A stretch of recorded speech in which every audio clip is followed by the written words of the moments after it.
Thank you all for being here. I'd like to start out with a few things. First of all, if you have your cell phone on you, we do ask you to silence that. I believe the fee is up to $50 to the Wildlife Fund. So we will be keeping track of that if cell phones go off. We appreciate your contributions. Let's do a quick roll call here for all the commissioners. Commissioner Bell. Present. Commissioner Haskell. Present. Commissioner Jolovich. Here. Commissioner Mai. Commissioner Masterson. Commissioner Roberts. Here. All right, wonderful. Thank you, gentlemen. So for members of the public who wish to address the commission on any agenda item, please fill out a comment form. Those are located at the registration table in the back. Hand those to one of the department staff who will get that up to me, and we'll make sure everyone has the opportunity to comment today. Assisting with the meeting are Tina Schmidt and Regina Dixon, Sheridan Region and Green River Region respectively. So thank you ladies for helping out with that as well. If you are participating via Zoom, you should have submitted an advanced comment form prior to the start of the meeting. But if you'd still like to comment on an agenda item, please contact the host of the meeting. As we work through the agenda, the public will have plenty of opportunity to address the commission, but to ensure that everyone has the opportunity to speak and as a courtesy to others, please do limit your time.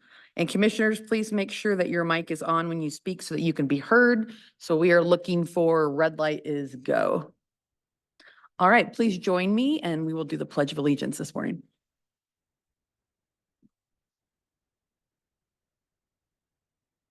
I pledge allegiance to the flag of the United States of America and to the republic for which it stands, one nation, under God, indivisible, with liberty and justice for all. All right, thank you all. We're going to get started this morning with approval of the commission meeting minutes. These are from the open session of April and May of this year. Do I have a motion on the floor about these minutes? Madam President, I would move the approval of the minutes as submitted. All right, do I have a second? Second. All right, any concerns or edits on those minutes? All right, all those in favor? Aye. All those opposed? All right, thank you. We've had those minutes passed. All right, Director Bruce.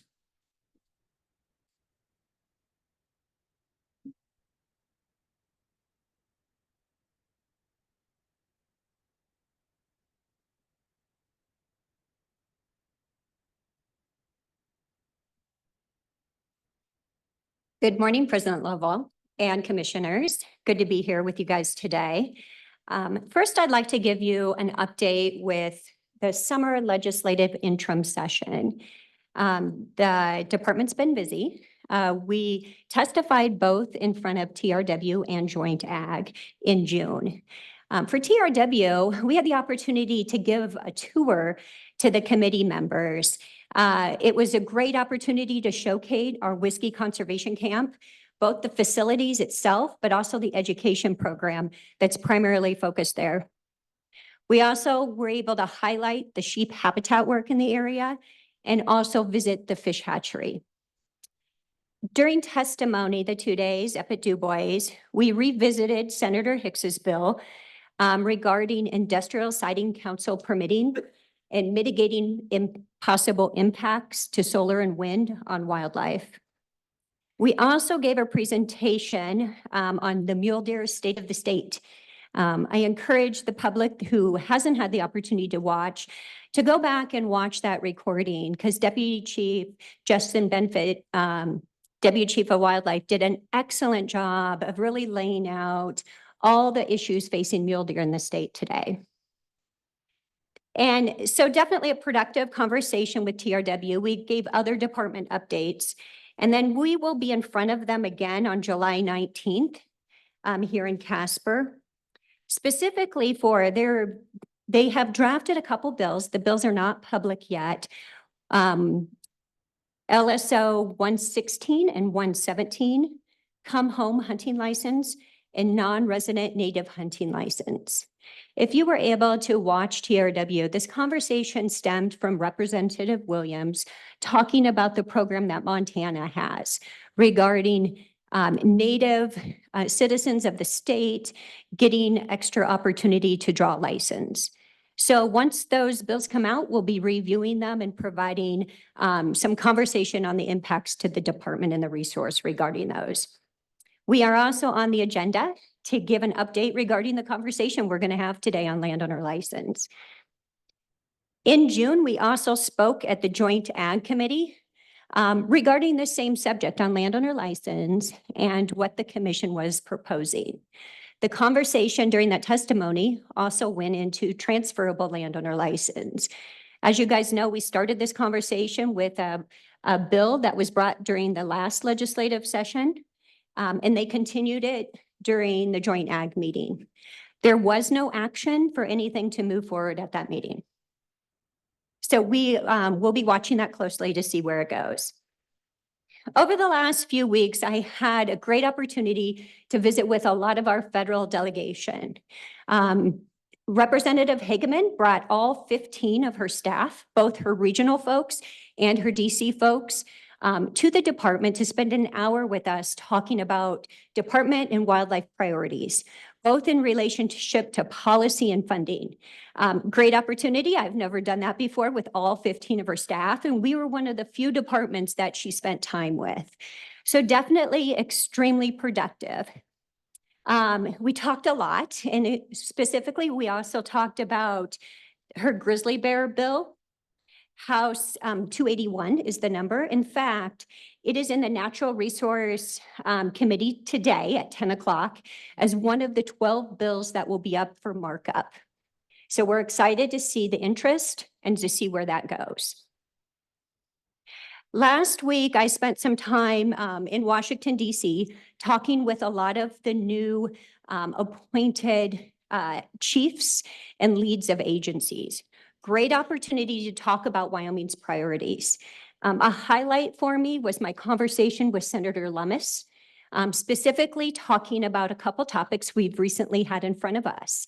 So at the April meeting, you'll recall the conversation regarding the Sweetwater Rocks bighorn sheep introduction and the issue about us needing that federal language to protect the grazing permits in the area. She was extremely excited to hear about the status of that and where we're going next with that federal protection. We also talked a lot about ESA reform and looking at possibilities for other Senate bills that really focus in on specific items on the ESA where states across the nation have common interest. And there currently is a House bill, and that one is very broad, and we're highly supportive of that. Representative Hageman is a sponsor of that House bill. So Lummis is looking about a similar effort in the Senate side. So we're excited to work on that effort with her. I also had the opportunity through Western Association of Fish and Wildlife Service, you guys know this as WAFWA, to meet on some of our priorities with the chief of NRCS and the new chief of the Forest Service. We really focused in on our efforts and initiatives with wildlife movement and conductivity and talking about what the future of those programs look like for those federal agencies. I don't think I've ever walked out of a meeting like that so optimistic. There was definitely a lot of conversation about how the federal government and the states could work collectively together. And we brainstormed a lot of ideas, and now I have lots of homework to follow up on. A few other federal things to note. We are continuously working on the BLM sage grouse RMP amendment. Like always, it is a work in progress. But we are excited to finally get some different Department of Interior and BLM folks in place and looking at a deadline at the end of the calendar year to get that across the finish line. And as you guys probably know and have read in the papers, the Rock Springs BLM RMP is also going through an amendment process, and we are part of that process to align the plan with the governor's task force efforts and to put that plan in a place where Wyoming wants to see it.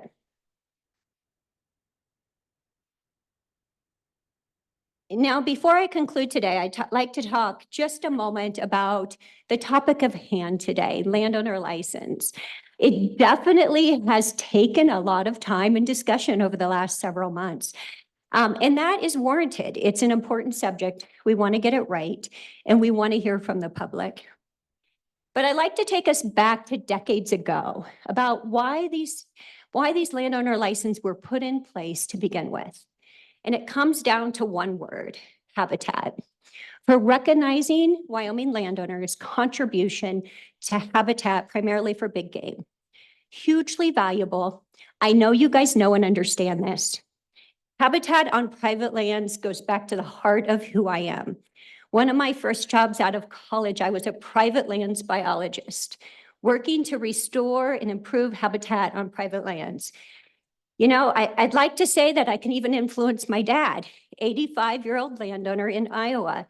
After all these years, he does most about what I say, but not quite all. Definitely very much values habitat, like I think most of the folks in the room do as well. So as over the last few months, as I've taken over as director, we've really dove into this subject, trying to understand the issue, the problem, what we're trying to fix. And when understanding that, we've dove even more details into the data. What is the problem? What's the data say? And the data has really opened up my eyes and the scope of the problem. What I discovered is we don't have a huge problem today, but the potential is there.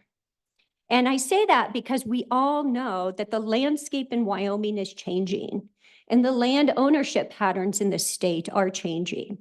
And therefore, how these landowner license in the future will look different than what it does today. So even though the scope of the problem might not have been what I expected it to be, I do understand the rationale for why we're having this important conversation. So I asked myself, how do you get a room full of folks at a commission meeting? Well, you make a proposal on landowner license and everybody comes. So thank you. Thank you for being in attendance.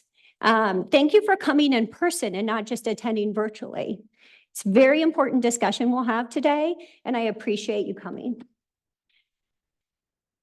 And so with that, as we move into this valuable discussion today, and you already have reviewed our recommendations going forward, are very limited. But I ask you to not let the conversation end as we walk out of the door, that we continue the conversation about what the future looks like and what we want it to look like, even if we don't make extreme changes today. So please feel free to charge the department, give us more work, and to continue the conversation. So with that, President, I'll stand for any questions. All right. Thank you, Director Bruce. Any questions for the director? Okay, thank you very much. So I'd like to echo some of the director's comments. First of all, thank you to everyone who is here. I'd like to specifically recognize Representative Conley and Representative Winters. We appreciate them being here as well. Before Chief Smith comes up, I do have a few things I'd like to say just to set the tone for today's meeting. First of all, I do thank everyone for being here. Contrary to popular belief, we do love to hear from the public. It's one of the reasons why we're doing what we're doing.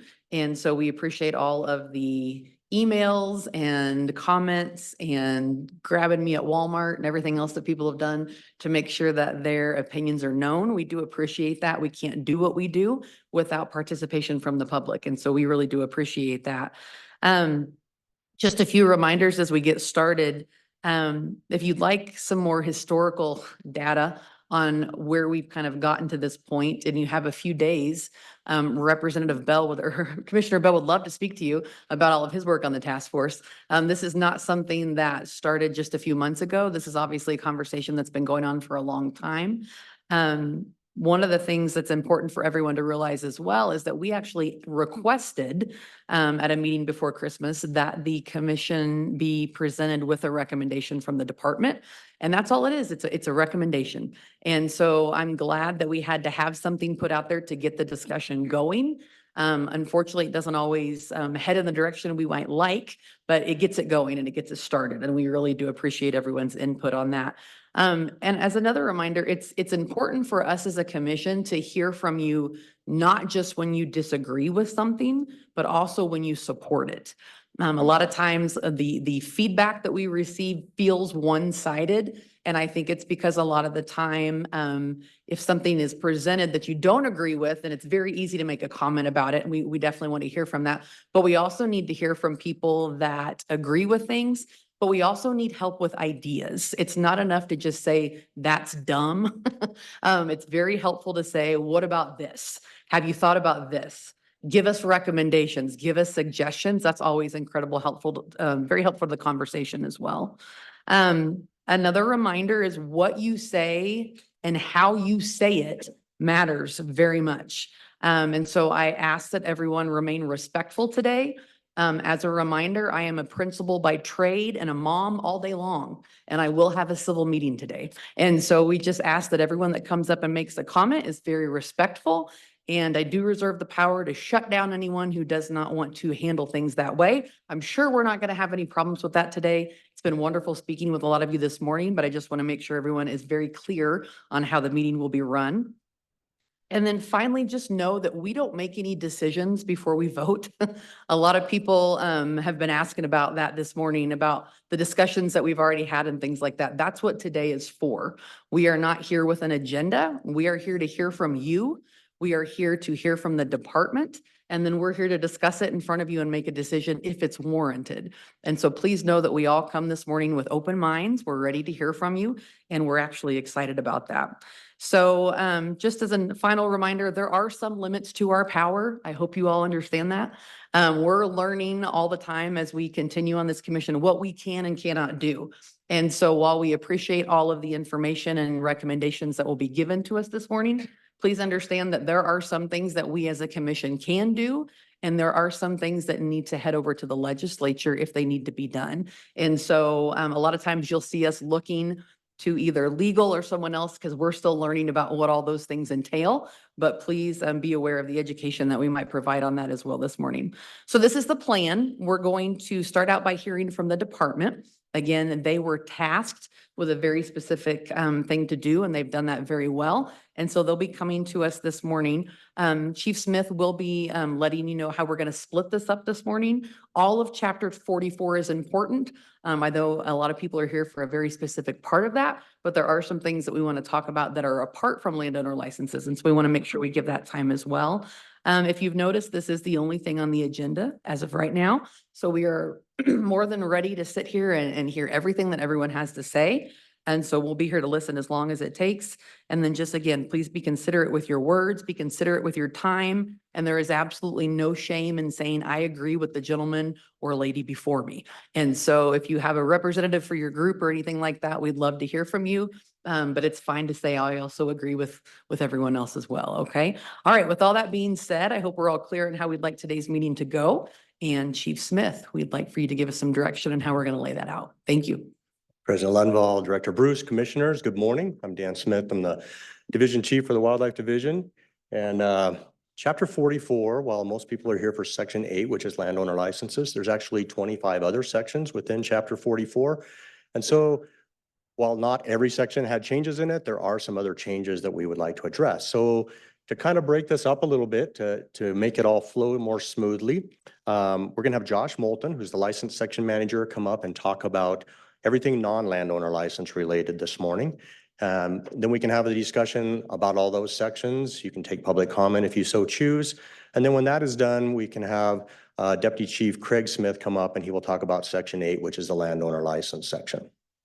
So with that, I'll ask Josh Moulton to come up, introduce himself, and he can kick us off.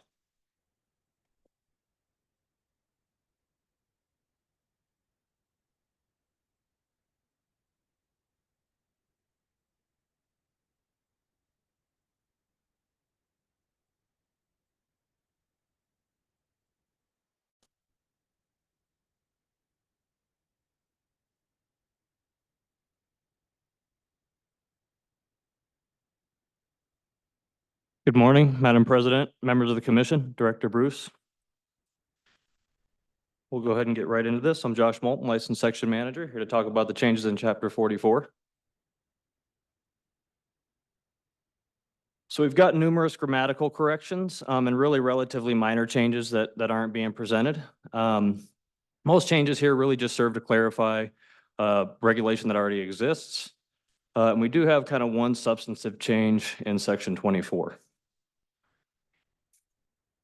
There were no public comments regarding any of the things we're going to discuss today. In Section 2 here, last year for the first year, we went to the regions for non-resident general elk. So really just some clarifying language here to specify that we're talking about non-resident regions.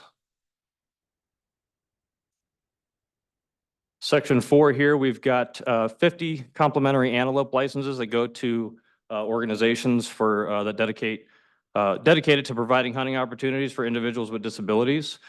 We've added some language here to clarify that any license issued under this subsection shall not be sold, traded, auctioned, or offered off for any monetary value to the recipient. Section 12 here, we've gone ahead and struck the 10 limited quota turkey.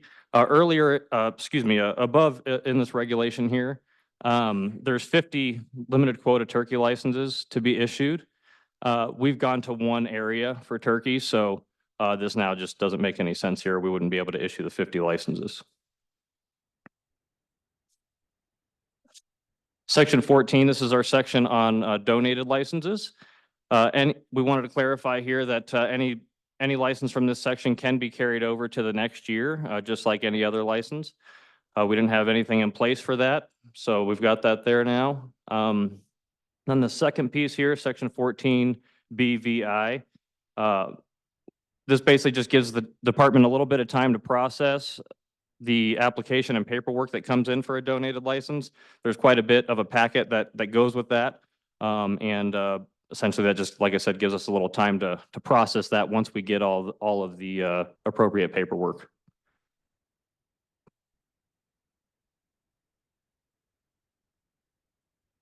Here, just some more clarifying language.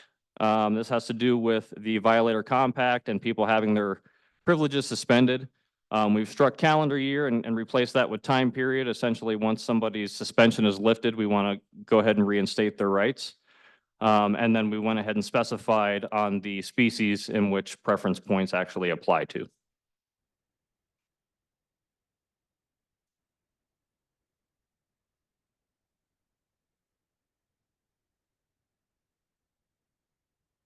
Here, this deals with basically duplicated sportsman's IDs.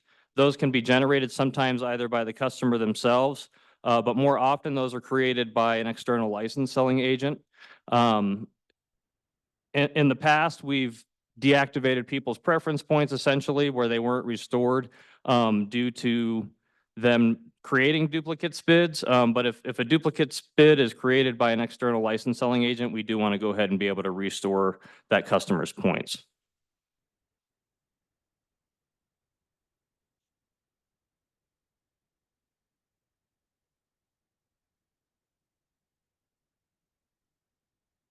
Section 21, if you review that, you'll see a lot of blue and red. It looks like there's substantial things going on there, but there's really not. There was a lot of redundancy within that section. So really all we've done there is kind of move some things around to make the section flow better, bring clarity to it, remove the redundancies, and just improve overall readability. So we didn't really feel the need to highlight anything there.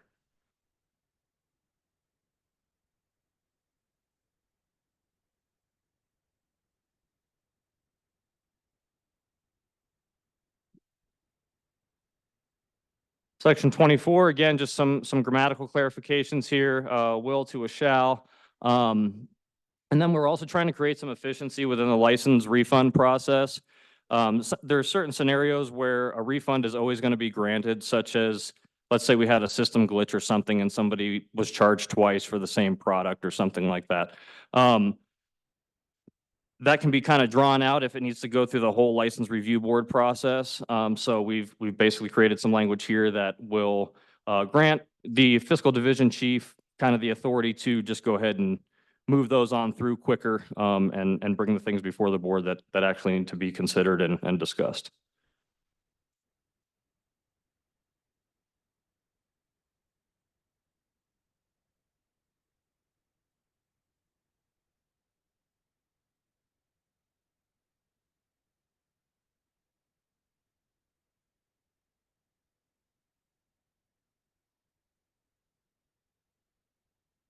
Here, this deals with refund where, instances where refunds are not allowed. If somebody receives a donated license, that is that they paid no money for this license, they received it for $0. We don't want them to turn that back in for a refund.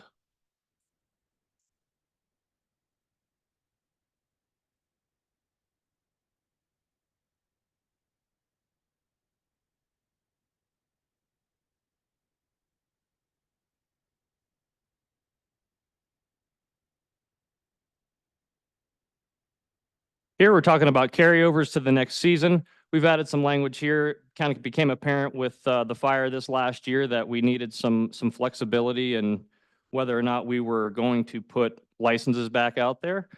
So that's essentially what we're doing here. If the department determines that a reasonable hunting opportunity exists, then we will go ahead and put those out.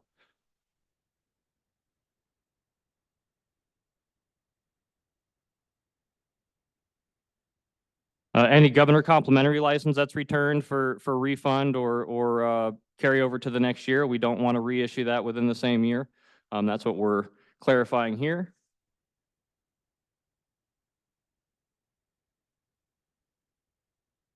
Oh, again, a shall to a may here, just to kind of give the department some flexibility in whether or not we're going to put licenses out. If we have bad weather or a fire or something to that effect, we need that flexibility to go ahead and not be able to put those out there. And then here's the substantive change that I mentioned earlier in the presentation. Historically, we've not reissued sheep, moose, goat, or bison when those are turned in. If somebody's issued that tag in the draw, they get hurt or whatever the case is, they turn that license back in for a carryover. Historically, that opportunity has just been lost for the year, and that license is not resold. We would like to reissue those, so that's what we'll go ahead and discuss now.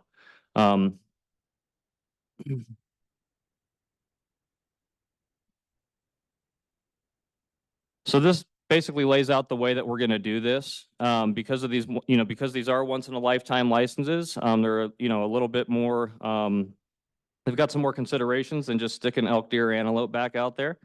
So if the license was issued through the resident preference point draw, we're going to go ahead and move down the list of who would have been next from that draw. So that's kind of the way that we're going to handle these. And then again, if resident or non-resident random draw, then that's where, that's the list that we'll go ahead and move down for reissuance. There, again, with the once in a lifetime and with these particular species, there is some extra considerations. So, we want to make sure that the hunter is set up for success for harvest as best as possible. So we do have some time limitations on, when these can go back out. For sheep, that's quite a hunt. You probably will need a guide and those types of things. We're going to want to make sure that we have that license back to the department by August 1st in order to reissue those. And then with moose, September 1st.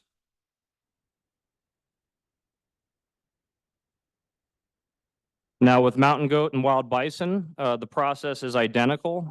There is a couple differences here. For one, there's no preference points for goat or bison. And then for both species, we've got a receive by date of September 1.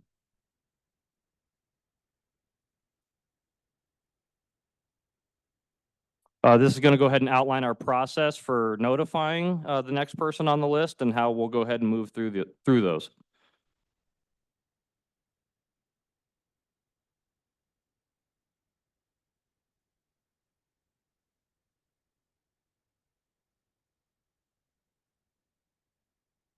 So essentially, we're going to notify them by email and by telephone, again, in the respective, in order of the respective resident or non-resident random or preference point drawing.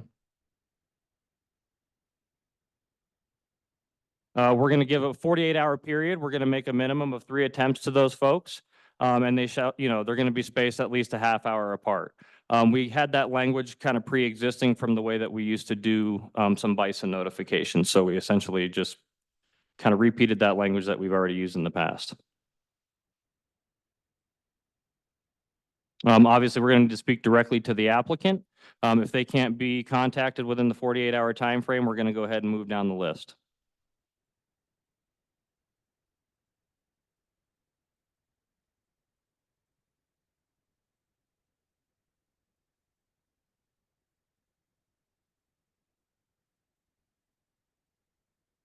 If I can't contact someone, they will maintain their, their spot, if you will, on the list. And if for some reason we need to come back to that spot in the list, they'd still be there.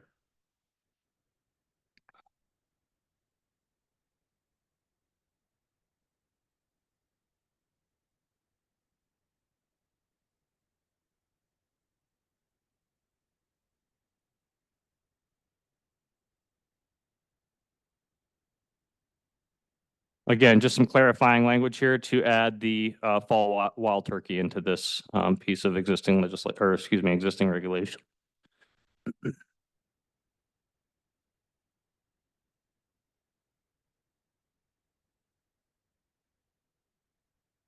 With that, I'll stand for any questions. Thank you. Thank you, Josh. So no public comment written, correct? Do we have anyone that is here that would like to comment on any of these changes to just this part of chapter 44 this morning? I didn't think so, but I wanted to check. And nobody online either for that? All right, any questions or discussion from the commission? Madam President, I believe I have one, if I might. Yes, sir. So let's take, for instance, bighorn sheep. And we're sending out say 4 tags in one particular area or something. And so, and 2 people say they can't hunt it. And so we give them so it'll go against the next year's quota for that. So, that's a tough hunt to begin with. So there'd be a lot of, I'm assuming there could be a lot more problems that could come with it as far as health and stuff like this. So what you're saying is we reissue it, we send it to another person, then the next year we carry that tag over for that person to do it for the next year? Madam President, Commissioner Roberts. Essentially, yes. So the license would be reissued. The person turning the license in, they could either be requesting a refund, or they could be requesting to carry it over to the next year. So it may or may not be there next year. The other thing is that while Wildlife Division is doing all their quota assessments and everything for the next season, they do take the carryover licenses into account in their assessments and before they finalize quota and set any quotas. So Wildlife would be reviewing that, and they would be aware that there's X amount of licenses from the year prior going into the field, and they would adjust accordingly. So I guess what would be some of the reasons that you would carry something over compared? I mean, it's obviously some different health issues. What standard does people have to meet before they could carry a license over? The standards are essentially the same, whether they're requesting a refund or a carryover. That's really going to come to, Madam President, Commissioner Roberts. That's really going to be determined by the person themselves and what they have going on in their life. Sometimes people have some very serious health issues and they have no foreseeable hope of coming out the next year or maybe even any year ever again. And so they may just request a refund in that instance. Whereas somebody may get into a car accident or something like that and they break their leg or whatever, and by the next year they know they're going to be fine, so they'll request a carryover. So it really just depends. With those once in a lifetimes, we do see when they're turned in, they are primarily carried over to the next year because when people draw those, they kind of want to hang on to them. But yeah, it's really determined by the scenario and the person. What you're saying is then the department makes that determination? on which ones are actually carried over and which ones are not? Madam President, Commissioner Roberts, no, that's indicated by the hunter when they're submitting their application for a review request. Whether or not they'd like to carry it over to the next year or whether they're requesting a refund. I guess what I'm just looking for is what's the safeguard that the department has for, you know, and I'm particularly interested in, you have, you know, you're given 4 licenses, let's say 2 people decide that they can't hunt that year. I'm just wondering what kind of a safeguard we have as a department, so we don't end up somebody just saying, oh, heck, boy, I heard that the bighorns are not very good up there and next year's gonna be better, kind of a thing. So, and then them just carried over for that, the next year and hoping that better, knowing that they have a tag, knowing that they can, you know, give some sort of issue why they couldn't hunt it this year. Madam President, Commissioner Roberts, I don't know that I have a answer exactly directly for that because it's somewhat speculative as to human behavior, but License Review Board has to review it and their standards and the regulation. It doesn't. yeah, the License Review Board does have to review all the requests. So I mean, they could be denied for, it's not just automatically, you know, that they submit an application and it's just automatically approved. There is a review process to it.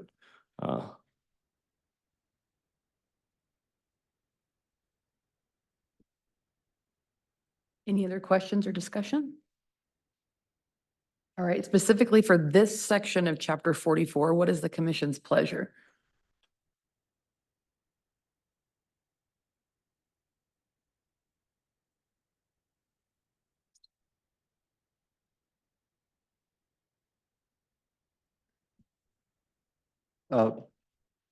Madam President, just to be clear before I make a motion, all of the changes that have been presented so far, none of them touch on any of the definitional changes or Section 8 about landowner licenses. Is that correct?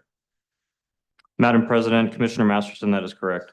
All right, just to be clear. Yes, thank you for the clarification. I would move that we approve the changes as proposed in the PowerPoint as well as those the final version submitted. All right, we have a motion on the floor. Do I have a second? I'll second. All right, we have a second. Any other further discussion? Madam President, we're just want to make sure I'm clear. We're only voting on a portion of chapter 44 then. That is correct. Okay. A very limited portion, only what it's been presented. Okay. All right. Any other clarification, comments, or questions? All right, all those, Sorry, Madam President, should we Yes, sir. specifically say these specific sections again for clarification, just so that we don't have for the any record, confusion? to make it official, could you please verify the sections in which we are voting? Madam President, from what I see, sections 21, 24, 26, I believe that's all of them. Madam President, we've got section 2, section 4, section 12, section 14, section 19, section 21, section 24, and section 26. Thank you. Thank you.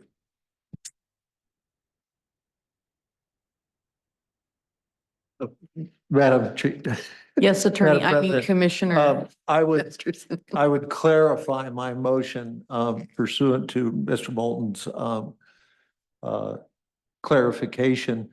I do need to note that in section 2, subsection O, just to make it more complicated, subsection O and subsection S are definitional and tied into landowner license in section 8.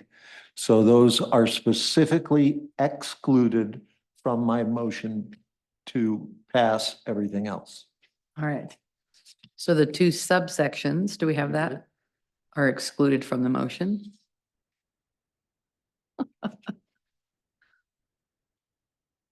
All right. Any further comment, question, clarification, joke, whatever we need from the commission? Ms. Bell, did you need clarification? Commissioner Jolovich, I believe, made the second. Yes.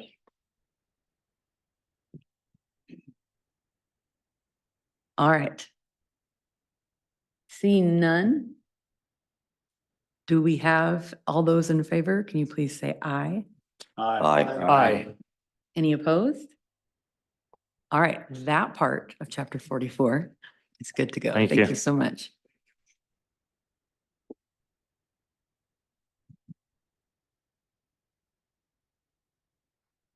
See, you get to do the next one then. Yes, ma'am.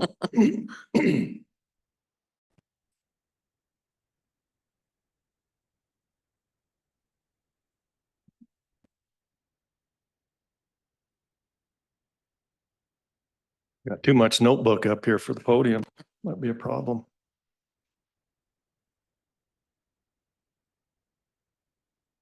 Well, good morning. President Lundvall, members of the commission.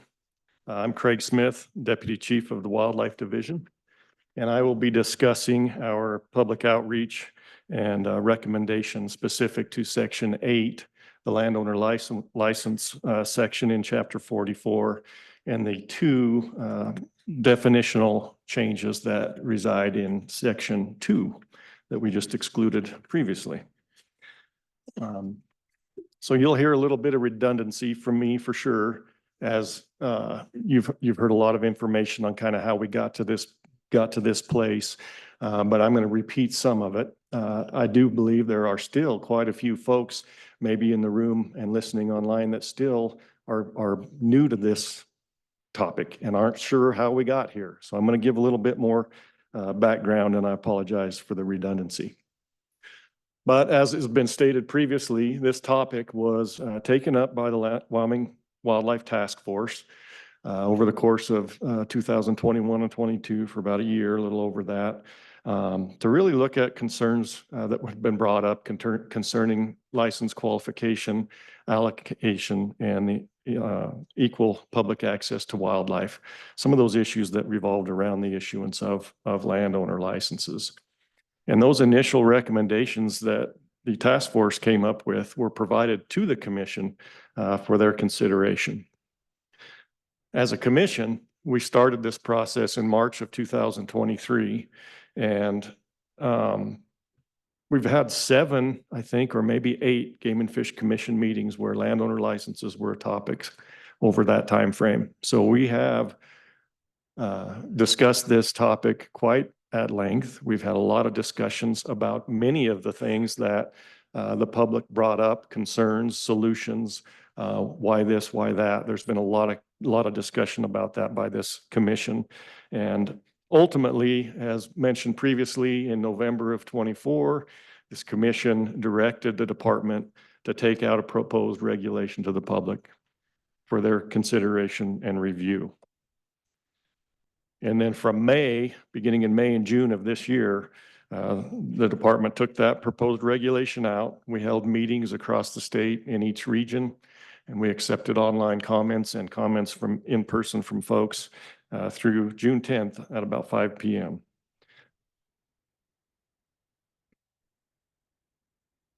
And to revisit what those proposed changes were, and then I'll get into some of the public comment.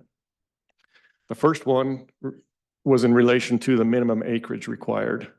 So under the current reg, and for quite some time in our past, the minimum acreage required was 160 contiguous acres of land, period. The proposal that went out was to change that 160 acres of land to 640 acres of land, or a minimum of 160 acres of contiguous cultivated property. So that was the big difference there, was the increase in the minimum acres to 640, but there was an allowance for folks that had at least 160 acres of cultivated property that would still meet the acreage requirement. The second change that went out was in regards to the number of animal use days required as kind of a second leg of the stool to meet the application requirements. And historically, for quite some time, that number has been set at 2,000 animal use days. What went to the public was increasing that by 1,000 use days to a total of 3,000 animal use days for each species that the person was applying for to meet the minimum qualifications.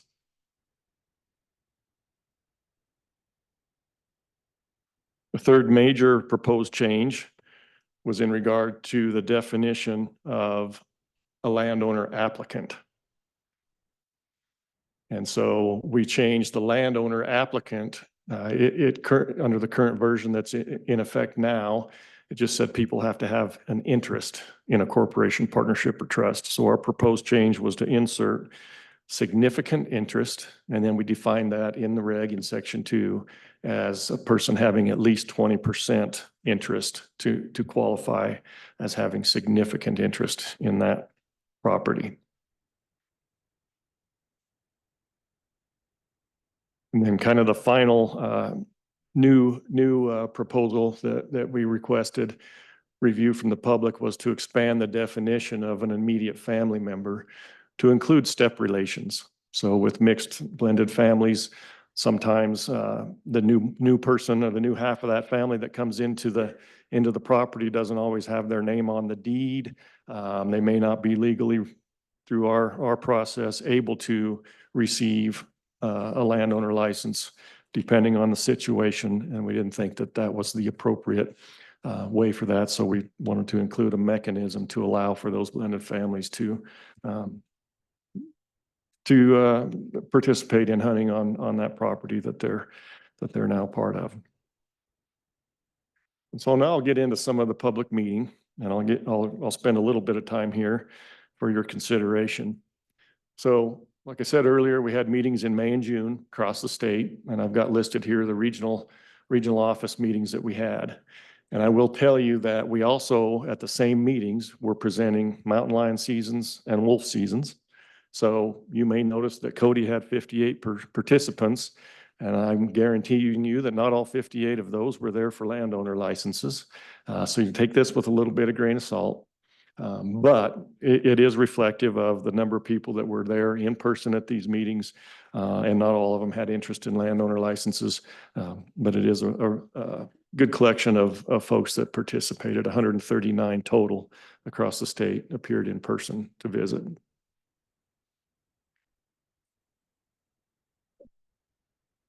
So kind of a quick summary on the comments that we did receive. We had a total of 380 comments. 311 of those were submitted online. And I'll, as I sometimes do, will tell you, if you try to add up the math, it's not going to make sense. As you might imagine, many people took this opportunity to submit multiple comments on one sheet of paper, which is fine. But when we go through and analyze and summarize that, we do a lot of putting things in boxes of common themes to come up with that. So what I would tell you is that of those 380 total comment sheets, if you will, we actually had identified about 721 different comments on various subjects that may or may not be related to landowner licenses specifically.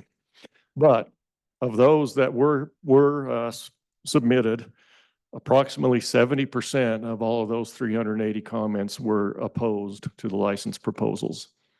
And about 9% of those indicated support for some or all of these proposals that were taken to the public. And again, remaining comments addressed multiple things, not all related to the proposed changes. And I can read those to you if you're interested later. I can tell you in the public what those were. I'll do a little bit of a further summary here on this next slide, just to kind of highlight some of the more common things that we heard. So on the left side of this slide is the comments that were opposed. Of those 266. On the right side is those 34 that supported it. And again, this is not a full listing, but of the 266, there were 68 comments that were specific to the acreage requirements. They said, we don't like the acreage. There were 45 that didn't like the use day proposal. There were 35 that didn't like the percent interest. And there was no opposition mentioned to the change in the family member definition. Contrary to that, on the right side, for those folks that indicated support, there was one comment specific to the acreage. There was no mention of changing the use days, so there was no support for that. There was 3 comments that thought the percent interest was a good thing. And then 8 of those comments that were in support of changing the family member definition.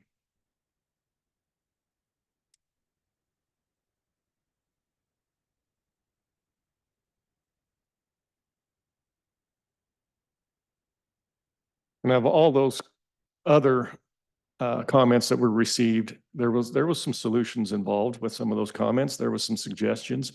There was some justification for their comment. And so again, I've boxed some of those up into some of the more mentioned themes. And at the top here, there was a lot of discussion that this proposal really does nothing but incentivize subdivision. And if that's what we're trying to prevent, that we're not going to do a good job by doing it this way. There was 26 specific mentions that maybe a landowner cap might be a better solution than what we have out there. There were 24 that indicated that this does nothing but favor, quote unquote, the rich or large landowners. And there was not a lot of appetite for that in the comments that we received. There was 20 comments specific to the department indicating that the department should do a better job of enforcing our current regulation and rules, and that maybe this was just a problem that we've created ourselves. And I may speak a little bit more on that here in a moment for discussion purposes. There was 18 people that indicated that this proposal will have an opposite effect, that it will result in a less public access by some of these landowners that might be affected negatively through these proposals. And again, that's not something that the agency is interested in doing, is impacting public access to private property in a negative way. We always want to see that increase in areas where we can. And so those were important things to consider. Additionally, although there was nothing in the regulation suggesting that we were proposing any kind of sale or transfer of landowner licenses, there was a total of 50 comments in there that were specific to this topic, with 44 indicating that they were not at all in favor of that, and 6 that they were definitely in favor of that. And there's some other themes in there. Like I said, if you need me to kind of read it out, I don't want anybody to think that their comment wasn't heard. I just tried to put the more prevalent comments out here. So if we need to do that a little bit later, we certainly can. And this may come up later in discussion. I'm happy to wait if anybody has a desire to discuss this later. But I would just touch on the department enforcing the current rules. I understand that that perception. I would say that I think that the department, on an individual level, we have 50 game wardens across the state that are responsible for handling these types of things, and they all do a really good job of managing the requests and trying to apply our system and our methodology to allowing or authorizing licenses or not. So I just did a quick poll just to kind of see where we might have been over the last couple of years, and really we come out about 50-50. We've had a lot of requests. Well over 100 requests in the last year or two to be authorized for licenses, and we're about 50-50 on authorizations and denials. And so our folks all are doing that when we get into the data discussion and not having enough data, what I think we've done kind of not a great job, and I'll take responsibility for that, is we haven't collected that on a statewide basis, but our folks individually do a really good job with that. So I think going forward, we'll be able to remedy that situation as we move forward.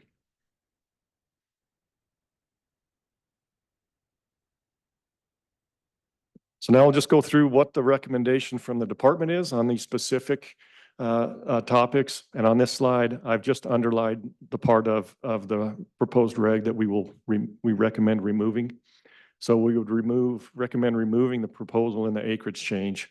So take that wording out of there, and that would result in the current requirement of 160 minimum contiguous acres would stay in effect as it currently is if this part of the proposal as approved by the commission.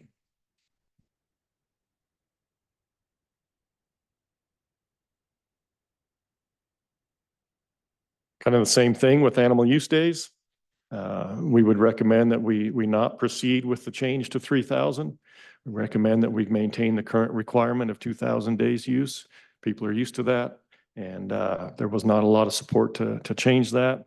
And so our recommendation is that we remove the 3,000 from the reg and keep it at its current 2,000 use days.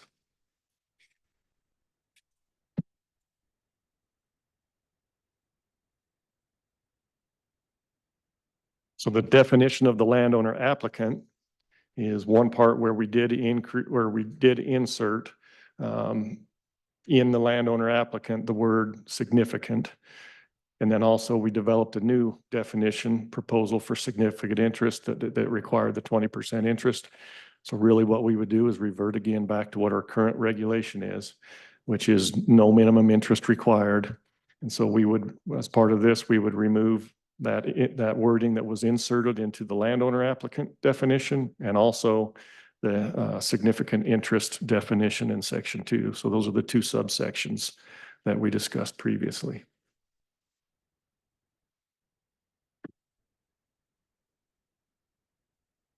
And then the last major thing here was just really expanding the definition of immediate family member to include those step relations.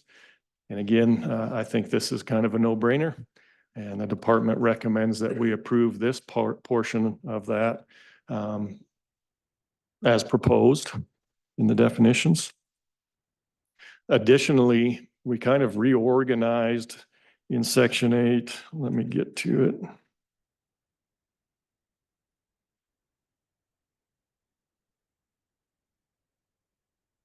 You know, previously in section 8, there was several paragraphs that explained and all the requirements. And in the proposal that we took to the public, we kind of reorganized that. So there was some subsections there. I think it makes the readability a little bit easier. But one thing that we did do that I don't have a slide for is we changed some of the wording in there. The commission specifically suggested that we kind of strengthen that language and make sure that landowner applicants understand that they have some skin in the game and some responsibility to provide us the information that we need. There have been instances in the past where we've had folks kind of put the whole onus on us to do all the work for them. And the commission suggested that we strengthen that a little bit. And so we did do that. And the language says, the landowner applicant shall be solely responsible to provide adequate documentation verifying that they meet all commission regulation requirements governing landowner licenses. Previously, the language just said the applicant shall demonstrate these things. So it's really not a big change, but it is a little bit more forceful, I guess you might say.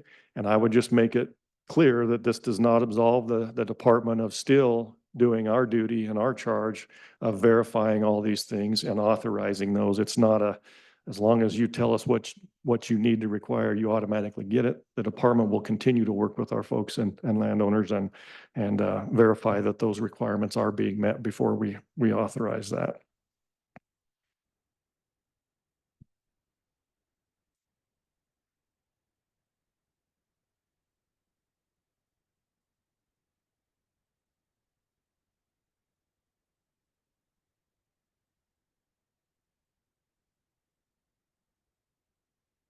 So with that, I think the commission is clear on what the department's recommendation is.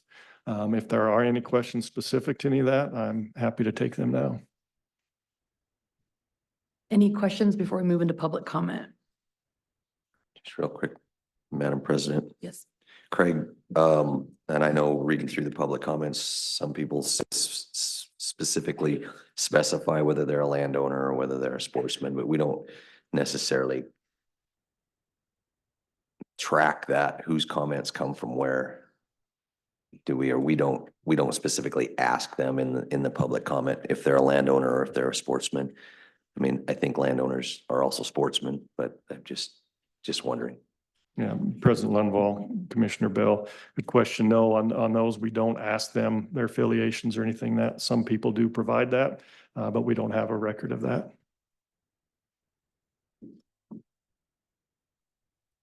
Madam President, I have Yes. one, and I know there had been some discussion on, did we ever break it down between resident and non-resident landowners that, on these tags? President Lundvall, Commissioner Robertson, specifically in terms of the issuance and the percentages of those licenses issuant. Yes, I just kind of wanted to know what the difference is, because I know a lot of, and we're going to discuss all this in length, of course, but a lot of the comments I meant were from out of state folks and that were landowners in there. I just wondering if that, and I know we'd had some discussion about trying to, at least I thought we had discussion about trying to break it down between the difference between actual people that live in Wyoming and just landowners that lived in different states. President Lundvall and Commissioner Roberts, I don't believe that we did break it down by resident or non-resident, Aaron. As far as comments received, we did not break it down that way.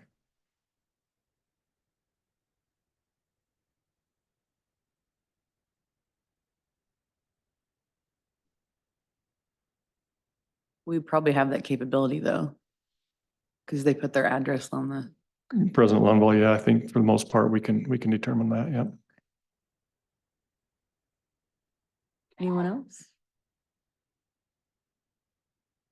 All right, thank you. I'm sorry, Madam President. Oh, yes, sir. I was late to the mic. May I? Yes. Appreciate the presentation. Thank you. On significant interest, I certainly heard loud and clear the concerns about 20% significant interest in order to be a landowner applicant. I get it. If I understand it correctly, the big concern was very small ownership interests being eligible to become a landowner applicant. One share, 1/10%, something like that. In the course of all the comments and discussions and everything that's taken place from where you sit, did you hear any discussion about lowering that figure?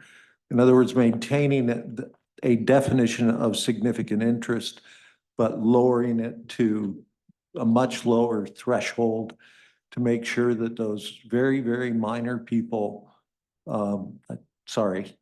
those minor interest holders do not qualify, but without handicapping a larger family group or something like that. Like if it was 5%, do you have any sense of whether anything like that is workable or practical or would have any impact, any benefit to it? President Lundvall, Commissioner Masterson, that's a great question. I don't have any kind of breakdown on that. I personally didn't receive any suggestions that 20% is unworkable, but 5% might be a good landing point.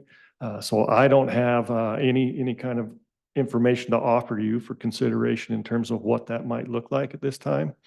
So I guess I'll just leave it at that. And fair enough. I just didn't know if you had a sense of it. I didn't see any, but thought I might have missed something. I appreciate it. You bet. Anyone else? All right, thank you. So before we head into public comment, just wanted to also recognize Senator Pearson as well as representatives from Senator Barrasso's office. So thank you all for being here as well. All right, first up for public comment, Dusty Porter.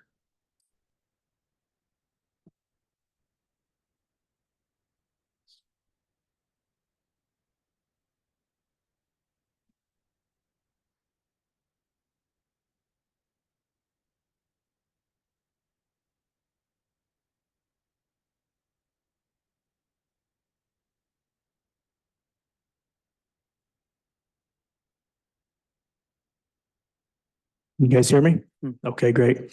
President Lindaval, Commissioners, Director Bruce, thank you for the opportunity to address you all today. For those of you that don't know me, my name is Dusty Porter. I live here in Casper, and this is my son Tate. Tate just turned 12 a couple days ago and was fortunate enough to draw his first elk license. So he's pretty excited to finally get to do some hunting of himself. He's no stranger to elk hunting though, and he would like to share this picture with you guys that represents his first elk hunt and 3 generations of hunters on our property. Tate will not be making a comment today, so I would ask for just a couple extra minutes of time on his behalf. Today, I'm speaking in opposition to the proposed changes you all are considering. A little of history for those of you who do not know me. For the last 52 years, the Porter family has owned and operated a smaller parcel of land in Natrona County in Elk Area 19. Our property provides critical elk having habitat, and in the spring and summer months, it's not unusual to see hundreds of elk utilizing our property. We easily qualify for landowner licenses under the current system. We're charter partners in the Game and Fish's PLPW Access Yes program, enrolling in our local HMA, and encouraged our neighboring landowners to do the same. Because of this, the Muddy Mountain HMA has grown to be the largest in the entire state of Wyoming. After being in the program for over 25 years, the department awarded us with this plaque that is proudly displayed at our family cabin. Traversing our property is also a main access point to over 12,000 acres of public lands. We've always allowed others to use our property, hunt on our property, and feeling that being good stewards of the land and sharing the mountain is the right thing to do. It's really the Wyoming way. However, this comes as a detriment to the quality of the hunting on our own place and a financial burden as we're required to carry additional liability insurance. Our family is one that would be eliminated by the minimum acreage changes you all are proposing. Are we really the problem that you are looking to remove and eliminate within this process? I would guess not, but we will be the collateral damage if you move forward with this proposal. To us, this process has really been a slap in the face after decade-long partnership with the department. In fact, many of the landowners that contribute to the Muddy Mountain HMA will be stripped of their landowner licenses because of these changes. Should you guys proceed with this proposal, you will lose access, and we will be forced to reevaluate our relationship with the Game and Fish. It's not something that we want to do, though. I would encourage you to ask the game wardens in this room how these changes will negatively impact their jobs. I believe what you will hear is that they don't want these changes either, because it will ruin longstanding relationships that they have with partnering landowners like ours. Those relationships are critical to their ability to manage Wyoming's wildlife populations. After extensive research and consideration, the task force made no recommendation of these changes either to the animal use days or the minimum acreage requirements. You guys have seen the public comments, and what you're going to hear today isn't going to be any different. The department is also not recommending these changes. So I ask, why are they still being considered? Yes, we do need to close corporate loopholes. We need to requalify properties in question while engaging landowners to assist in this process. While I recognize that it would require legislative authority, I am still yet to hear a single person that would oppose the landowner cap. But the problem with your proposed changes are that they are blanket solutions that create significant amount of collateral damage to good, hardworking Wyoming people, and they do not directly address the real problems and abuse within the system. The commission has got to get this right today, or the state legislature will debate this topic, which really is even a scarier process than this has been. I know that these changes are also being considered under the pretense that eliminating some landowner licenses will create a significant amount of additional opportunity to the public draw. The fact is that's just really not true. Landowner licenses right now account for less than 2% of the total licenses allocated. And with these changes and the likely loss of access that comes from these changes, it will make it even more difficult for folks to find a place to go hunt.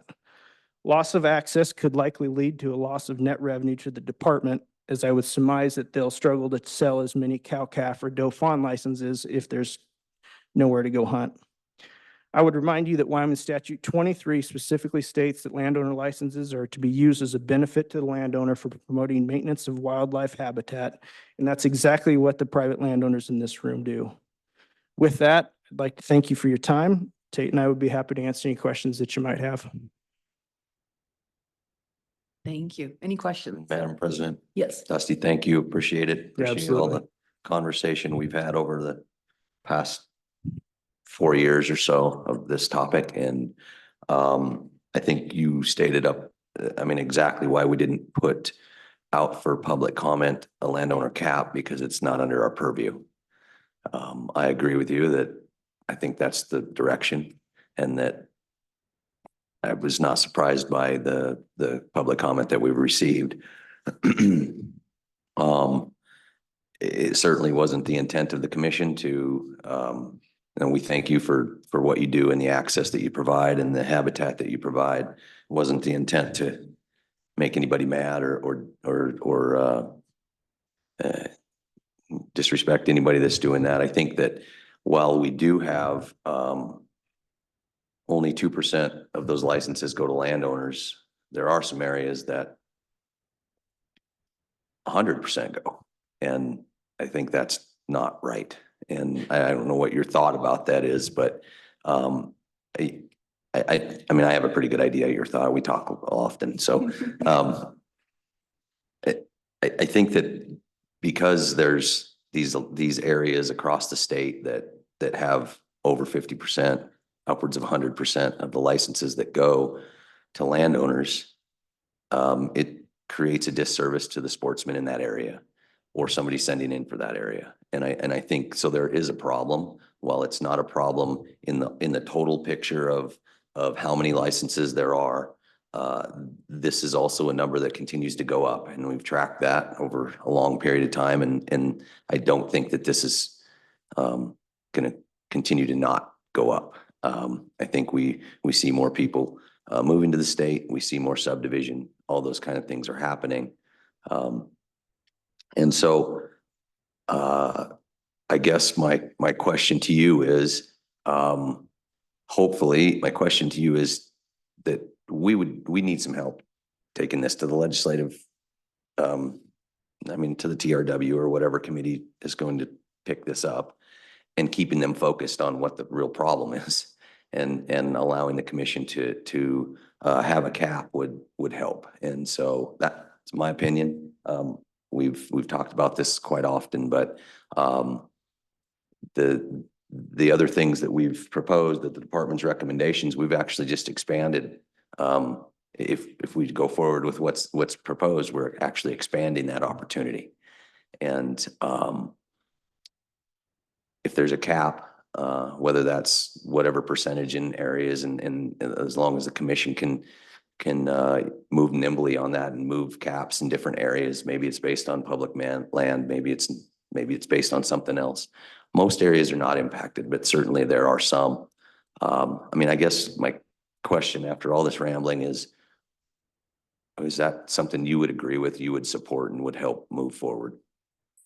Yeah, President Lundeval, Commissioner Bell, like you said, we've beat this one to death over the last 4 years between the task force and through this process. So just for the greater good of the group here. So what we're talking about, if we reference the 2025 license draw, there were 5 areas which exceeded, I believe, 70% of the total licenses that went to landowners.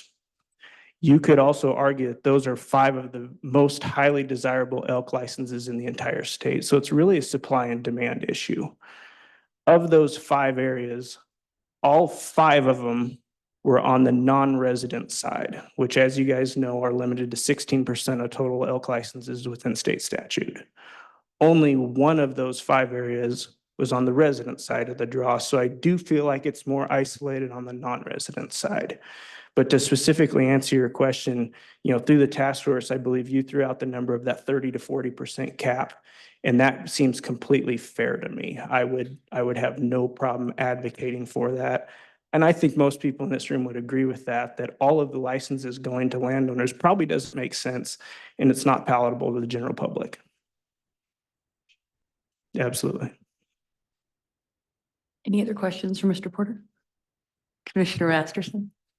Thank you, Madam President. Mr. Porter, I'll echo Commissioner Bell's comments. You and your family have been very actively engaged in this, and email and phone calls, and it's very appreciated. And your perspective and all the comments that I got from everybody, with the exception of a few who yelled at me, were very helpful and they were very constructive. And I want to thank you for that and for your approach. And for Mike and for Jim, I appreciate your input. I have a couple questions for you.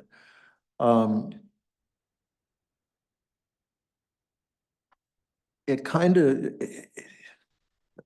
of saddens me that if this body makes a decision that it would lead to pulling out of an HMA, and I'm not picking on you. I've heard that from a lot of folks, and damage your relationship with the department. You know that we're trustees of a public resource. We got lots of interests to balance, and we're doing the best we can. I certainly understand the reaction, don't get me wrong. It's kind of, I'd hate to see that happen because that relationship is critical. And our relationship with landowners, we wouldn't have what we have without landowners. We just wouldn't. So, and believe me, we get that. I shouldn't say we, I get that. I don't want to speak for anybody else, but I'm pretty sure they do. So with all that wandering, here's my two questions. The significant interest. I hear what's being said about, large families getting squeezed out if we put that at 20%. Got it. Any reaction to if we just dropped it to some minimal level to preclude that one share owner from being able to be eligible? Any thoughts on that? President Lindahl, Commissioner Masterson, that piece of the proposal, I don't really have a dog in that fight. However, when these proposals originally went out, I think what everyone assumed right away is this was going to knock out a bunch of the small guys based on the acreage. And what's become very apparent in this process has been the larger landowners that have come to the table and said, hey, look, we've got thousands and thousands of acres. We got thousands and thousands of deer on our property. But this property has been on our family for multiple generations, right? And that's been passed down, and that family tree is divided multiple times. And so all of a sudden, 20% excludes those folks. And we haven't been able to quantify how many people would be removed from that or how many people would be removed from increasing the animal use days. And so that number is unknown. It's a wild card at this point. What I would tell you is these isolated incidences that we're talking about, people that own one share of a corporation so that they can qualify for a license.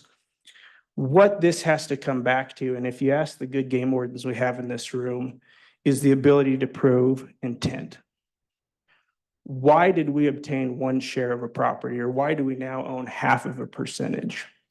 And I think if you ask those questions, or if you ask, hey, why did you buy 160 acres, which is all of a sudden a hot button ticket? If we ask those and we try to prove intent, I think we're going to be able to exclude those outliers. And so I'm not directly answering your question because I don't have a strong opinion if it should be 2% or 5%. Because I don't know who it would eliminate in that process. And I can tell you several of our neighbors are pretty tore up about this ownership piece. And we don't want to lose those partnerships either. Madam President, thank you. And I didn't mean to put you on the spot. I'm coming out of the blue on it. I just wondered if you had any thoughts on it. We're trying to get to the same place, I think. It's just how to get there. And I can tell you that trying to prove intent by someone, no, of course not. Of course, I didn't buy that 160 acres, so I qualify for landowner licenses. What do we do then? But anyway, sidebar, rabbit hole. The other thing is trying to put more of the onus on proving eligibility on the landowner. I hate paperwork. I don't like bureaucracy. Try to avoid it. What I see is a big burden on wardens. And that puts a strain on the department. money and time and what they, you know, their other duties. And it just seems, and also there's no paper trail, right? If you were to, and please don't transfer your property to someone, there, or a new warden came in, that's a better situation. New warden comes in and, you know, you go to them, they have no, I mean, it's all anecdotal what you've gotten in the past. Do you have any concern about a couple page application, you know, a little certification that, you know, I own this and I own more, you know, I have a significant, whatever, you know, verifying those kind of things? President Lindahl, Commissioner Masterson, I have zero concern with that whatsoever, and I'm gonna tell you why. I have been through that process of qualifying with a game warden that has since moved on, so I know exactly what that looks like. But we have decades of tangible evidence that we've collected now to prove that. This was an idea that came out of the task force that I was in favor of. And so what we religiously do is run trail cameras when we have heavily utilization on our property. We were also advised that anytime you're up there and you see elk or antelope or deer, you document it, right? And so every time we come over a hill, you're gonna see me scrambling for my cell phone at the right time of year because I know there's gonna be 100 elk at that pond. And so I actually think that it's pretty easy to document that. In your example, if we were to get a new game warden in Casper tomorrow, which happens from time to time because we're a region here, we have plenty of tangible evidence that we could provide there that I know would prove our case. So I don't have any problem with that. Okay. I want to thank you for, again, for all your comments, your involvement, constructive comments, and for everything your family's done to help the department and the people of this state and the resources. Thank you. Thank you.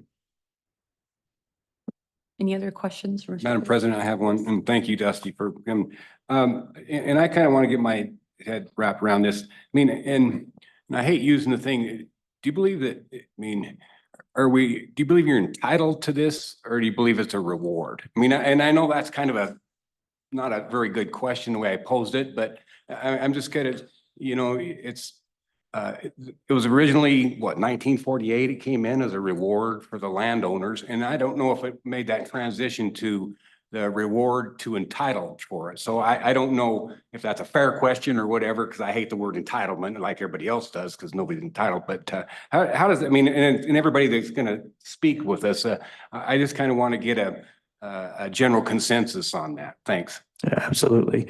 President Lindahl, Commissioner Roberts, thank you for your question. No sense of entitlement whatsoever. If we had a massive forest fire that came through our place and we no longer qualified, then we shouldn't receive those licenses. I see a landowner license as a thank you for the habitat that is provided, for the opportunity that is provided to the general public. That would be how I would address your question. Any other questions or comments for Mr. Porter? Madam President. You're getting Thank you. all of them. I don't mind. And you're just the first one, right? Thank you, Mr. Porter, for being here today, especially for inviting the next generation to be part of this process. That's encouraging to me because they are the future, right? So thank you for that. And thank you for you and your family being involved so much and helping the department providing habitat. I know that landowners play a very critical role in providing precious critical habitat for wildlife around the state. I have firsthand experience with that as I work for a large landowner. So I recognize that and appreciate all that you do. I will pose this question to you, but also to any others that come up today. This is a very complex issue, obviously. But what do you see as potential solutions to help make this work better for the near future, but also into the far future? Thank you for your question, President Lindahl, Commissioner Haskell. I already talked about intent. Irregardless of if it can be proven or not, I think that's a really important question that we have to ask. And I'm going to challenge you guys. I mean, we're going to come to a consensus today, like it or not, on this topic here, but this is going to continue to come up. I mean, it's already been through TRW.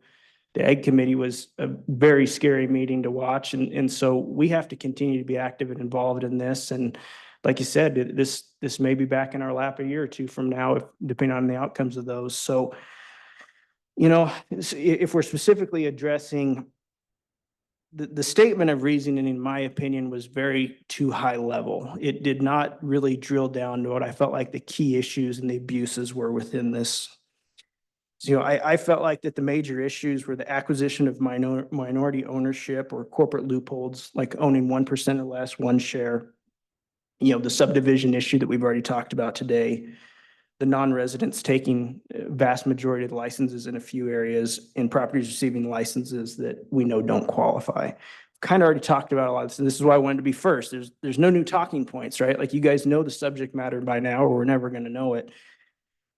I think as much as I don't want to see it, the animal use days is a better barometer than acreage size. I mean, I would make the argument that a couple hundred acres in the Laramie Range is much more productive than 1,000 acres in the Red Desert. You're gonna have a hard time, you know, convincing me otherwise. So I do think that's a better barometer than the size.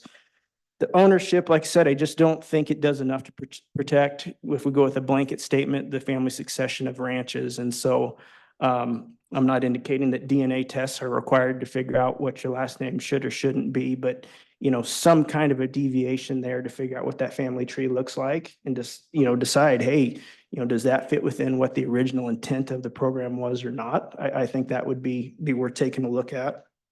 Landowner cap that we've already beat to death here, and I think we need to work together to get that implemented. Reevaluating properties, we know it's a burden, but hey, if it's in question, I think we need to be tasked with doing that and putting that onus on the landowner. I'm hugely supportive of, as you guys have already heard. And then I suppose if you guys feel like we do need to change it now and fix it so it's not a bigger problem in the future, considering that grandfather clause that Commissioner Masterson brought up back in November. Thank you. Those are all really good answers and certainly provoked thought. So thank you for that. And if I may, if you weren't one of the ones that yelled at Commissioner Masterson, may I encourage you to do so, please? Madam President, I have Yep. one.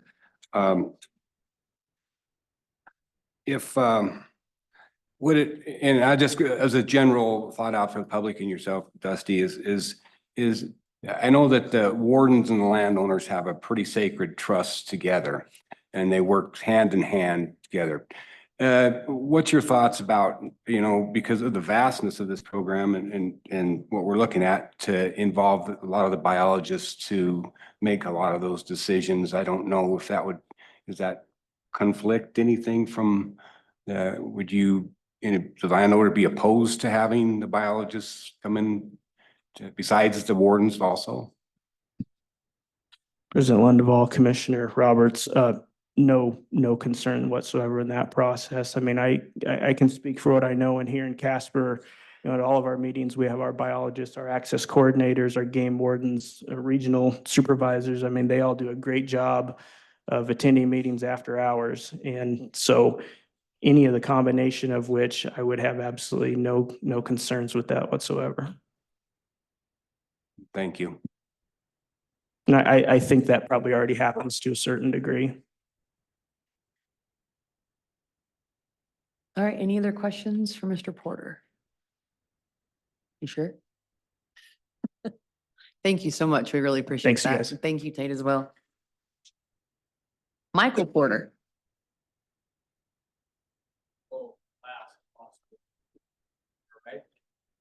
Sure, why not? All right, and I apologize if I mess up any names. Jim Schnell? Shell?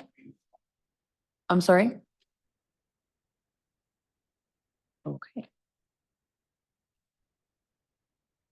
Yeah. This is the one we just did, yeah.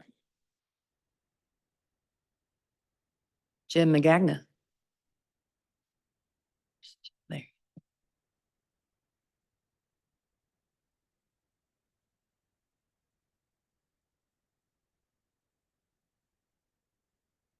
Thank you, Madam Chairman. I too would prefer to go last, but if we all make that request, it just isn't going to work out for you. Thank you, So sir. happy to offer brief comments at this point in time.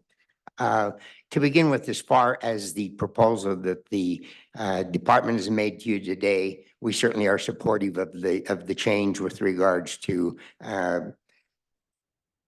family membership that was brought forward. I will address one other point. We had in previous comment raised concerns about the language of being solely responsible.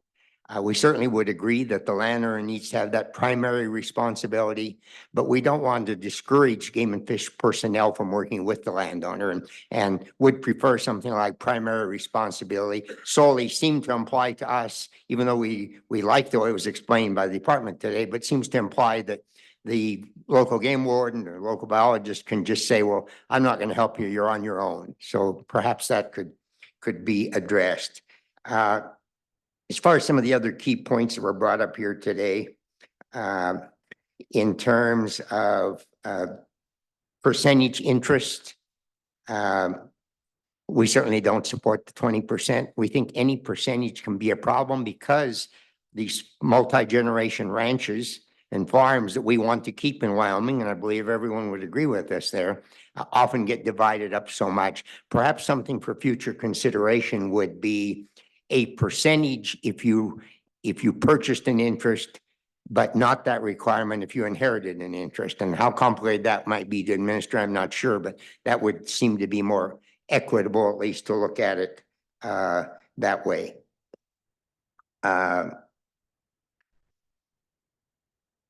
Earlier on and with the Wildlife Task Force and as well as I believe before the commission, we have shown some support for the change to 640 acres for grazing land, provided that current holders were grandfathered in. We certainly think it's unfair to change that in a way that could negatively impact current interest holders. But I'll comment a little bit about that in a moment. The other one that the big issue, of course, is transferability and the ability to market these licenses. And I would simply say that, that's not going to happen today. First of all, commission can't do that, but even with the legislature, but it's not going to go away as an issue. We look at our neighboring states and most of them have some provisions for the sale of licenses. Perhaps there's ways we can do it in Wyoming in a more nuanced manner. And that brings me to, I guess, my most general comment for today is that, first of all, this whole issue of landowner licenses is extremely complex, extremely nuanced. And I think it does it a disservice if we take specific points and say yes to this and no to the other without a true comprehensive review.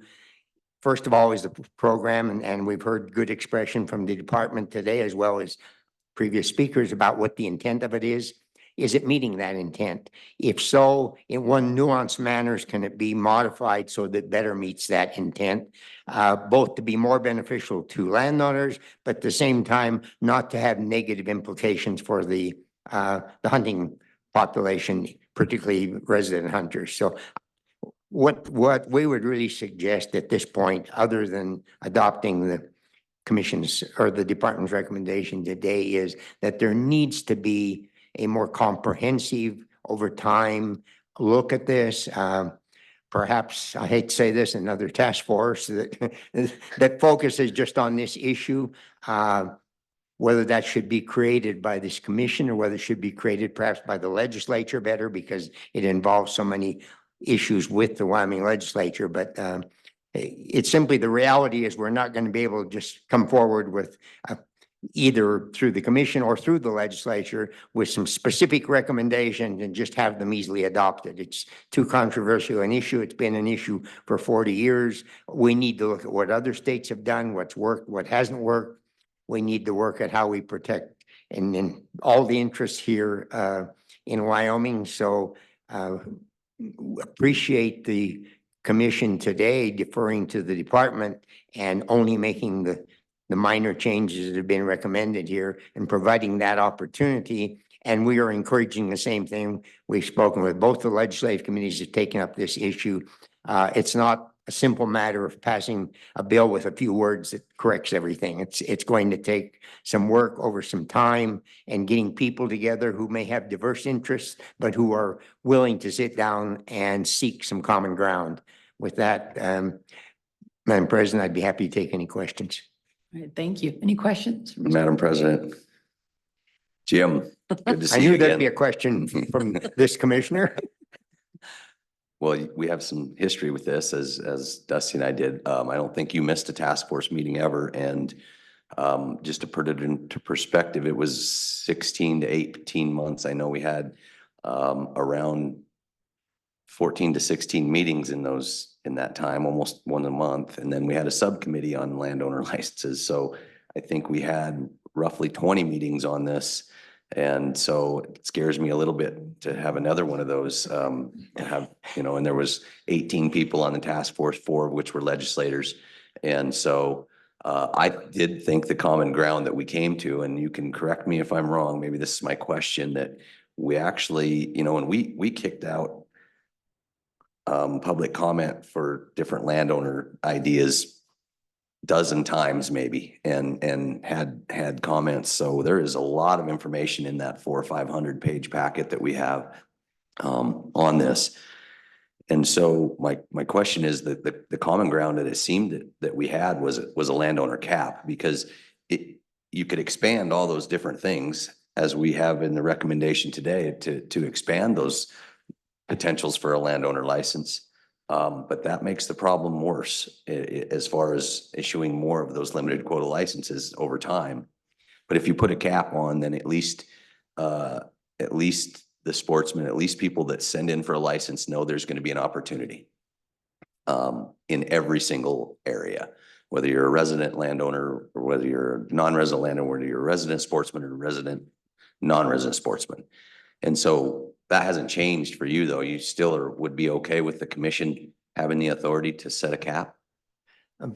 Madam President and Commissioner Bell, I believe at your Saratoga meeting, as I recall, we did come forward and say we would support giving the commission the authority to set the cap where necessary. I think it would be important to define the types of circumstances that would lead to the ability to establish a cap, not just at will, but the few examples we've heard where licenses are so limited, particularly if resident licenses are limited.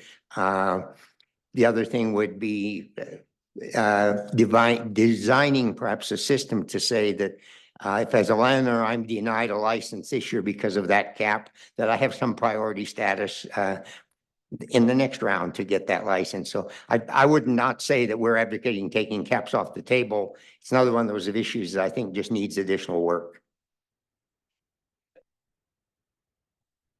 Commissioner Masters. Thank you, Madam President. Mr. McGagn. Yes, Mr. Commissioner. I have to, I hear what you're saying about a cap. I have to tell you that personally, I like wide sideboards, so because I would prefer, not that it matters, if the legislature just permitted us to put on a cap, right? Then we can respond within that. And I think we can respond with all due respect to the legislature, but it meets, once a year and once a budget session. But I think we can respond quicker to a very complex issue if there was a problem with something that came up. Cap set too high, cap set too low, needs to be adjusted here, needs to be adjusted there. So I personally, to the degree you were indicating, change the statute to allow a cap and then put other conditions on it. If I heard you right, that concerns me. And I don't know if you have any comments on that. Madam President, Mr. Commissioner, and I may have been misunderstood on that. In general, we very much favor providing broad direction from the legislature and working with the people who are closest to the issue to resolve this. So I would not intending to say that the legislature would provide all of those parameters, but that the legislature would authorize a cap if we went that way and would grant the commission whatever authority you might need, if you don't already have it, to establish the parameters through a public process and that for how the cap would function. Thank you. I appreciate you clarifying that, and as always, appreciate your presence and your thoughts. I firmly believe that all wisdom doesn't lie with the legislature. There's a lot there, but there's certainly a lot up at this table as well. Oh, I'm sorry, Madam President. I forgot my question, but the other question. You talked about the landowner applicant being solely responsible. I read it as shall be solely responsible to provide adequate documentation. So I see it as the burden on the landowner because the landowner has that information, the trail camera information, the photographs, here's a deed, that kind of stuff. So I don't read it quite as narrowly as you do. I just see that as proposed, meaning the landowner needs to, that's their job instead of the department having to go and search the assessor records or the game warden. Is that any further comment on that? Do you think I'm reading that wrong? Commissioner, I'm not sure you're reading it wrong. My concern is that it could be interpreted that way in the future as saying department has nothing to do with it. I mean, if the game and fish personnel, the warden happens to be out on that land very frequently and clearly observes those huge number of elk that are out there every time, we don't want to preclude that being utilized because solely to me, my definition means no other evidence would be considered but the evidence provided by the landowner, and we don't want it to be that narrow.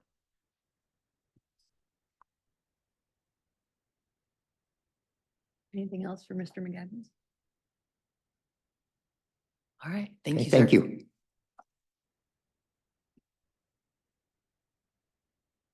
Ken Ball?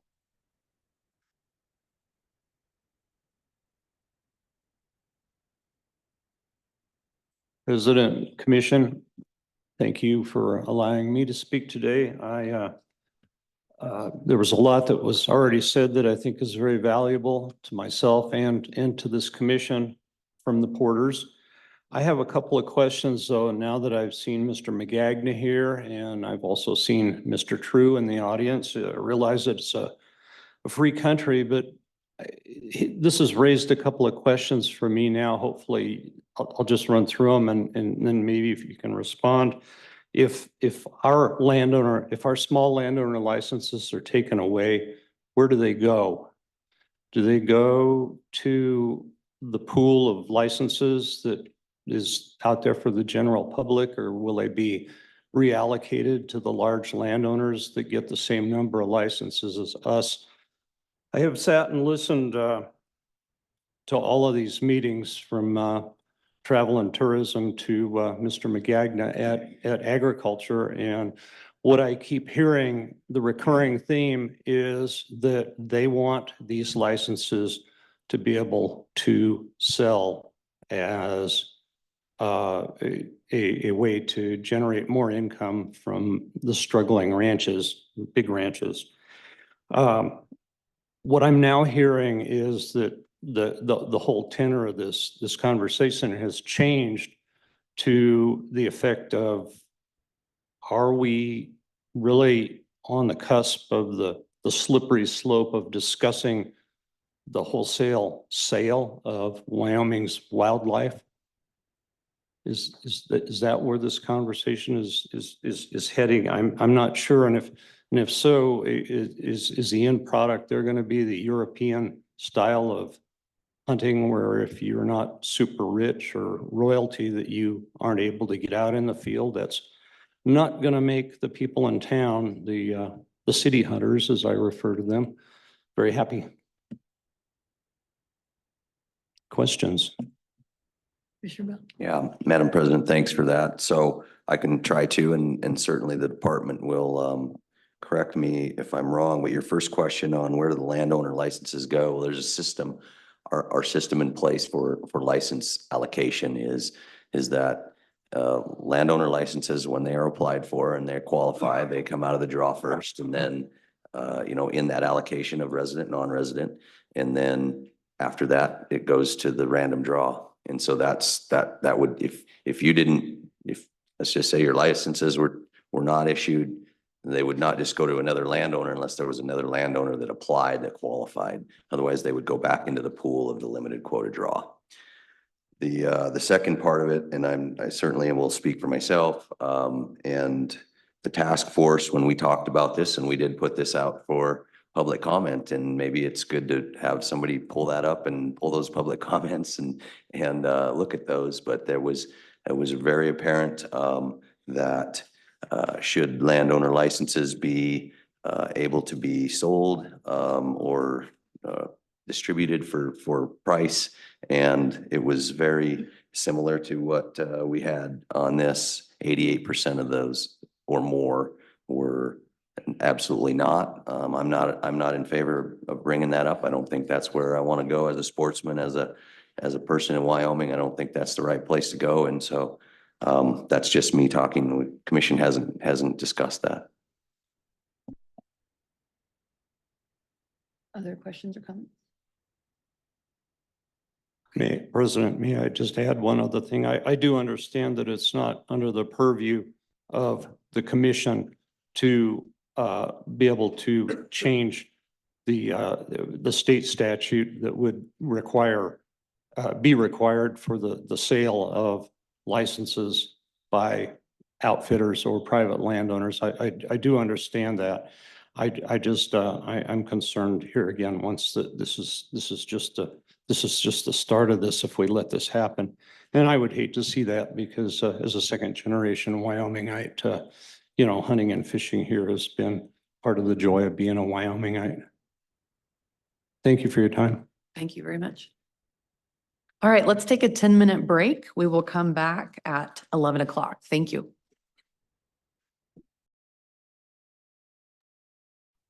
Okay. Kevin Christofferson. Kevin, are you here? Oh, hi.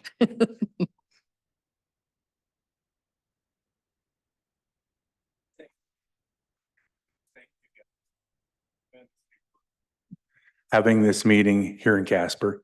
That was a wonderful thing to move it from Evanston. I want to thank Commissioner Masterson. He's must be still at the little boys room, but thank him for showing up to the meetings here in town. And thank you for all the time that you guys put in. I'm on a couple boards here in Casper. I'm the chair of the school board, so I understand the time commitment it takes. And if it's okay with you, I'm going to use some of your comments to help run my meetings, because they can get pretty contentious, especially when you have issues that hit this close to home. I'm a fourth generation Wyomingite. Have a couple properties in Wyoming, and this issue, if you pass it the way it was originally done, would severely adversely affect my family. In the south end of the Bighorns, we have a bigger family place that, and we have been allowing access, or a part of the Access Yes program, for 30 some years, since the beginning.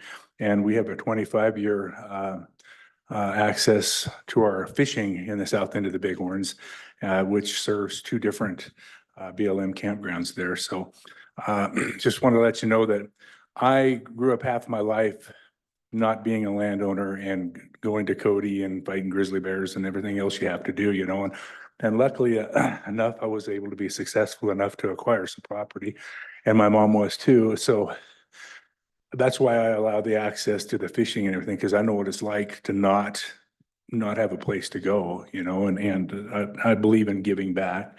And this isn't all just about, I don't own my property just for those two licenses. I think in the last 2 years, we've had 4 or 5 different youth groups and Girl Scout camps and boy camps on our property. And we love to give back. And as to your question, I always like to quote the 5 steps to entitlement. You give somebody once, and by the time they've got it 5 times, you feel entitled to it. And I understand that, but we like to give back. On my property down, I'm neighbors with your with your landowners of the year, the grants. I've known them for a long time.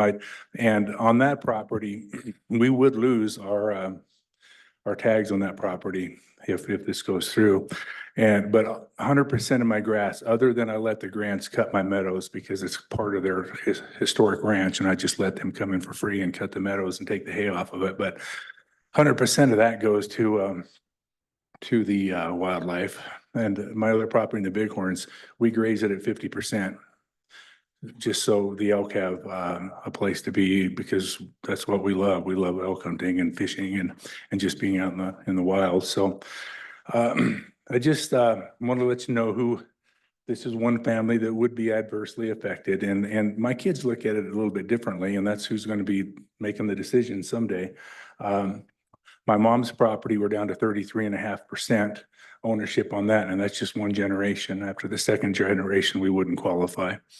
And my son, you know, he looks at it a little bit differently. The fishing holes down there, he has favorite places to fish, and sometimes he goes down there and there's a lot of people down there fishing on our private land. And when this came out, he's like, "Why are we doing that, Dad? Why are we letting those people in there when they're going to take our hunt licenses away?" And I said, "Well, Connor, he wasn't raised not having a place to go, so he looks at it differently than I do." So, I mean, this is a multi-generational thing that we have to look at. So I just thank you for your time and your effort and reading the comments. I sent 4 or 5 comments in, and the time to go to listen to us, because it really is, it means a lot to us just to have the opportunity every year to have that time with my grandkids and my kids and my stepchildren. I mean, I know you need to change that, because I've been applying, or my stepkids apply, and I have one coming up this year with his kids. So, I mean, we're really looking forward to that, but that does need to be changed. I know that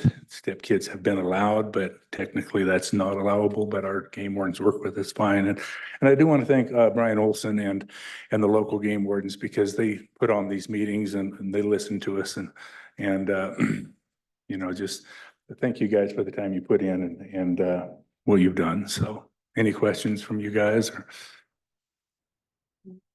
Thank you, sir. All right, thank you. Madam Oh, President, just kidding. thank you for the compliment. I appreciate being able to go to the meetings, and thanks for letting me get out alive. Appreciate that. And I'm hoping, Madam President, the minutes will reflect his appreciation for me going to the meeting. And thank you for participating in Access Yes. It's so important, as you know, and it's very appreciated. My question is, well, it's more of a statement or a direction or an order. Make sure you send me the Onyx hunt pin for your fishing access, okay? I will do that. I spent my own money, took a track hoe up there and went through all of the paperwork and improved that stream for 2.5 miles. And it is the best rookie fishing in the south end of the Bighorns. It's amazing fishing. So it's a secret spot. Not many people take advantage of it, but it's amazing. You come up there with your fly pole and you'll be catching, literally hundreds of fish. I think that the members of the Fish Caucus within the commission would appreciate the opportunity to evaluate those resources. You might ask these guys, I can't remember the number of it, but there's a, walk-in access number 13 or something up there in the south end of the Bighorns, but it's pretty amazing fishing. So thank you. Thank you. Thank you. Before we move on with the next public comment, I did want to give out this information. I believe Commissioner Robertson asked this earlier. Of the Chapter 44 comments, and these were the formal comments that were formally submitted to the department, the question had been raised about where those comments were coming from. And of those comments, 267 were from residents, 90 were from non-residents, and 24 were unknown. So just wanted to give that information out to everyone. Again, 267 from residents, 90 from non-residents, and 24 unknown location. So just some information there. Okay. Greg Pope.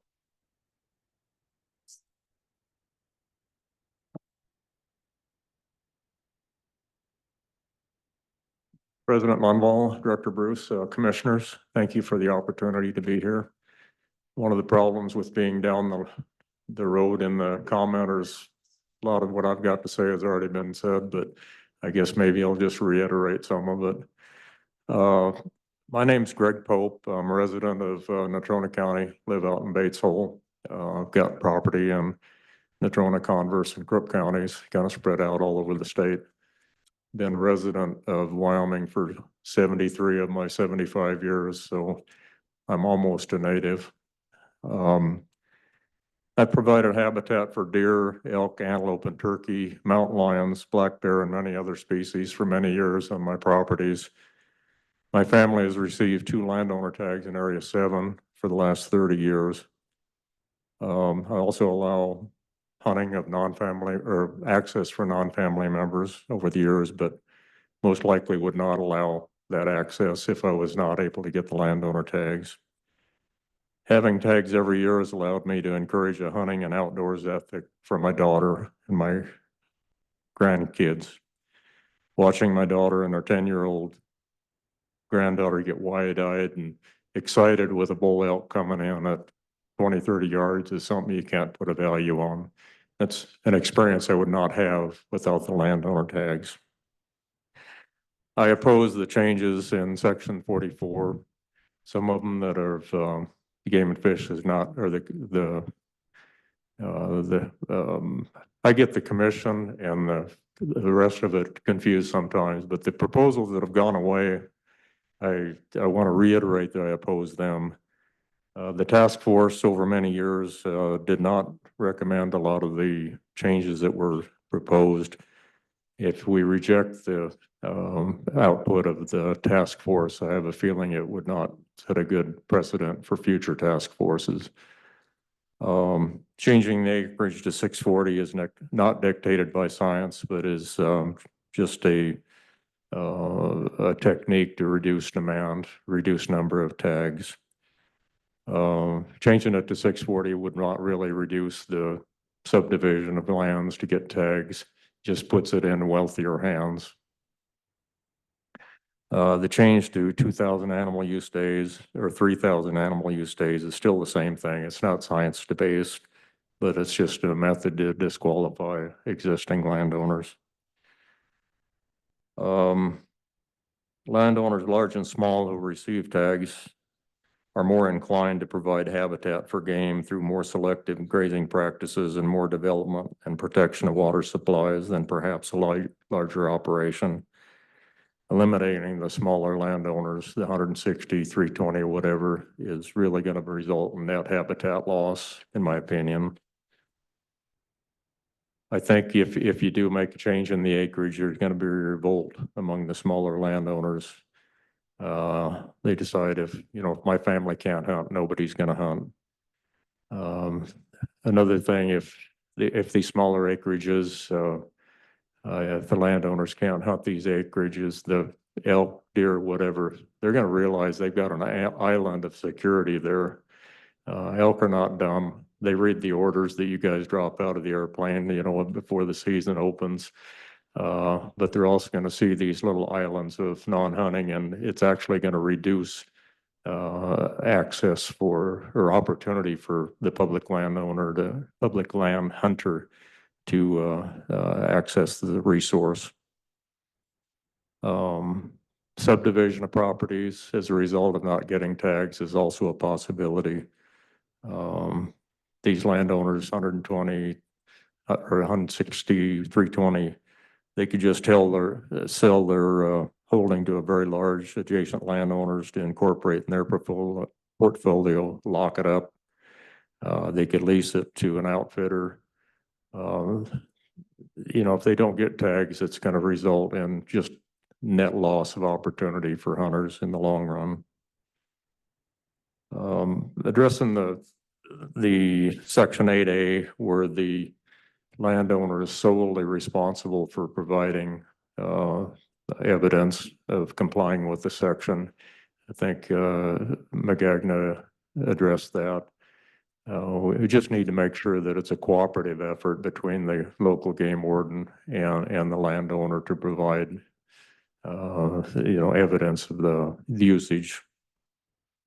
There was a suggestion made at an earlier meeting, and I think it was Commissioner Masterson that suggested it was, what would we think about requiring participation of access yes in order to get a landowner tag? I'm against that. I think it'd be an excessive burden on the smaller landowners who do not really have enough acreage to allow public access and still have quality hunting, quality life experience. The purpose of the statute 23-1302 and providing landowner licenses promoting the maintenance of wildlife habitat. The purpose is not to provide public access. I think if you included the access yes requirement, that would also require legislative change. Really, in summary, I'm cutting down a lot of these things from what I gave in the comments. An oversimplification of the reason for any of these changes is just the number of tags out there. There's a perception problem and a deception problem, in my opinion. The perception problem is the sportsmen think that the landowners are getting too many tags. I think you address that perception problem by perhaps a PR effort, a little better input from the landowners.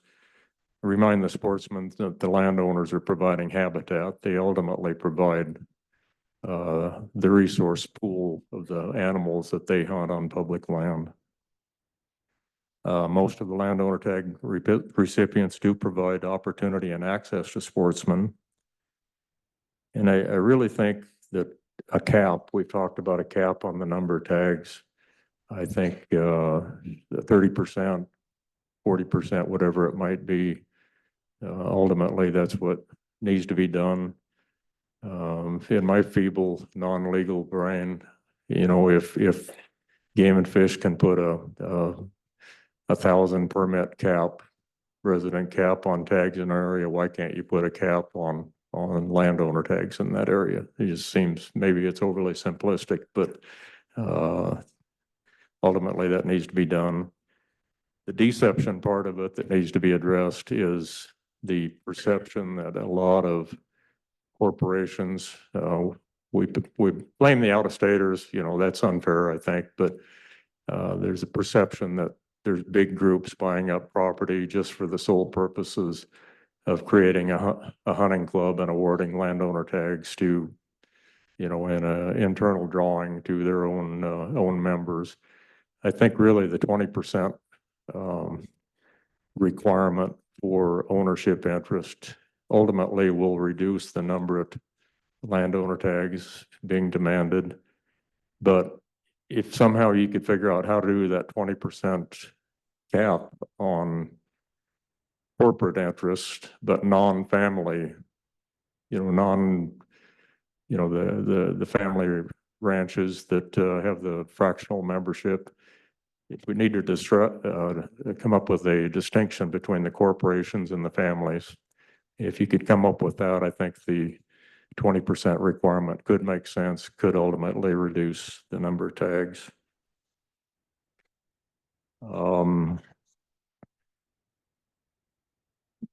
Anyway, the two interests, the 20% cap, the 30%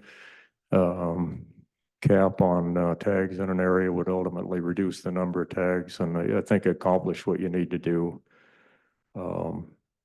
And regardless of what changes you make, hopefully you can grandfather in the existing people. They have made significant interest or significant improvements in their properties, and just require everyone to document their compliance with regulations and just give them an adequate amount of time in order to do it. Very disorganized, very quick pass through the comments. Ultimately, the other statement would be, please do everything you can not to allow the sale of licenses or sale of the landowner tags. that's just gonna exacerbate the problem and increase the demand. And, it just multiply down through the years. Anyway, that's it. Disorganized, but hopefully I made a couple of good points. Thank you, sir. Any questions?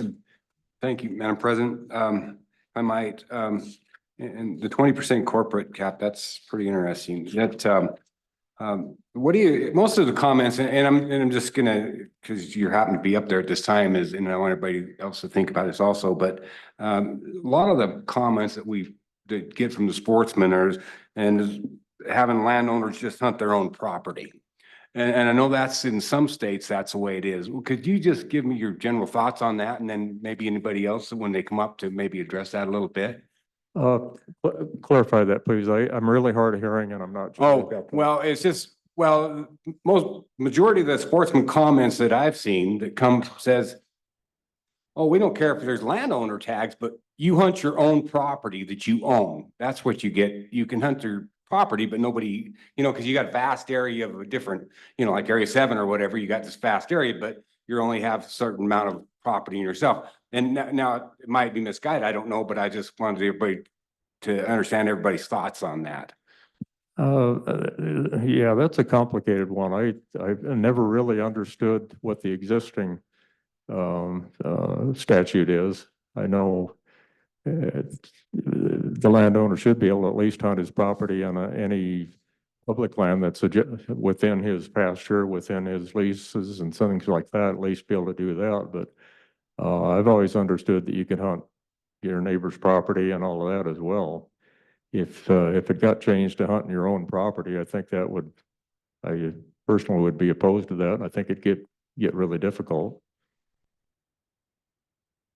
It would get really messy to enforce too, I think. I just wanted your general thoughts. Thank you. Yeah, okay. Thank you. You bet, thank you. Senator Pearson.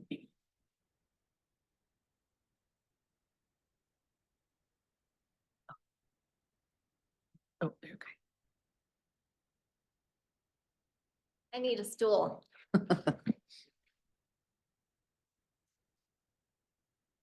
Okay. Thank you, Commissioner Linval and members of the commission. My name is Laura Pearson. We own land down in Southwest Wyoming. As far as these rules, I, like many of these people here, believe that if you're going to implement these rules, there should be some sort of a grandfather clause. I also believe that there needs to be more accountability as far as who qualifies. I feel like it needs to be mostly the landowner's responsibility to prove that they have that amount of animals on their land. But obviously our game and fish needs to be a part of that as well, so I would as well like to have the wording a little bit different. But I do believe that if a landowner is not willing to do that work and document those animal numbers on their property, then they shouldn't get the tags. That's my opinion, but because I know that there are several landowners around the state that have gotten tags that probably don't qualify.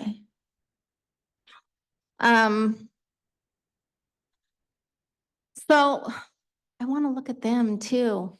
Can I come on the side? I'm the one who brought the bill for transfer of landowner tags. I don't feel like it's fair that the landowners that are providing the forage for these animals year round are not able to sell a tag or two to get by at the year end.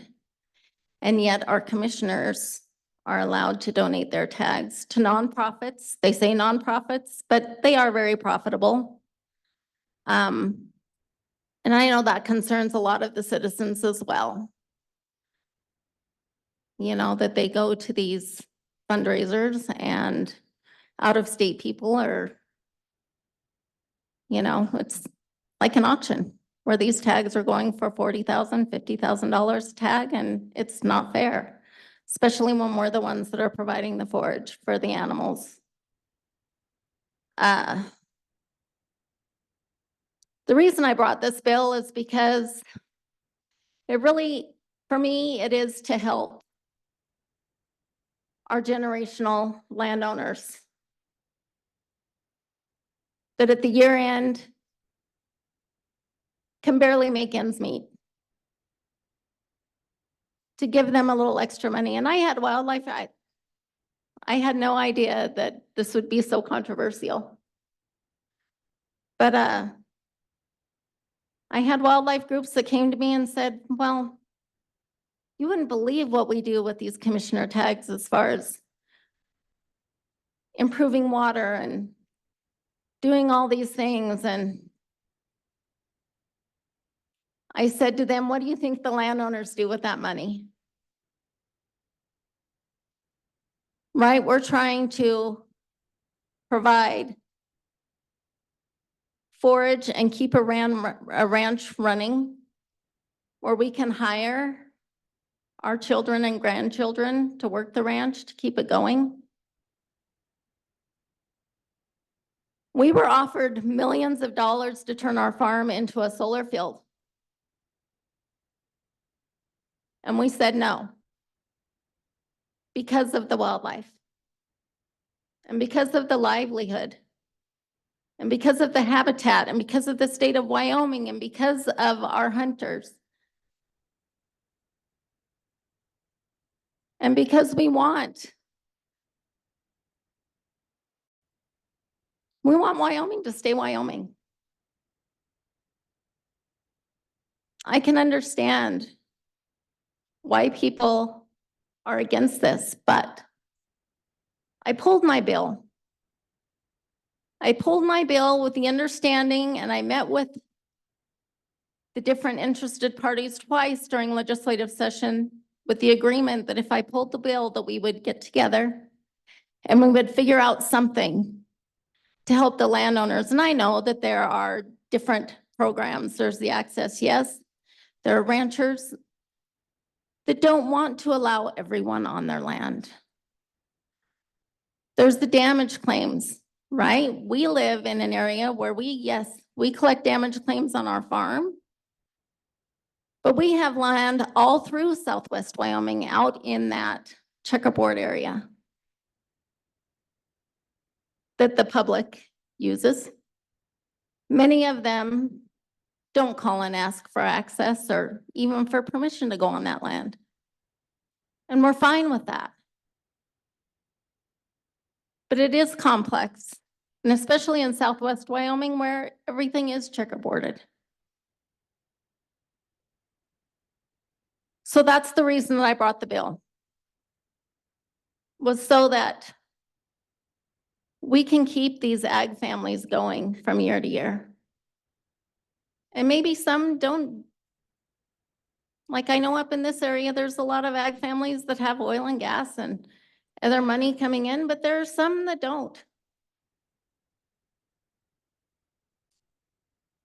And it's a struggle. And it's a struggle to decide, well, do we collect that millions of dollars for a solar farm? Just so that our family is provided for several generations? Or do we try to keep the habitat, improve the habitat, and make it better for everybody in the state of Wyoming? Is there anything that I missed?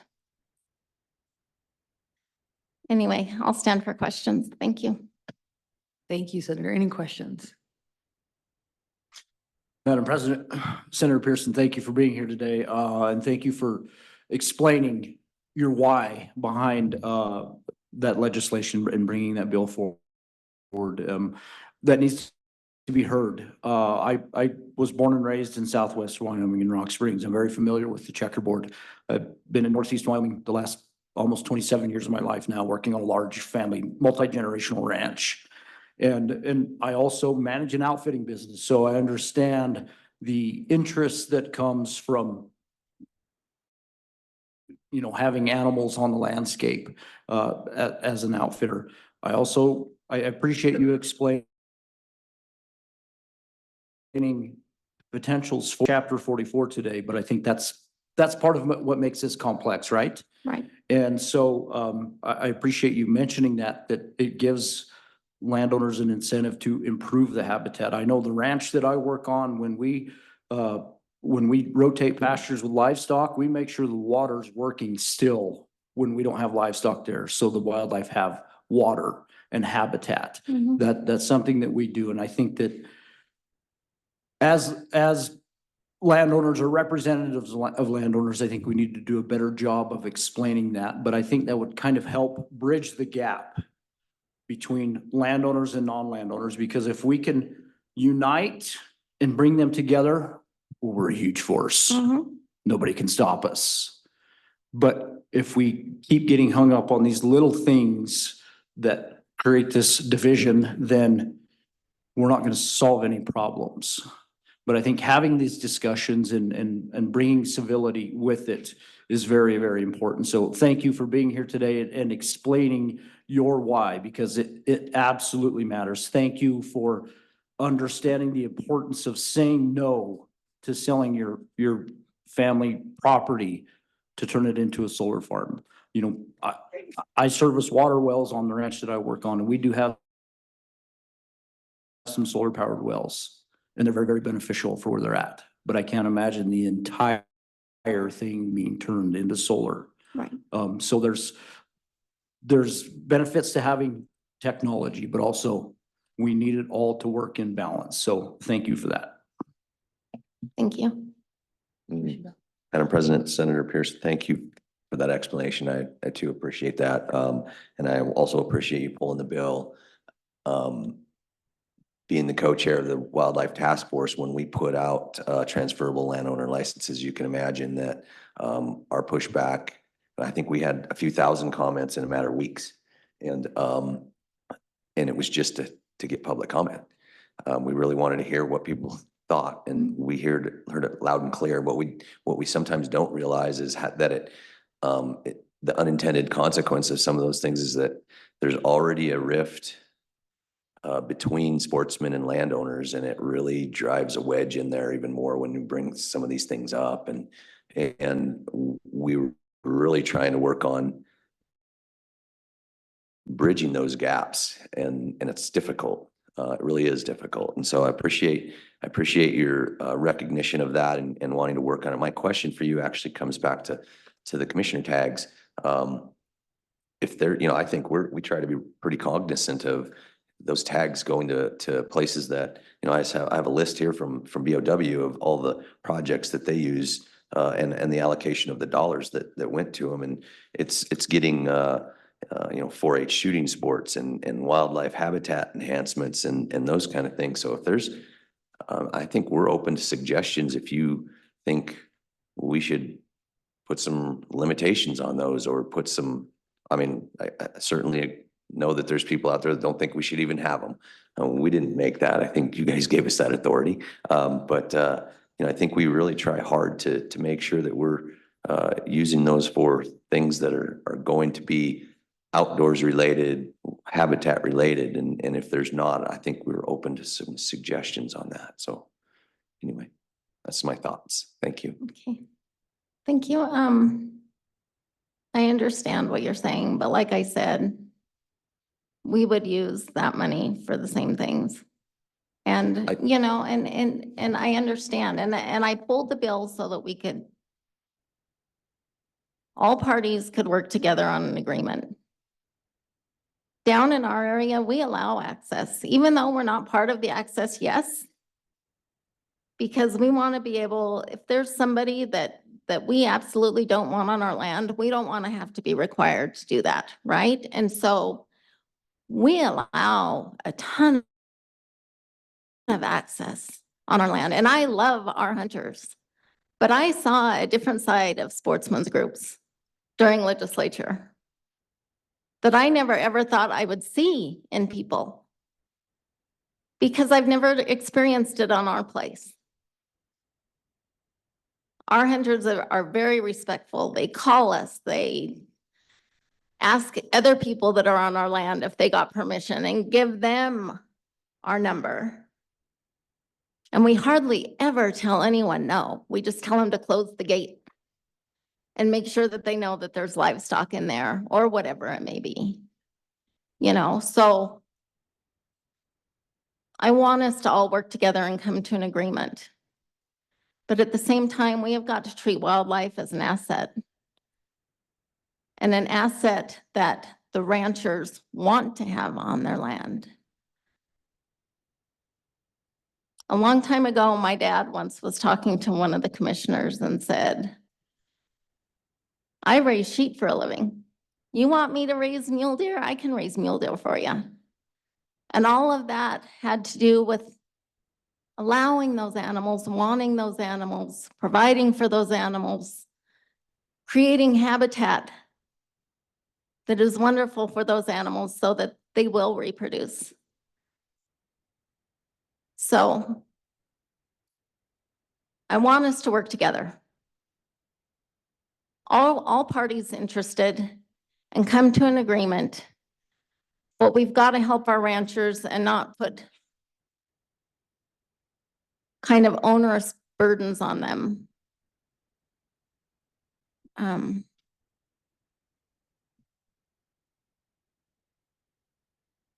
That's all I have. Thank you. Madam President, the one thing I want to just point out there is that, and thanks to Commissioner Mai, he had some information that he asked for. It's something that I wonder about as we, you know, when we have this conversation. Well, how many 160 acre parcels are there out there in the state of Wyoming that would just on the acreage part of it would qualify? And there's around 18,000. So there's a lot that would qualify for, could potentially qualify for landowner tags. We'll have to work on this because Okay. Sounds good. That's what I'll tell you. I'm a reasonable person, but that's going to be hard. It's going to be really hard. Doesn't mean we can't work on hard issues. I think anybody that watched the task force knows we're willing to talk about those kind of things. So appreciate that. Thank you. Okay, thank you very much. Thank you. All right, Mike, I'm gonna say this wrong. Wakuri? I get close at all? Just wrestling matches growing up because my name was not called. My name is Mike Walkery. Address you, Madam Commissioner and Commissioners. Yeah, a lot going through my head now, listening to all these good talks.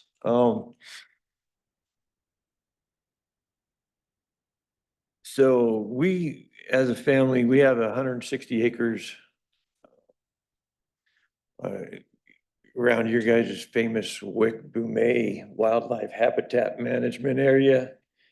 We're about 2 miles west of your southwest corner of the Wick unit, and about a half a mile to 3/4 of a mile to the south is where our 160 is. So it has no issues qualifying. Even if you go to 3,000 use days, it'll still qualify out of the 7 months that the elk are there. Deer are struggling, so moose are not, but try to keep this simple.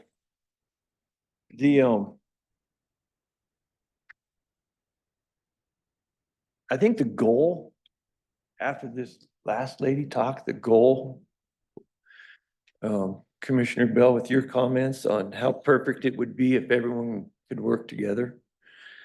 You know, I guess my goal, if I was in the game and fish's shoes, would be to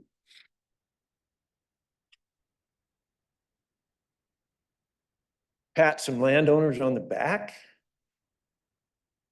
instead of potentially trying to take their landowner tags away from them. Like partnerships and conservation.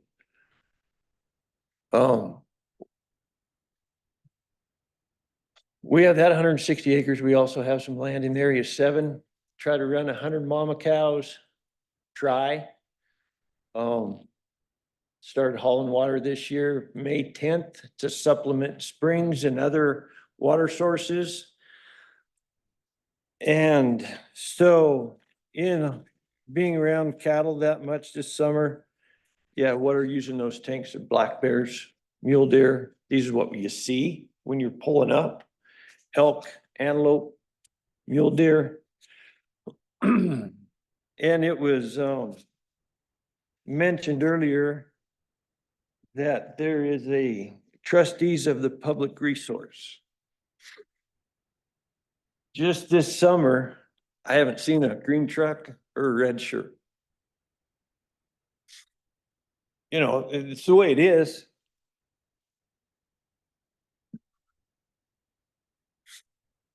Who's managing the natural resource? All of us, right? All of us are managing the natural resource. Landowners are they're the backbone.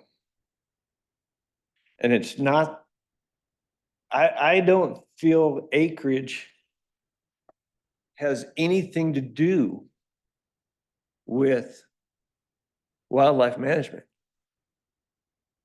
Everybody's a partner. And I hope that there's not individuals that don't feel that way.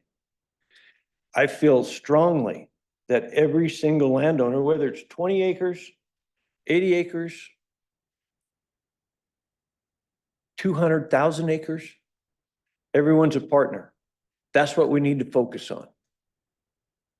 We don't need to divide and conquer, because that's not going to get us anywhere. Divide and conquer. What are we conquering? We need to work as a team.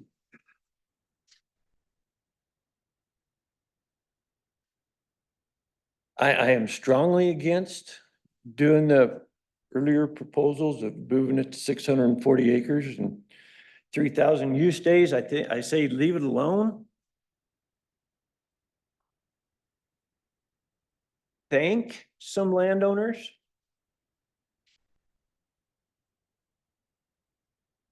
Thank landowners for what they do, what they provide.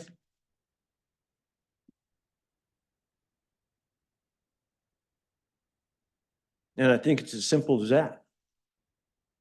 So thank you for letting me talk. Anyone have any questions? Madam President, Mike, thank you. Appreciate that. Okay. I really do want you to know that I do feel like our department does a really good job trying to work with landowners, and that this issue that is brought up was this commission decided to bring these things up, not necessarily the department. So I think the department has done and does as good a job as they can working with landowners and helping you guys help you manage the resource, help us manage the resource. When we move red shirts and green trucks out to lakes during the summer and they're not out on, in those areas, they're trying to manage another resource, and we appreciate the fact that we do have good partnerships with all of our landowners. And so I thank you for that. I do think we're all on the same team. Can we always do a better job? Absolutely. But I think that the department really, this was a commission decision to bring this up and to bring changes up on this. The department helps us navigate that, helps us take public comments, and they're the ones that get brutalized most of the time. And so I just want to let you know that was this commission's decision to put these out for public comment. So Can I ask a question? Certain.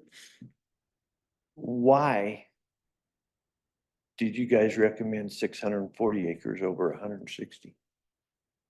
So I'm gonna just throw this out there, and if you're familiar with where I'm at on this and where I have been and how much I've talked about this over the past 4 years, because we actually wanted the public comment. It comes out as a recommendation, but it's a recommendation for public comment. And I think I think everybody's getting to see the process on how that works. This has been an issue, and it is an issue that, while it's not an issue statewide, and while it's not an issue of only 2 to 3% of the tags across the state, hopefully everybody understands that there are places where people send in for a license that they cannot draw, and they don't even know it. And that's not fair. That opportunity is not there. And so that number of landowner licenses is increasing, ever increasing, and is going to continue to ever increase. We have, like Commissioner Mine, I just talked about, there's 18,000 parcels of land, 160 acres or larger. That means that those can still be split up into smaller ones. Those ones could all potentially apply for landowner licenses. I think that everybody understands that mule deer are having a hard time right now. And as we move, or if we ever move, a different commission moves towards more limited quota areas, landowner licenses are going to continue to be a bigger and bigger topic, especially if there's not a solution that doesn't provide 100% of those to go to landowners. And I think that that's going to continue to drive a wedge between sportsmen and landowners. So why we did that was to get exactly what we're getting, public comment. And so I appreciate the public comment more so than anybody probably believes. We're getting it. We're getting it loud and clear. And I think that public comment, the department looked at that public comment and gave us recommendations back. It's up to us later today probably to take a look at those recommendations and vote on it. So I appreciate it immensely. Yeah, one more comment. I forgot to mention this. So there's clarification. So late 1800s, right, is when our family was in that area. So it's not last year. So just, anyway, appreciate it. Madam President, sir, I appreciate your comments, and thanks for being here. I want to just elaborate. I promise I'll try to be brief on Commissioner Bell's comment. This has been bantered about as an issue. It's kind of been percolating for about 4 years, but it's been percolating kind of in a hypothetical way. Nothing concrete. You know, there's been a lot of debate. Task force debated it. We had it at a number of meetings. And the only way that we can get public comment is to put it, well, not the only, but the way to get public comment, the productive way to do it, is to put out a proposal. And that is exactly what we did. We put it out because you needed something concrete to comment on. It wasn't a frivolous effort. We didn't do it, you know, willy-nilly, but we had to put something out so that you could look at it and have something to respond to. And we needed direct public comment, not anecdotes or this or that. We needed direct public comment on something concrete in order for this system to work. And that's what we did. We got great public participation. Personally, I can't function without, I can't make good decisions without public comment. I need it. And that's what we got. And as Commissioner Bell said, this is the process at work. We'll debate it later. We'll talk about it later, you know, what actions we're going to take or not take. But I need you to know your comments are important. They're heard. I hate speaking for the commission, but I'll bet not one commissioner here does not understand and appreciate and be thankful for the contribution that landowners give to these public resources, habitat, wildlife, fish, everything. We understand that.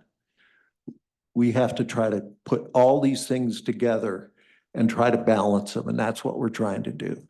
So to do that, we need public comment, we need interaction, and we had to put out something to say, here's a starting point. What do you think? And what we got back is in my mind exactly what we needed. So thank you for commenting. I appreciate it.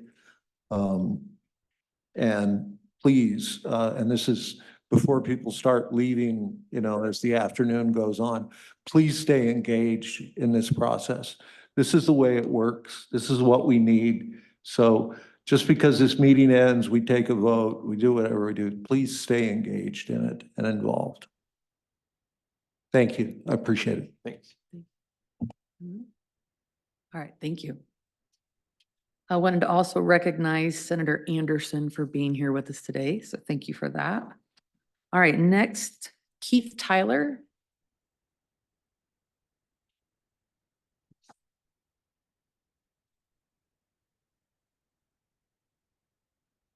Madam Chairman, members of the commission, Director Bruce.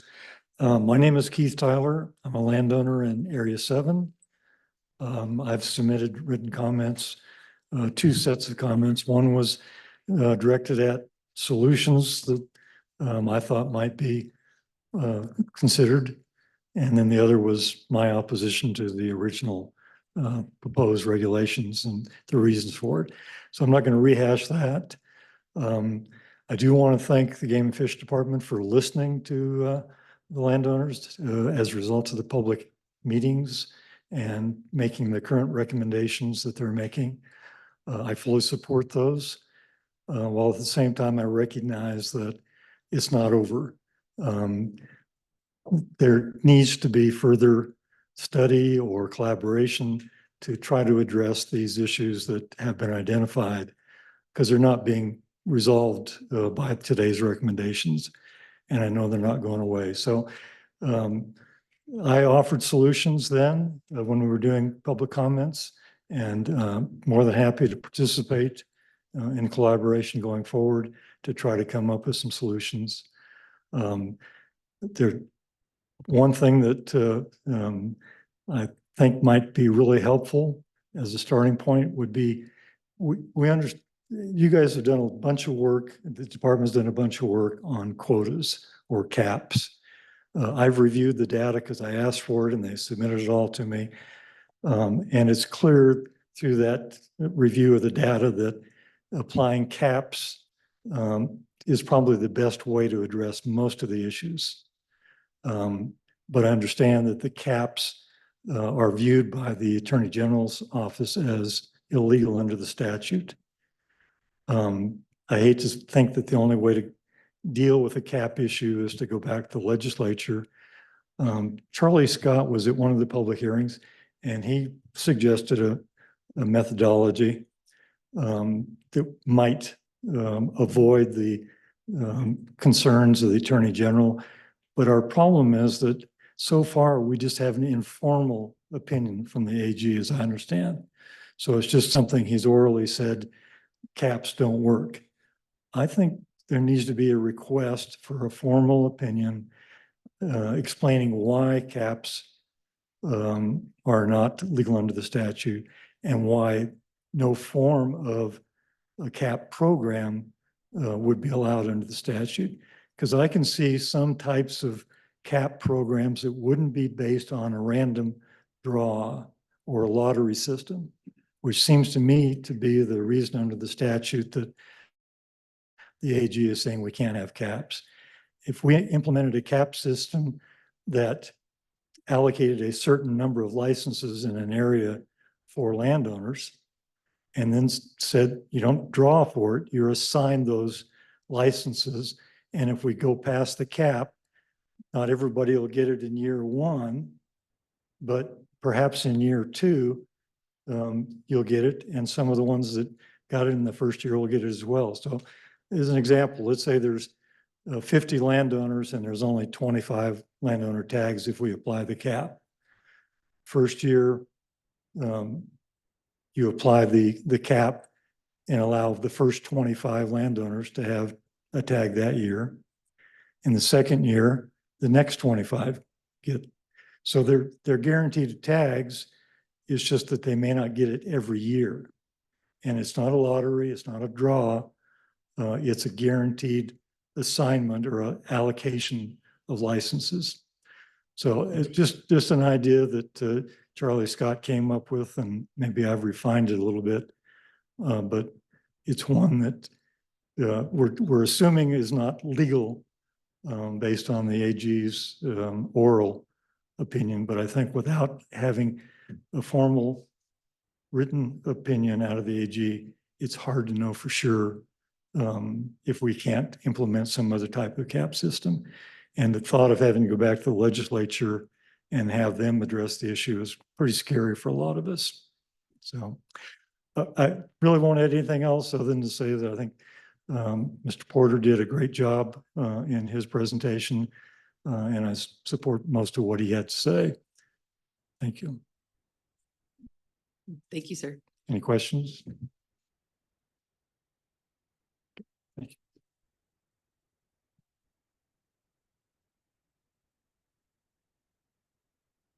Lisa Minkus.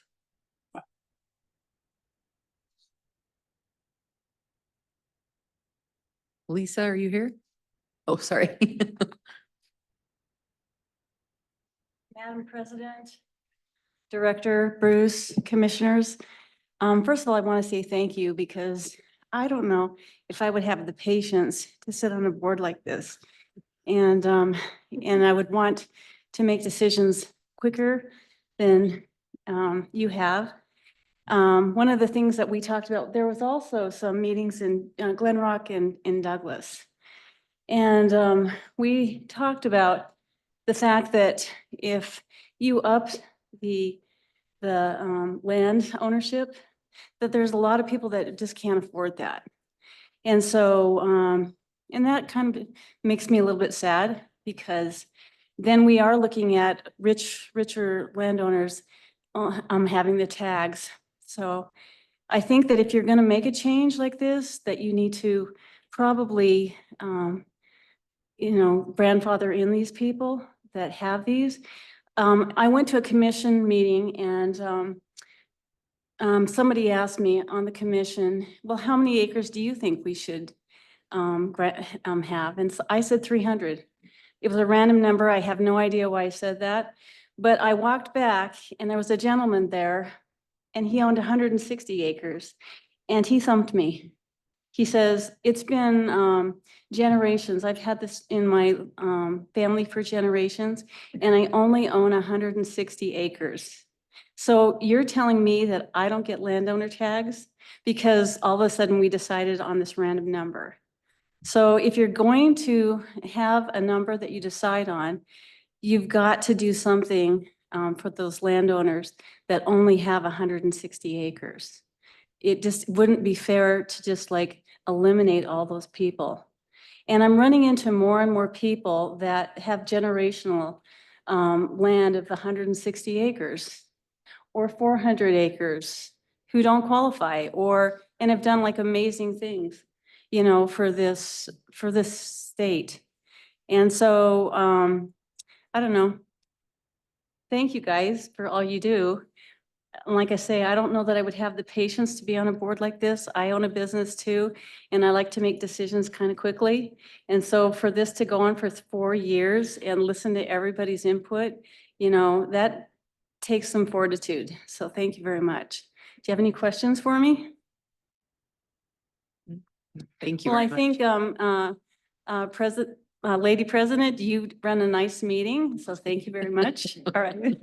They give me chocolate, so that helps. Thank you. Steve Garrett.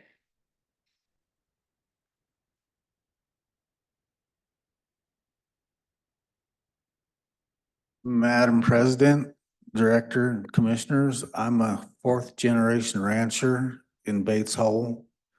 I own a significant amount of land, but the problem I got with the landowner tags is the 20% ownership. It's going to put the company out of landowner tags in the future. We're still okay right now, but in the near future, my kids are the 5th generation, so when I start divvying it that away, we're going to be knocked out. And we've had a working relationship with the Game and Fish forever. I mean, we've been in the Access Yes program for 30 years. And we've never turned down hunters. It's wide open. And I just don't think it's quite right that somebody that's worked with you guys for that long in the Access Yes program, I'm afraid, because we like to go all over the state and hunt too, that this decision can ruin 30 years of Access Yes. And That's pretty much all I got, but except for, I got one question for Commissioner Bell. You're talking about 18,000 parcels of ground that could be for these tags. And the consensus I get is elk's not the problem. It's mule deer. And my thinking on the actual use days, you guys are vaccinated with 2,000 or 3,000 per species. But it takes probably 5 times the habitat for a elk that it does a deer. So I think you should leave the animal use days for elk at 2,000, but put mule deer and antelope at 10,000. As it takes 5 elk or antelope to use as much as 1 elk. So, Madam President, thanks for, you know what, I don't think that we ever took any public comment on that. And so that might be one of the things that I've heard that we haven't, and that's interesting. I appreciate that. Okay, that's all I got to say. Thank you very much. This one next. Jared Williams. Is he planning on being back later, or did he have to leave? Okay, we'll put it at the end just in case. Merlin Hitt. Merlin?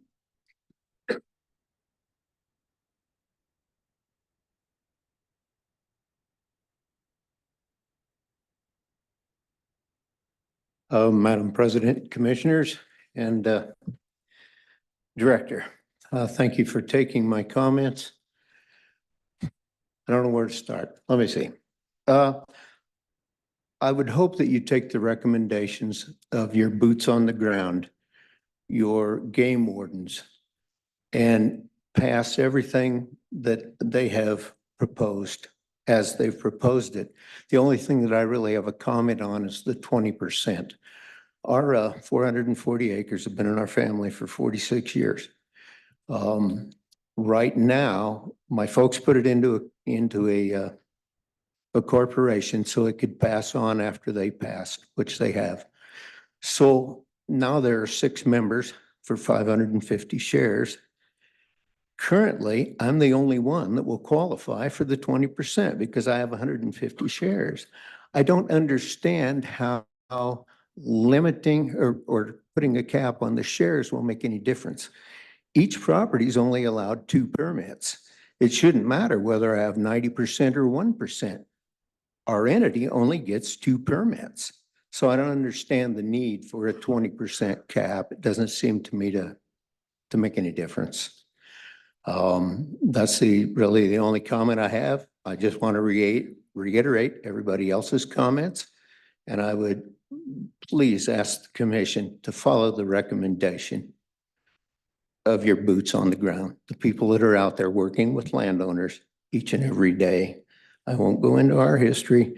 My father negotiated with the Game and Fish for Rock Lake in Platte County because my grandmother owned that. We've worked very well with Game and Fish over habitat in lakes and ponds that we've owned. We've always allowed a lot of public fishing and hunting on our small acreage up in the hills. Thank you. Questions? Madam President, Merlin, thank you. I appreciate that.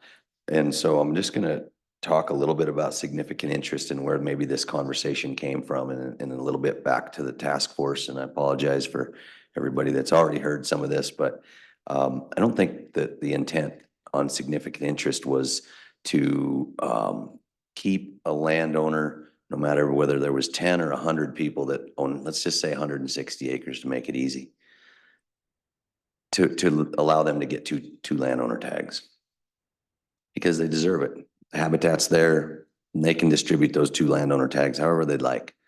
We had some larger ranches that were divided up in different corporations that were getting 57 landowner tags in different areas and different species. And so there's a difference between, I mean, in my neck of the woods in northeastern Campbell County, in Campbell County, we have mines that own, tens of thousands of acres. They get 2 landowner tags. They put it out for any of the employees that want to put in for that draw. They still only get 2 landowner tags, even though they have all these different, they give shares to those employees. So there's a difference between that and them cutting out 160 acres for every employee Gotcha. and getting 1,000 landowner tags. I mean, that's far-fetched. However, there's a difference in what we were trying to do on significant interest and trying to divide family ranches. That is absolutely not what the intent of this was. So hopefully that's a little bit of clarification. Because I've heard from some folks in the Bighorns that, around Reservoir, that there's 80 of them that have property and they all put in for a draw for their 2 tags, and they're still only getting 2 tags. The intent was not to take those away. The intent was to not allow it to divide up these acreages in a corporation. It's more difficult than it seems. So anyway, All right. thank you. Well, thank you. Appreciate that. Thank you, sir.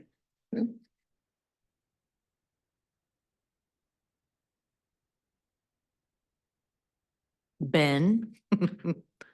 Is it Killinsek? We'll just go with Ben. Madam President and Director Bruce, Commission, thank you all for all the hard work. I know it's such a complicated issue, and thank you for everybody in attendance and watching online.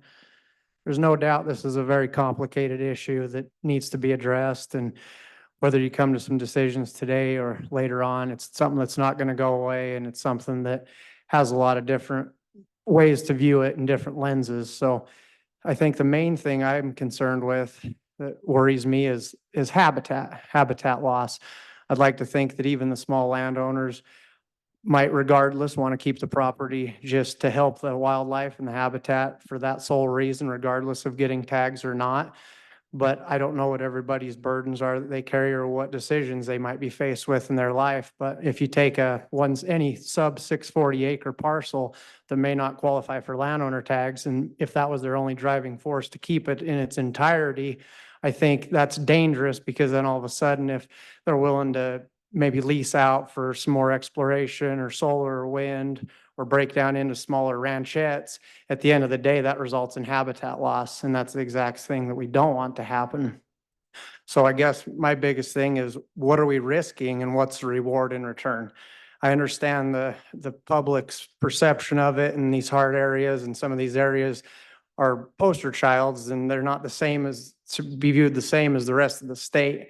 So I think that one size fits all is really tough to look at it that way. But at the end of the day, we can't afford to lose any more habitat. Our mule deer are struggling beyond belief. Elk seems to be flourishing depending on where you go, and has this essentially more problems that go along with that, and conflicts with the landowners and the destruction of fences and eating the stack yards, and the list goes on. So I completely understand that. But getting back to the habitat loss, I think that maybe if the landowner tags, if the public views them, I don't want to say necessary evil per se, but the last thing we want to do is limit the habitat and lose any more than we already have.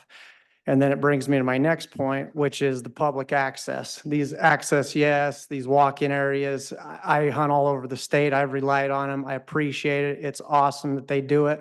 I've tried to encourage other big landowners to enroll in those things and tell them what a good thing it is, and try to promote that, because it's very important. But damaging relationships, we've seen it already and heard from all these testimonies here, and that's the last thing we want to do for that regard as well. So at the end of the day, I think if we focus on, yes, this is a problem, and moving forward, we have to address something, because like Commissioner Bell was discussing, the different ways of doing that, and one entity owns separate, one parent entity owns smaller other entities, and it's all under one umbrella, but each entity could per se qualify, then yeah, they could eat through a whole lot of tags in a short period of time. So I absolutely think that we need to continue on in that regard. But at the same time, we can't sacrifice any habitat, or I'd urge you to consider, the habitat being a really big point, and then the access and the relationships that we have forged over the years with the landowners. And we don't want to damage those or discourage any others coming forward that might be on the fringe of wanting to do that. And I believe that's all I have right now. Thank you very much. Thank you. You guys have any questions for me?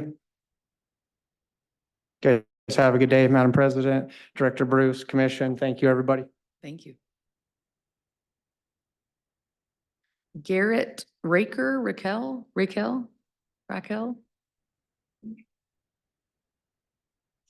Garrett? No? Could be Parker. We'll talk about your penmanship later. Well, it's a good thing penmanship isn't before the commission. So. That's true. Alrighty, well, sitting back there, my talking points have been whittled down, but I do want to talk about something I think we're all forgetting. And an important part of any state is how land ownership comes about in that state. In the South of America, you're talking about large Spanish land grants where they are thousands upon thousands of acres. Back east, you're talking about places that were settled for plantations and by large family units that have now grown to thousands of acres. The principal way that Wyoming's land came about is through the Homestead Act and checkerboarding. Now, the Homestead Act gave 160 acres to people that moved out here, lived on that property, and developed it. Now, Commissioner Bell likes to talk about there's 18,000 of those parcels because of that. But there's also an animal use requirement. Not all those 18,000 acres are going to qualify for landowner tags. And as we heard from the Game and Fish, just because you submit a request doesn't mean it's an automatic stamp of approval. You have a game warden come out, they look at, let's say, your trail cam pictures, or the old school method where they go count poop samples. You still have to prove that animals are on your property. You don't just say, I got 160 acres, so I magically produce 2 tags. You have to prove it. You have to show it to the game warden. I'm all for having to prove 2,000 or 3,000, whatever the animal use acreage is. But I think it's important to keep in mind that even through checkerboarding, where you have large 640 acre squares, those have been broken down over the years, and most 640 continuous squares are already owned by people that have cattle operations or receive money from oil companies or have large family trusts that they themselves want to use it. So I think it's important to keep in mind how the land in Wyoming was set up. And it's not set up while there are massive ranches. It wasn't built on these massive ranches coming in and already owning 80% of the state like you see back east where there's very little public land. Over 50% of the state is still public land. Even in areas where it's extremely hard to get tags for the public, there's still public land. Now, there can be a conversation for, say, the 1 area or the 5 areas or the 6 areas that have these massive amounts of public landowners that are taking up those tags. But I think it's also important to realize how much public land there is, how people qualify for it, and how our land was divided up in order for sale and purchase and use. And then I would also like to comment a little bit earlier, we heard about a comment from sportsmen that landowners should stay on their own land when hunting. And again, I would like to remind that 50% of the public land of the land here is public. And if hunters feel that way, then they might want to stay on their own land and not use all the private access that they've been provided through the Game and Fish and public and private landowner partnerships. Does anyone have any questions for me? All right. Thank you very much.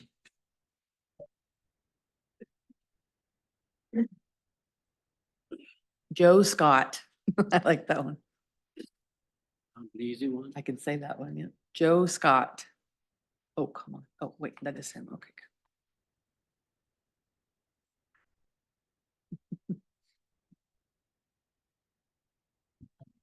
Madam President, Commissioners, Director, thank you for the opportunity. Thank you for the time. I will try not to bore you. Joe Scott, my family is a local landowner here in the Casper area. 20,000 plus acres in access, yes. Long-time partnership with the Game and Fish Department that has been very good. I think we've enjoyed that for a long time. I would note that one of the things that hasn't been super stressed today is that, yeah, I just gave an acre total, but particularly in this local area, stranded acres is a huge deal. So, I mean, there are very few number of acres that we provide access to that, you know, there's a 7,000 acre block of stranded public where a lot of hunting occurs and where they only access. The porters control one of the two access points to, I would say, 50% of the elk hunting in this area. So when you think about this issue, I really encourage you to think about not all access is created equal, whether people like it or not. And some very small parcels of access are mission critical to the ability to manage herds and public hunting. I'd really like to, well, one, I'd like to thank specifically in my experience, Commissioner Masterson and any other commissioners that showed up I was at meetings back-to-back nights, one public, one landowner only.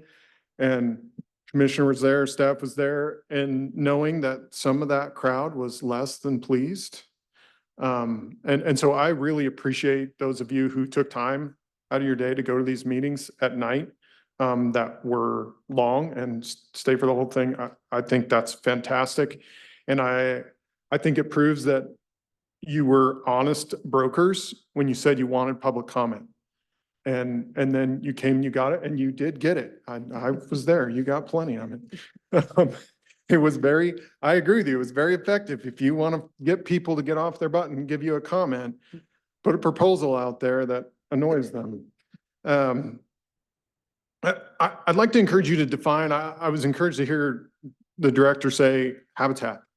That's the reason. I think when the proposal came out, one of the things that was hard to wrap our heads around as general sportsmen and landowners is what's the goal of the program and define the problem. I think there was a lot of non-specific comments towards areas that were overprescribed, but what is overprescribed for landowners? And I would say, sitting back, I heard one of my neighbors get up and say, well, an elk is not the same as an antelope. It's not the same as a deer. It's true. Also, areas are not created equal. So what may be inappropriate amount of licenses in one area is not necessarily an appropriate amount of licenses in another area, in another species. And I know that leads towards a lot of work towards the department, but I think it's well spent. And I think consideration should be given. I'm against a lot of the changes that are out there today for all the reasons that have been stated, but I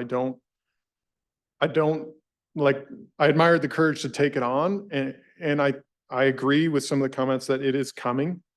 I think it's mostly coming on the non-resident side, but making a very thoughtful and taking a little bit of time to try to get this right, because if you don't, it's going to be in the legislature. Heck, even if you do, it might be, but everything has risks.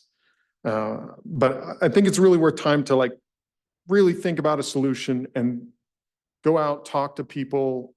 You obviously know how to find us now. And get through. I wanted to mention a couple things that have been mentioned through the time. One is the percent interest. I hear questions about what percent is acceptable, and I think, what's your goal? And if your goal, at some level, if the corporation or whoever they are provides the habitat services that you've decided X amount of habitat services deserve Y amount of tags, that's what it is. And there is a real snake pit in trying to define that percentage or somebody's intent or all of those things. And so I would encourage you to find a way to stay out of all those travesties. Even if the games are played, there's, I know we got issues with a cap, but a cap, for instance, would remove the incentive to play the game or really limit it. And then the problem would kind of go away on its own. And so I think we need to think about more creative ways to do it and stay out of that quagmire percentage. Because by the time you get down to a percentage that matters, less than 5, well, you can still play the game. So it's not really limiting the amount of gamesmanship. I think one thing I disagree with, that came up at our public meeting by the tall senator, is that landowners are not biologists. We're not for landowners being made to provide information. I think I'd like that be a may, like landowners should participate, especially if they want to, but trying to cover different areas, different things. And I think that system is ripe for abuse. When you start saying, okay, landowner provides the information. Okay, well, in my mind, that's going to quickly devolve into, okay, now there's a disagreement. Well, how do you settle a disagreement? Well, now somebody's going to have to get a professional opinion. Like the places that goes, I don't think it's a regulatable thing. We may not always like the current game warden or the current biologist, but I'd sure rather work with them. We have to work with them every day, and frankly, we've had good luck. So I realize it's, again, a lot of work for the department, but I think if we just, especially if we put solely on the landowner, then it almost prevents the game and fish from participating. But I'd like to see us go away from that. I'm pretty against that one. With that, I guess that's about all I have for you. That's super helpful. So I'll try to leave the rest of it off. Open for any questions you might have. Commissioner Masters. I haven't asked a question in a while, so I'm sure that the body wants me to weigh in. Mr. Scott, I really appreciate your input, and it's very thoughtful, and it's much appreciated. I want to ask you about the responsibility to provide adequate documentation. The way I read that, all that's doing is saying that the landowner applicant has to present to the department the documentation to verify that they are who they are, and that they are eligible. I don't read it as anything more than that. And in my mind, that doesn't seem unreasonable, because they have access to, if it's an LLC, and they need to establish that they have an interest in it, or if they have, to establish some of this stuff. The goal, and it just doesn't seem unreasonable to me. And I'm not talking about, I'm sure no one wants a lot of paper. But, new game warden come in, somebody, there's no record of what has happened in the past and upon what basis it has been granted. And so I think that's a little bit of a hole. And so I think maybe I'm just going to agree to disagree with you on that one. I don't think that it means the department is just going to sit back and, have a cigar and, wait for the paperwork to come in, because they do work with you and they will have to verify it, and they will still have to go to the assessor's office if they have a question and look something up. I guess it's kind of a question, but kind of a statement. If you have any response, I'd love to hear it, but I just don't see it the way you do, and I'm trying to. Yeah, that's fair. And it was only with regards to use days. My comment shouldn't be extended to like how much acreage you own, or whether you are in fact one of the people that qualifies under that.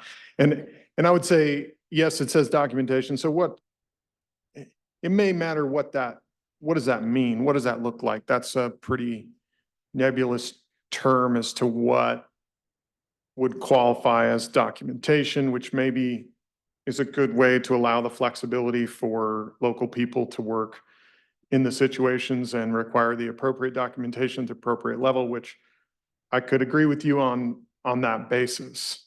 You did jog two other things in my brain. One is coming back on the hunting your own property.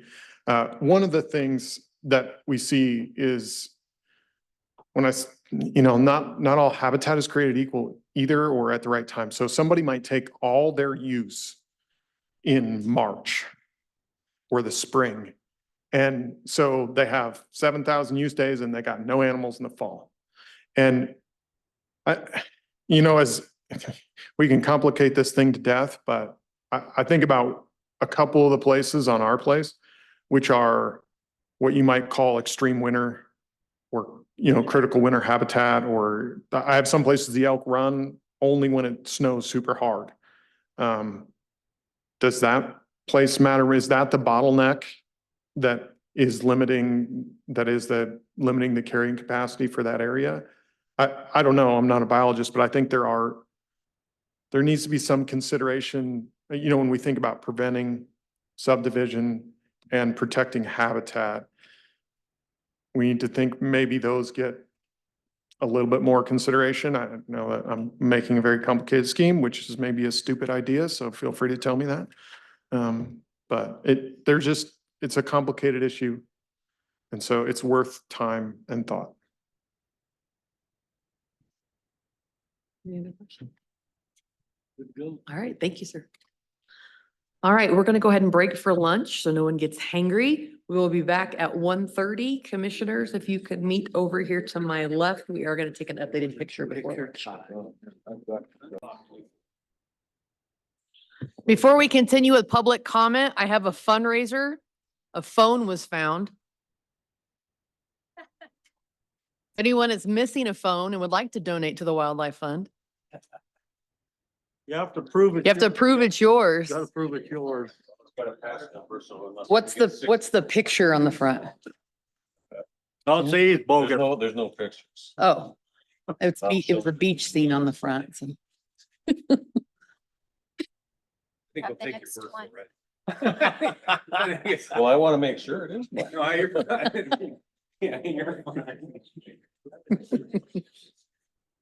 My wife's phone, you have to do some funny pattern. Oh, goodness. Otherwise you can't. All right, next public comment. Is it Dean Porter? Parker? Dean, okay. I see. We both have. Just jumping right in. Yes, sir. Okay.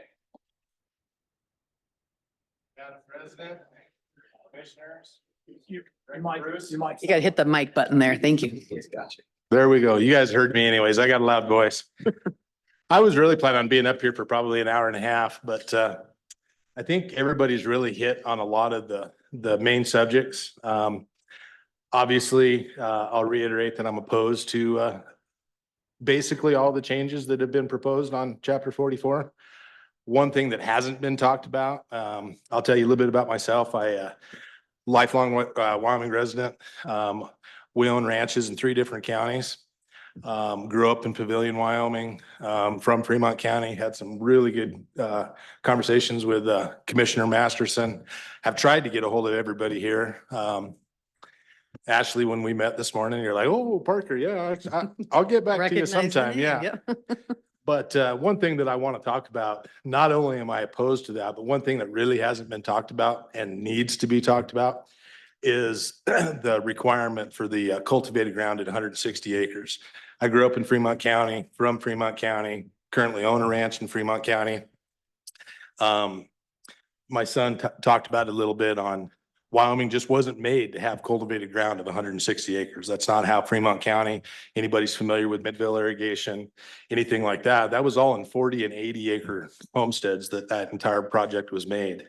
And it's almost impossible. I think if you probably went from Du Bois to Shoshone and you looked at every farm that was ever made out there, there probably isn't 5 to maybe 10 fields out there that you could say they're 160 cultivated acres. But I got a 265 acres right on the Wind River. I got 95 irrigated acres. I could easily prove 10,000 AUMs of white-tailed deer, but I don't have 165 cultivated acres. And I think that would just be inherently unfair. I understand that you guys are making this. Commissioner Bell brought it up that we just threw it out. You guys want our reaction. And I think that was probably a good thing on your guys' part, because I don't know that I ever would have came here. We've been hearing this for years and years. And I guess I really never realized how much hard work you guys were putting in it. But I think it's easy to say we're just going to throw stuff out there until you actually look at the ramifications of what, if we throw this out here and you guys would actually enforce this or make this into the new landowner requirements. People that have been in Fremont County out there in that irrigation district since the 1920s, it's physically impossible to have 165 cultivated acres or 160 cultivated acres. And I could sit up here and we could talk about everything else, but that's something that hasn't been talked about. And Wyoming's not that huge of a farming community. It's not like we're in Nebraska or something like that, but we have a lot of farm ground in Fremont County, over around Wheatland, stuff like that. And Wyoming's not designed to have 168 cultivated acres. And that just seems really random to just take that number and throw it out and say, okay, we'll let this requirement stand at 160 cultivated acres, where I could go show you back home in fields that have 60 cultivated acres with 10,000 animal use days, month in, month out. So a lot of comments about, what is fair, what is not fair, what is inherently right, what's inherently wrong. Wyoming was built on the homestead. Yeah, there were some big ranches. Swanson Land Company came in, there were a lot of big ranches, but most of our communities, whether you're talking Cody, we had a good conversation about Powell. Powell's a farming community. Very few farms around Powell have 160 cultivated acres next to them. But there's huge amounts of deer running up and down the Bighorn River that they're surviving and they're thriving and flourishing because of the farms and everything that's around them. But, don't discount 60 and 80 acre farms just because we want to throw out a number that says 160 cultivated and nothing else counts. That's not even close to being inherently fair. So I'm opposed to everything else, but nobody was really talking about cultivated ground. But there's a lot of farm communities that this would hugely affect by just saying, and nobody brought it up, so we're going to go ahead and pass it. People just haven't thought about it. A lot of farmers right now, this is a busy time for farms to be out there. This isn't a very convenient time for farmers to be up here arguing about it. But when you sit there and you really think about it, and we talk about in the past, I think it was Joe Scott that came up and said, not every piece of ground can be covered with one blank canvas. They're not all made the same. Same thing with farms. 45 acre farm sitting on river bottom, or not, I've got 95 acres sitting on the river bottom that's irrigated ground and everything like that. But I've got 15,000 trees on prime river ground that you can't discount that for what kind of habitat that is. So other than that, I'm not going to drone on, and we're not going to get out of here until probably midnight on Saturday, but I certainly submit to any questions that you guys have. Madam President, thank you. Mr. Parker? Yes. It's nice to put a face with the voice. Absolutely. And thank you for your comments and for being here. And I'm not returning any more of your phone calls until I get my lifetime easement to fish on your Now, property. we didn't talk about lifetime easement. I said one time easement. Oh, really? Yeah. We'll see how the boat goes. Touche. One thing I wanted to make sure that you were clear on was you said throw it out there, and I know you were paraphrasing. Sure. But I need you to know that all the things that we put out there were discussed among the commission, and as a body, we decided to put those things out. So I don't think this is what you're saying, but I just want to make sure you understand and everybody else understands. We did not do this flippantly and kind of like, oh, let's see how mad we can make everybody. We had to give you, the collective we had to give you a starting point. Sure. So that we could get exactly what we got and what we needed. Sure. And so I just want to make sure You knew that. Absolutely. No, Um, and I didn't mean by anything flippant or anything Sure. like that. But I guess when I'm talking to you guys, you take 160 cultivated acres is very similar to like 10,000 acres of range ground. If Understood. you look at what animal use and what that, yeah, we're raising hay and stuff like that, but what else is being raised off that ground? So I understand. you can't compare the two of them. And I appreciate your point. I just, Absolutely. and you get mine. I do, So 100%. We're all good. And I respect what you guys have done and you guys have been thanked in the past. And I don't think anybody really realizes how hard you guys have worked and everything like that. And you brought it up earlier when we were talking, you wanted the reaction, you wanted to get down where people really care. I think you guys hit that right on the nail head because I think, and I don't speak for everybody in this room, but this isn't something that I normally step out of. I'm busy, but I care about it. And you got the reaction out of us that I think, and Commissioner Bell talked about it. You've been working since 2021 and you can't get anybody to comment. Now you Well- got comments coming everywhere. So. Well, I know the task force had a lot of comments, but, until, it's all hypothetical. It is. Should we limit acreage?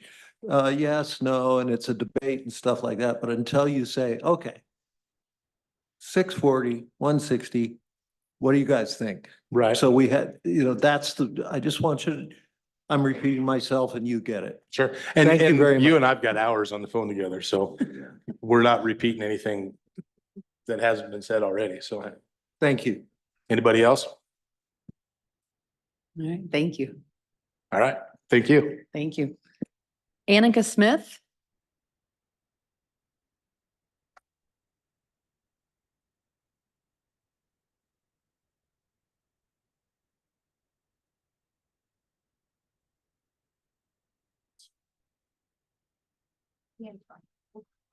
Yeah. Okay, I've got you next. We'll put you there together. So my name is Brian Smith. I'm a fourth generation out of Southwest Wyoming. And I just want to read a little something we wrote. I'm opposed to chapter 44. I'm standing here because this land means everything to us and our family, our grandkids. We've been making memories there, sharing stories and keeping our traditions alive. This piece of land is more than just dirt and trees. It's a home, it's our history. We take care of it and it takes care of us. Let me be clear, we strongly are opposed, again, to chapter 44, this acreage increase from 160 to 640 and increased use days from 2,000. We don't want this and neither does our family. And yeah, I don't think anybody here does. So my family, along with so many others, we have spoken up and this message is loud and strong. We do not want these changes. It's been a place where we hunt, we connect with nature, habitat, and we've taken care of, like I said, it's been taking care of us. It's not about numbers. It's about what the land means to all of us who've walked it, taken care of it for years, fixing fences, irrigating alfalfa fields. The people have spoken and we're asking you to listen, keep it to 160 acres, keep the use days as they are, and let us hold this to this land that makes it so special. And we don't want the changes. So that's all I have. Any questions? All right. Thank you.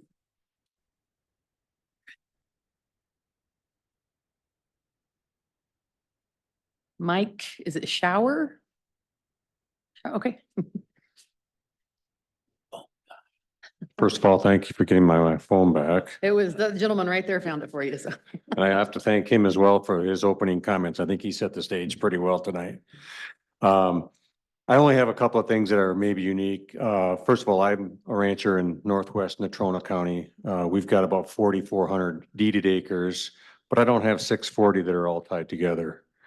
I do have a lot of usage, so that's not an issue. And I also have all the water tied up. And no place in any of these presentations or in any of the regulations have I seen any value given to the water. And somebody else over here has commented about the homesteading. If you go back to the homesteading, all the water sources is what was homesteaded. So on our ranch, pretty much every water source has deeded acreage around it. And if that land doesn't get the credit as the food sources, I mean, one doesn't go without the other. We've participated in the walk-in area for a lot of years. I have a lot of public land on my ground. A lot of that public land is hard to get to if you don't come across my deeded ground. And it would be a real shame for a lot of the public to not be able to use that ground, because if I can't hunt it, it's going to be pretty tough for me to get excited about letting other people come in and hunt it as well. So I'm opposed to this, the increase to 640. If you want to go to 640, at least make it total acreage, not necessarily contiguous, because we are, you know, a hodgepodge of interspersed deeded and state and BLM. And I'm also opposed to the animal usage change, because if you've got 2,000, you've probably got way more than that. That's a pretty arbitrary number to get real precise with. So thank you for listening, and hopefully you'll vote accordingly to what all the comments have been today. Thank you. Any questions? Thank you.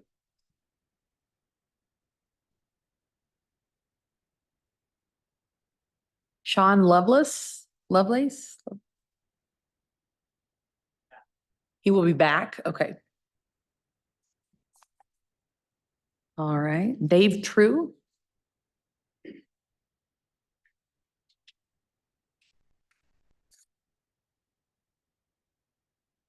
Good afternoon, Madam President and Commissioners, Director Bruce. Thank you for this opportunity. Written comments have been provided previously, but I did want to touch on a few things. A little bit of introduction. Our family has been in eastern Wyoming agriculture for 68 years. Started in the shadow of Laramie Peak on the southeast quadrant of that wonderful landmark up there. Not only have we been in the livestock business, but we've been supporting wildlife for all of those years. And just as an example, this year we'll drill 10 livestock wells. And obviously they will be well utilized by the wildlife that take advantage of our grasses and our shrubs and our sagebrush. So we've been in the business of Wyoming wildlife for decades and generations. My father was born in Cheyenne, so his parents lived in Cheyenne. So I'm the third generation in Wyoming, and we have literally the sixth generation already on the ground. So we've got long and deep roots in this wonderful cowboy state. I do want to address the landowner license situation. I do advocate and understand upfront that it's not the commission's authority to make those decisions on the landowner marketability. But I do think this commission has significant influence on the legislature. And because of that, I do encourage serious consideration of affirmative, positive action coming out of this commission, advocating for the marketability, transferability of landowner licenses. Clearly, in my opinion, it is a way for landowners to benefit from their providing resources to Wyoming wildlife. And to address Commissioner Roberts' earlier question of one of the other testifiers, it is truly not an entitlement. It never has been that considered that by any member of our family. It is, in my opinion, it is simply a recognition of the natural resources provided by the landowner. So it's not an entitlement in the least. Now, I do strongly encourage the transferability of landowner tags, but I would do that with some conditions that need to be certified by the landowner. One, that they have at least 2,000 deeded acres. That is not to restrict the transferee to hunt only on those deeded acres, but to demonstrate that the landowner has the natural resources available to support the wildlife and to support a really good hunting experience. So I would make that as one of the conditions. Another condition that I would put on it is that the landowner has to somehow, in some method, allow non-family other public hunters and fishermen onto their property. And they have a zillion different ways of being able to do that through the department's programs that we've already heard about today. There's also another app that is housed here in Casper called Infinite Outdoors. There are a lot of uses for that. That is where landowners and hunters can use this as a conduit to match up areas that landowners are willing to have the public hunt or fish on. It's been in existence for maybe 3 years. They have over 1.5 million acres under arrangement through that app in the western states, a lot of it here in Wyoming. And we do participate in that. And of course, the other thing is through direct access to individual hunters. As this commission knows and the department knows, there are at least 6 of our neighboring states that allow transfer of landowner licenses through different mechanisms. I think most of those experiences have been really pretty good overall. And the other thing about that is it allows the landowner some incremental revenue that is not paid for by the state. It is not paid for by the tax population. It is paid for by those individuals who want to hunt and enjoy our wildlife. So again, being repetitive, I'd encourage the commission to take positive action on recommending transferability of landowner licenses to the legislature.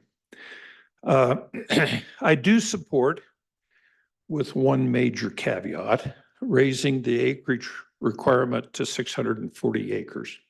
I think that's reasonable in today's environment, but the strong and very strong caveat, under which is the only term I'd support that, is that the current owners and family members, as the commission and the department define in regulation, and family members, that those individuals are grandfathered as long as they own that land.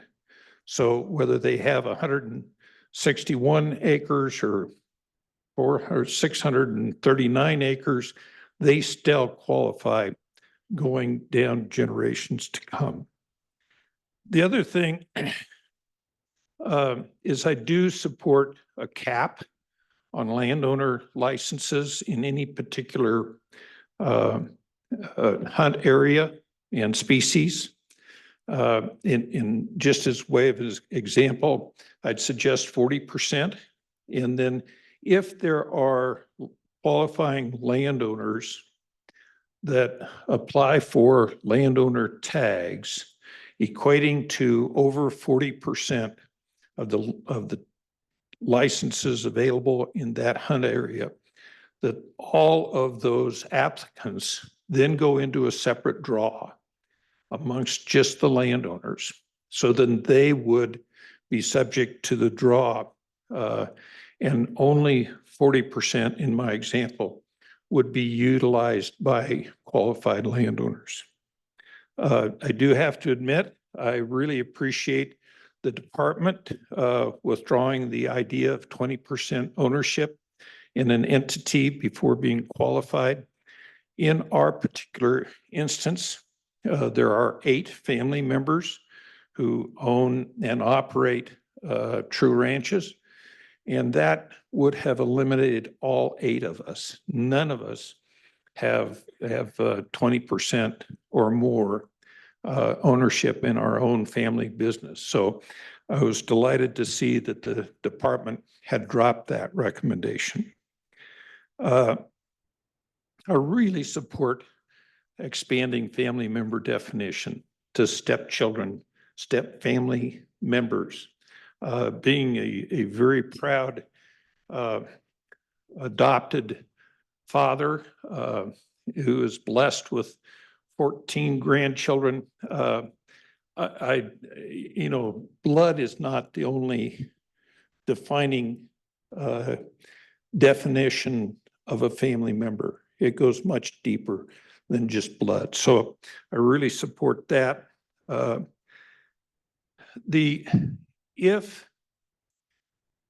me go back to the cap topic. I would encourage that be an option for the department or the commission, whichever body wants to hold on to that optional determination. There may be instances where you don't need to limit it to the 40% in my example, but the department or the commission should have that option that if in their decision, in their judgment, it should be limited, then they have the authority to go ahead and put the 40% plus into a separate draw. So you only consume, again, in my example, only consume 40% of the licenses for landowners. In talking about proof,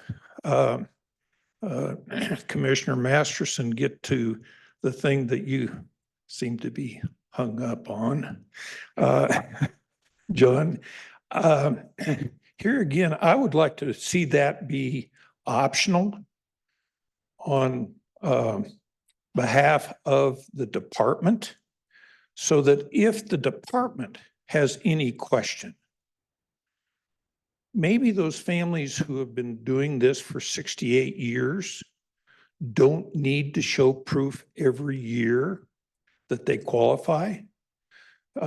There's a legacy of history there that has clearly demonstrated qualification. But if the department, if a warden or a biologist or any authorized person in the department has a question, then they have the option of requiring the proof from the landowner. I think that's a good compromise. You can, being repetitive, then if there is any question, any doubt, then the proof can be submitted.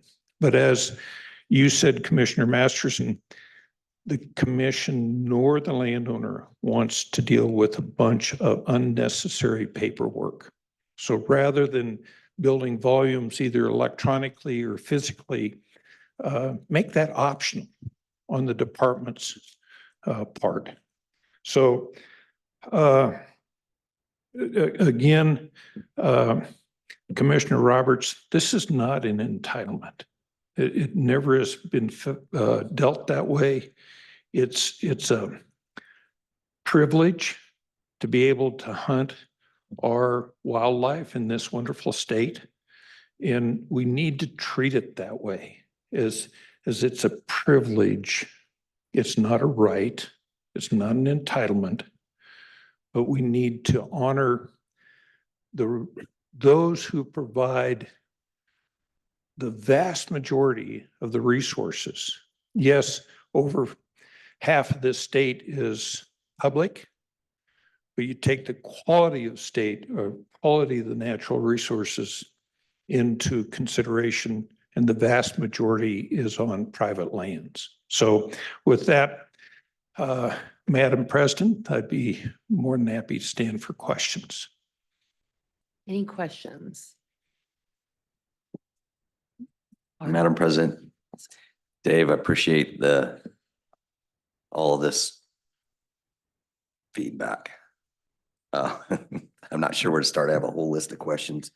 Most of it probably hinges around, I don't know that, we could certainly, it would be outside of what we would do normally to put something out for public comment, that we couldn't change. So the transferability of landowner tags. Now, we did in the task force put that out there just in general, and it was highly unpopular. However, there wasn't any stipulations like you had put on that.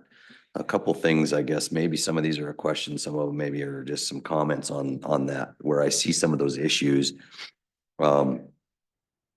Is that really, I think the first one is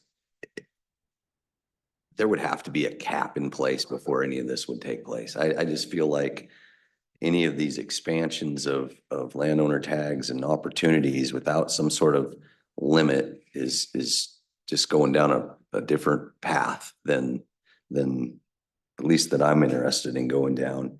But I also hate to pit, those 2,000 acre landowners against those 160s when I've had some extremely quality hunts, especially archery hunts on 160 cultivated acres that I've seen 100 times more animals than I would have maybe on 2,000 acres. And I hate to, we already have enough divide between sportsmen and landowners. Now I'd hate to divide the landowners with 160 to those that are larger. And I think that's something that we would have, that would have to be discussed. And then, as everybody's providing habitat, and we want to support that. Certainly, there's going to be sportsman pushback going down that road, and I don't know that there's any way to, when going down that transferability of the state's resource, even though landowners are providing that habitat and that food and that water, it's going to be a tricky slope to navigate. The other one is, this is maybe more of a technical question, probably more for the department, is I don't know how you would allocate in the statute 80-20 or 84-16 on our percentages when you don't know who those tags are going to get allocated to in a draw system. So, I mean, you would assume that they would mostly be out of state, but that would just be assuming. And so if that doesn't make sense, it's because those would be issued to a landowner that is a resident. They could issue those then to a non-resident, that they would be tweaking the state statute on the regulation on how we can allocate through the first draw. Might sound complicated, but anyway, those are just some of my thoughts, Dave. Like I said, I've had a lot of conversation about really hard issues. This would be one of those extremely hard issues, but I would love to see us tackle as a group on something that we can and do seem to all support, and that is a cap on what those landowner licenses would be in any given area, and having the commission have the authority to adjust that up and down depending on what there's some areas that are 80 or 90% private land, and then there's some areas that are 80 or 90% public land. Right. Maybe it gets adjusted that way. We did look at some of that in the task force also, but I think that's a very first step to having that conversation. I appreciate all these things to think about. Great. Thank you. All right. Thank you very much. You bet. Thank you, Madam President. All right, Tim. Is it Haberbinger? I wanted to talk, but not on this subject. I just want to talk at the end of the day. Okay, so we'll move that to the end. John Schroeder.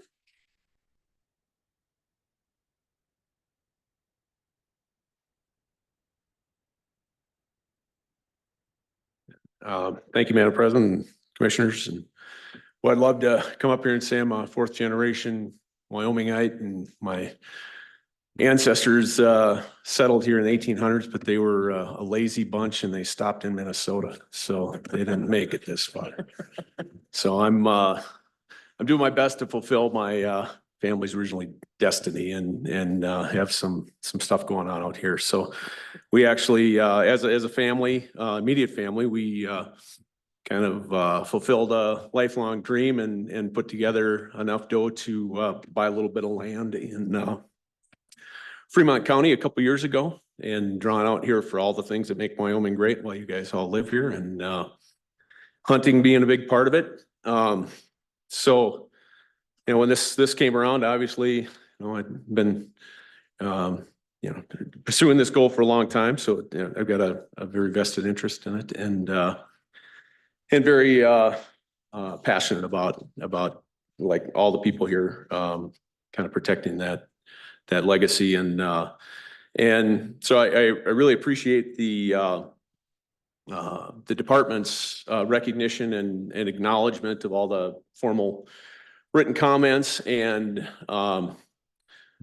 Commissioner or Director Bruce's point that, you know, I guess when I look at problems, I like to kind of break down what the essence of it is, and you know what we're trying to accomplish, and I think she summed up the you know, I mean, first question is, why do we have landowner tags in the first place? And really comes down to habitat. And as far as the problem goes, having been a sportsman long before, and for many more years than I've been a sportsman's landowner, I'm sensitive to the problem, right? I mean, I applied for out-of-state tags for years, and they're hard to get.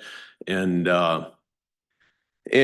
so I acknowledge that it's a problem that needs to be addressed in certain areas, which I think I've heard more quantification in this meeting than I have anywhere else as far as where that applies. And it seems to be mostly out-of-state allocations in certain highly desirable units. With that said, I also understand that there's a legislative mandate or a law that doesn't allow just simply saying, hey, let's have a special landowner draw. Without being a legal expert there, my understanding is that and I saw the wording of that, and it was something to the effect of it didn't allow for a competitive allocation of those tags, which I didn't see where it said cap in there anywhere. So, you know, it seems that you could have a cap, just and some others have pointed this out too, just not make it competitive. So, you know, I think a gentleman named Kevin pointed this out. I was at the same Casper meeting that he was at a while back. But you could simply allocate, when it hits that threshold of 40% or whatever, you allocate, you know, half the tags or half the landowners get tags one year and half get the next year, and it's do it by alphabet or whatever, or the first 40%, and then you just kind of do a rolling deal. So I guess my question, and I noticed the Attorney General placard over there. So Mr. Peterson, can you comment on that? I mean, would that fall within the realm? I don't mean to put you on the spot.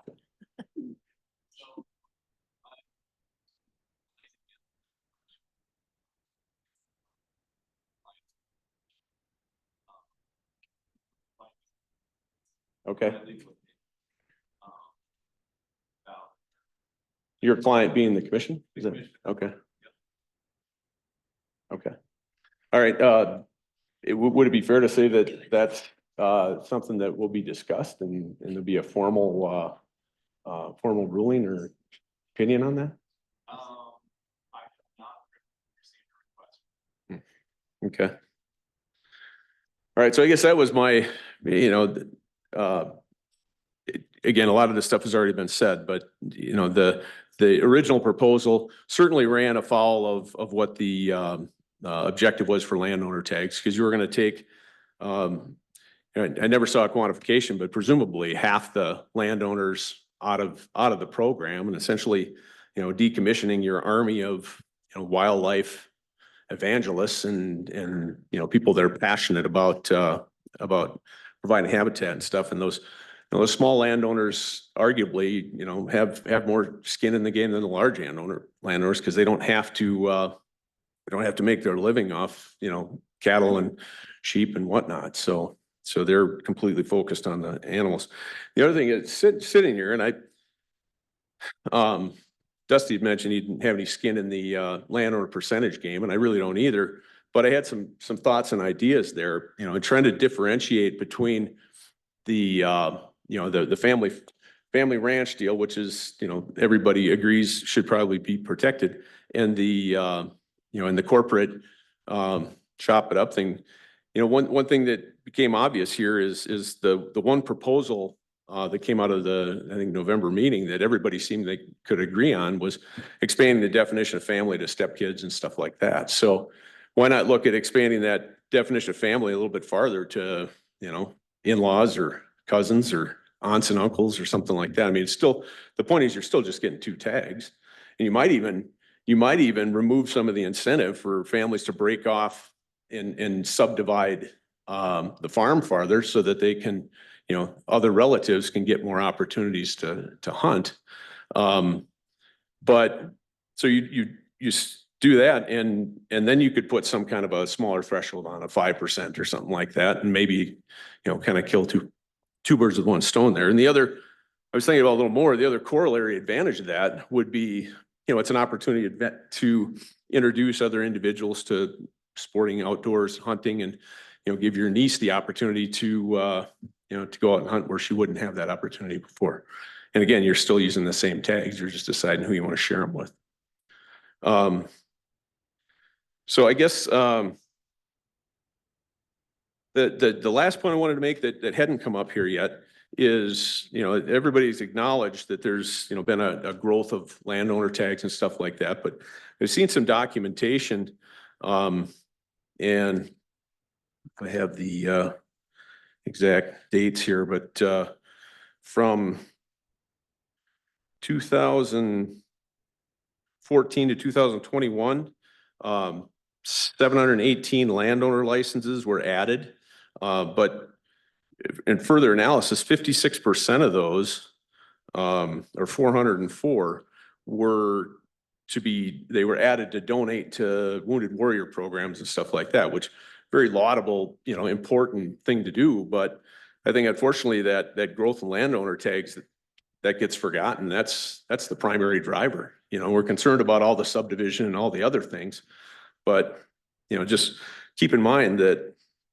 that's driving the numbers, and that should be factored into the discussion for sure. So that's all I had. If you have any questions, happy to answer. Just one quick one, Madam President. Don, thank you for that. I think, you know, the conversation, I feel like maybe a little bit of a broken record, but the conversation about expanding those to, you know, more family members and all of those kind of things. And when we expanded it to the disabled veterans and those things, I actually think those things all make sense, but not until we have a cap. Just saying. Well, you know, all of those I'd like things in the there. cap too. I agree. And so I think that's really, you know, underneath that cap so that there's a fairness in all those areas. And just, anyway, that's my thought. Yeah, I guess you jog my memory there. The other point about the cap is it's kind of self-regulating, right? So if you get to a point where you've got a cap and you're only drawing a tag every 4 years, but you're maybe not real motivated to go buy land in that unit or subdivide or whatever, because, you know, there's a waiting list to get tags. So it kind of, like I said, regulates itself a bit. So, all right, thank you. Thank you. Jason West.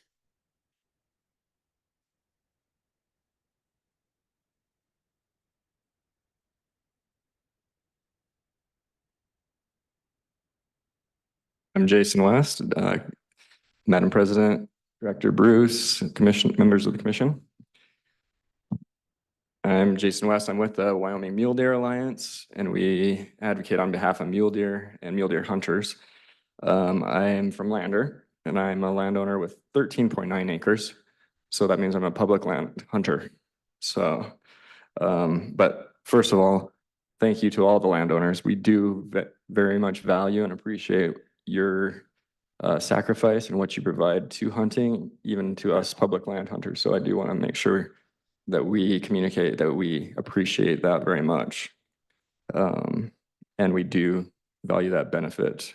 And we want to work with landowners to find solutions that are acceptable for both landowners and the public land hunters. So the problems that we're trying to address with this landowner license requirement is the habitat fragmentation that we're starting to see happen and is an issue.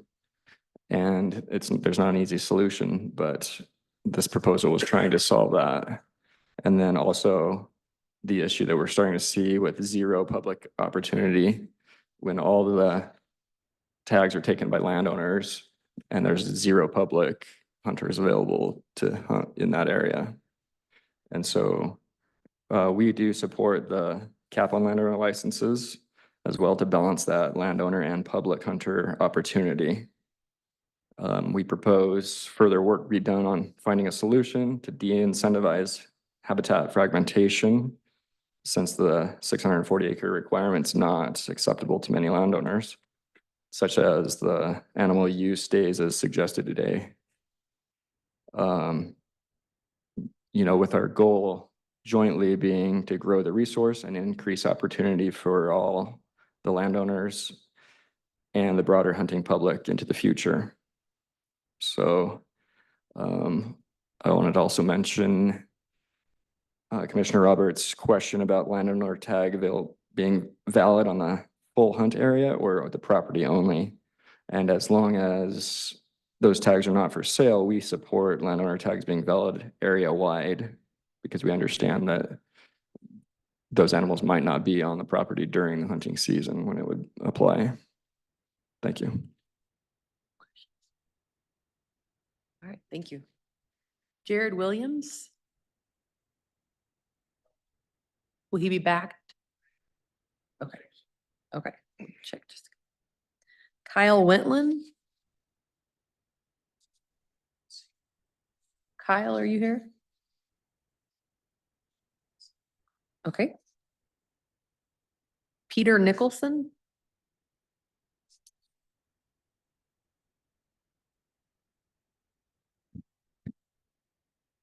Good afternoon, members, director. Nice to be in front of you today. My name's Peter Nicolason. My family's been in the ranching business in central Wyoming since the 1890s. We haven't had the good sense to go anywhere else, unlike our friend from Minnesota. In any event, my brother and I still run the family ranch, which is east of Casper near Glen Rock. That's the farm. And then the main ranch is northeast of town. My wife and I, though, own 480 acres up in Area 7. And the way we got that is my dad purchased quite a bit of land up there on the mountain in about 1990. And we tried to take the cattle up there, and between the elk and the snow and everything else, couldn't keep the fences where in the condition they needed to be. And everybody got tired of chasing livestock for about 15 years all over the country. And our neighbors probably got tired of our cattle everywhere too. We tried sheep up there, but that didn't work out because of the predators primarily. So my dad, mostly because of financial hardships, started selling that property in and around 2000. And that's when my wife and I, he kept 320 acres. And then in about 2007, my wife and I bought that acreage. Now, we then picked up an adjacent 160 acres. Our land is on the Albany-Commerce County boundary, essentially. And it's flanked on both the east and the west by subdivisions of 20 and 40 acres. And we've had realtors approach us many times over the years saying the highest and best use of that land would be to subdivide it. It provides a nice corridor for wildlife. There's Forest Service to the north of it and a publicly accessible school section to the south. We don't want to subdivide that land. My kids grew up there. I mostly grew up there. We're opposed to an increase in the minimum acreage requirements from 160 acres. I think it's this grandfather concept that's got a lot of people frustrated, because if you know what the rules are, then you can comply with the rules. But it's when those rules are changed after the fact that is really, really hard. My dad could have kept 640 acres. I don't know if my wife and I could have afforded it at the time, but maybe we could have purchased 640 acres. But to reduce it now, I think it'd be arbitrary and I think it'd be really short-sighted. And here's why. What you should be doing is assessing acreage based on the quality of the acreage, and not just an arbitrary minimum number. Whether that's 160 or 80 acres or 1,000 acres, 2,000 acres.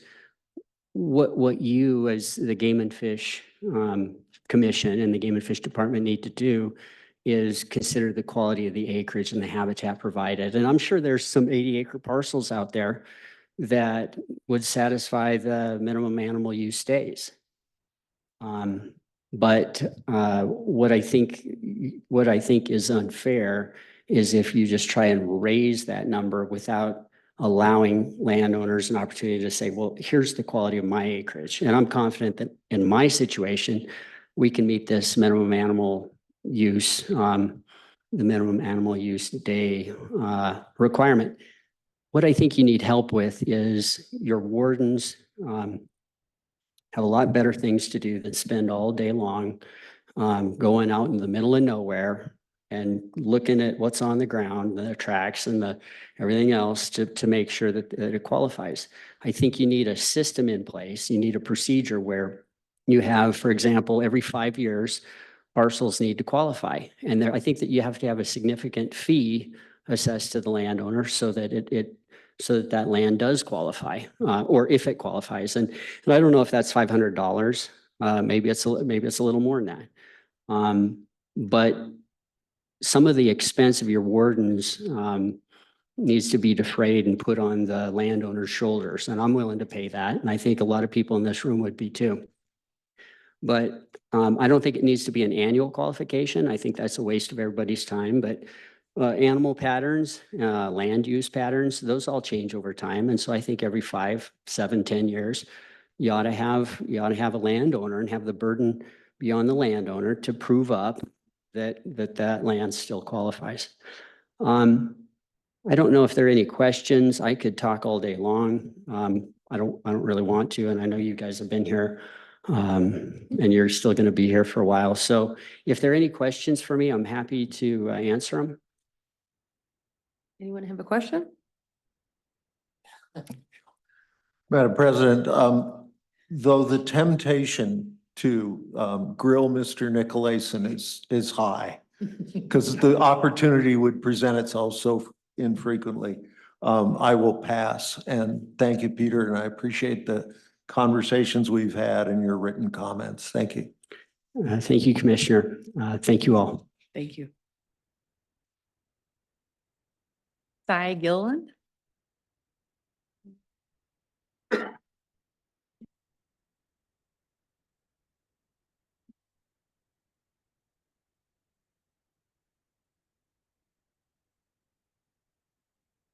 Rusty needed some backup. President, Commissioners, Director Bruce. I also was a member of the task force with Mr. Rusty.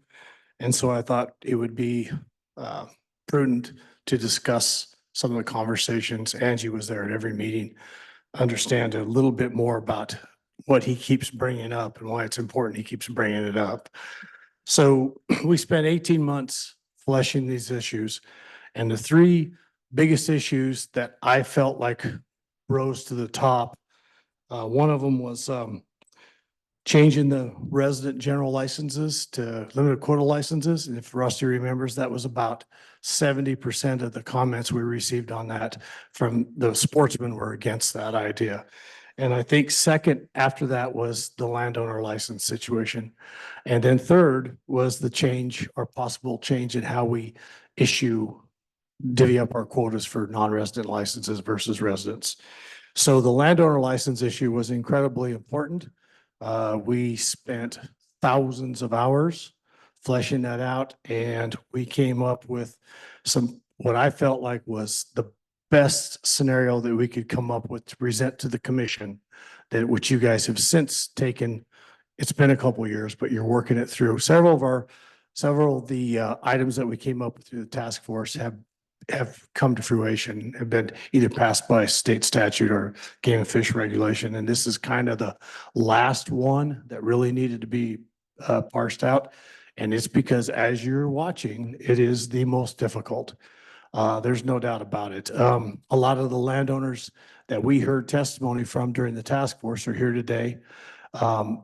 It's unfortunate that you're not hearing from the lion's share of the sportsmen, because they did show up for the task force. They showed up in comment form and several of them showed up at the meetings. But one of our primary movers and shakers on the commission and at the task force was Pete Doobie, who's a former commissioner. And he said something quite often when we discussed landowner licenses. And he said, what happened is the state of Wyoming wanted to have a way to thank the landowners for the habitat and taking care of our wildlife. That's how it all started. And then somewhere along the lines, it became then everybody's kind of dancing around this today. So I think I might as well just jump in it. But it became a way of selling property and creating more value to that property by divvying up these smaller 160-acre parcels for the privilege of getting landowner tags in these hard to draw areas. And unfortunately, that's what's really happened in the last 10, 12, 15 years. And it has really caused a significant amount of these problems. It wasn't the 100,000-acre places. It wasn't the 30,000, the Nicolason Ranch. It wasn't those places. It was this hunger and this desire to be able to get 2 licenses every year in an area that's extremely hard to draw. And let's face it, if you buy 160 acres in Elk Area 7, you are wealthy. You are dropping $500,000 on that piece of ground. You're converting it to a wealth situation. And I think that's where so many of the resident sportsmen feel like they're on the outside looking in on this. And so two of the major components that we came out of there with that I think you really need to consider strongly is raising the animal use days from 2,000 to 3,000 animals. And the reason I say that is because there's not many 160-acre parcels. You don't even have to mess with that would qualify for that. And the reason that's 50 head of elk for 60 days. And that's going to eat about 36,000 pounds of forage. So that's 18 tons. And I was visiting with Jim Shell at lunch, and we were trying to come up with parcels of ground in our mind that we think are out there with 160 acres that actually could qualify for that. And it's going to be pretty minimal. Some of the places that would really qualify for it well, and we're talking about rangeland, not cultivated ground, is like maybe you have the only water hole in a red desert antelope area and there's 100 head of antelope are coming in there every day to drink from it, something like that. But to try to feed 50 head of elk for 60 days, that's big. You know what I'm talking about. That's a big number. And so I don't know that you necessarily have to mess with the acreage as much as sticking to your guns with the 3,000 animal use days. And then the other thing you've got to really look at, which we found several examples of it in the task force, there are landowner licenses out there being sold now. And it's naive to think it's not happening, but we found examples in the task force that were presented to us where it's actually happening. And what it is you take your corporate papers and you give Joe from Minnesota 1% ownership for that year. He gets the non-resident elk license. He pays you a guide fee. He pays you for the license, $25,000, whatever case it would be. And he goes hunting. Next year, he comes off the corporate papers. Somebody else goes on the corporate papers. They do the same thing. That's reality. That is for a fact happening. So there are plenty of landowners out there that are not doing that, but that is a loophole that needs to be closed. And that's why when the task force ended, our proposals were not to touch the acreage because we couldn't find a solution for it. I mean, we could not find a consensus on the acreage. But we felt like raising the minimum use days from 2,000 to 3,000 solved the lion's share of these issues, along with a 20% ownership cap. Now, whether that's the right number or not, I don't know.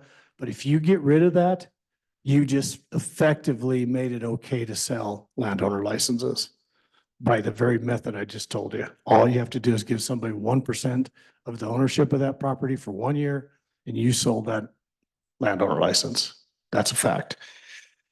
So the other part, and Rusty brought this up, we didn't really wrestle with it in the commission or in the task force so much, but putting a cap somewhere on the number of landowner licenses that can be sold out of an area. And Rusty's spot on. If we don't do this, if we don't take advantage of this now, this is a runaway train.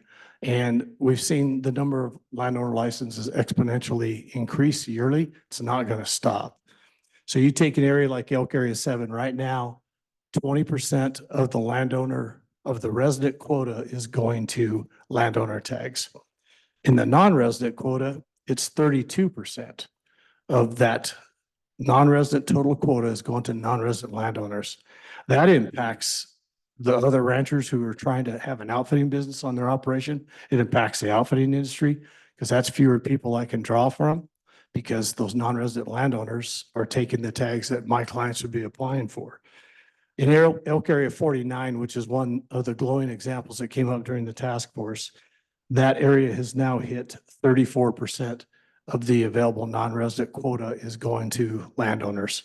So if you're the neighboring rancher and you have at least to an outfitter and he's trying to take 6 or 7 or 8 elk hunters, it makes it that much more difficult for him to draw those tags because they're being taken by the non-resident landowner. So it's a big deal.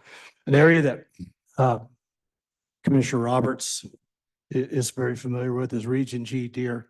We don't really think of this country as being like heavily impacted with this stuff, but 45 non-resident landowner licenses out of the available quota of 250 tags were sold to non-resident landowners in Region G. Now, the reason that that's important is because 20 years ago when I started outfitting in that country, we had about 30,000 mule deer.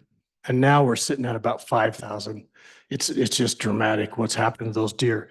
Now let's think about this 3,000 formula for a minute. So if we're down to 3,000 deer or 5,000 deer total in Region G, that means 3,000 or 60% of that herd would have to spend 1 day on your ranch to qualify for landowner tags.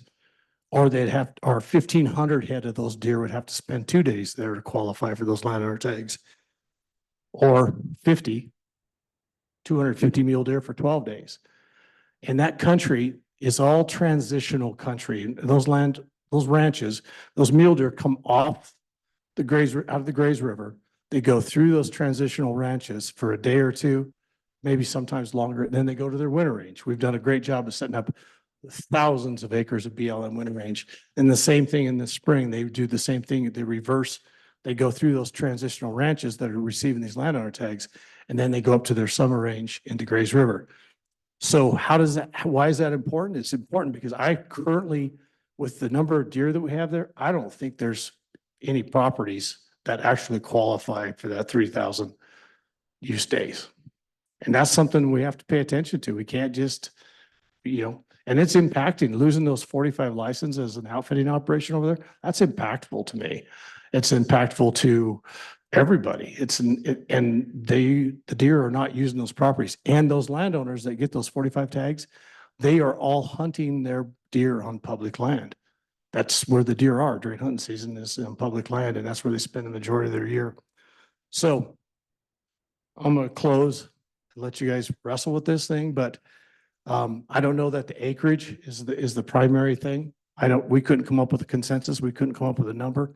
But man, if you don't pay attention to these other two things, if you don't put a cap on the number of licenses that are issued, it's going to be, it's a runaway train in 10, 12 years.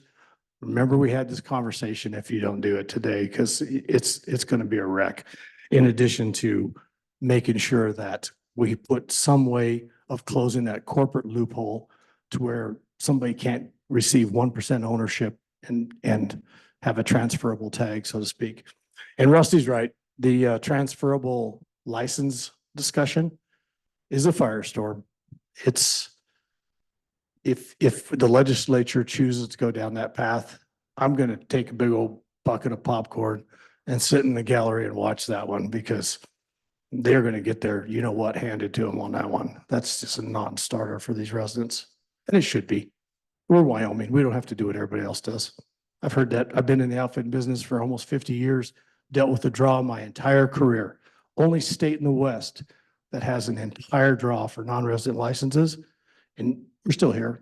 And we've never had outfitter licenses. We've never had landowner tags. So why start now as far as transferable tags?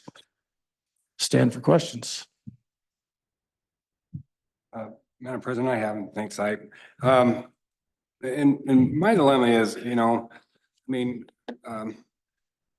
the last thing in the world I ever want to do is take away, like Mr. Smith's, he's Wyoming. He's what we're all about. And I understand, this is what everybody in here is all about. And it's where we're born and bred to do this kind of thing, to make sure. And we appreciate you folks are the salt of the earth. And how do the corporations scare me to death? They should. And I don't, they're smart, they maneuver, they can do things, they can sue, they can bring in their things. So it feels like our motors, we got enough oil to run for a while, but eventually our motor is going to blow up on us if we don't do something. So I'm just like something has to give somewhere. And I'm kind of wondering if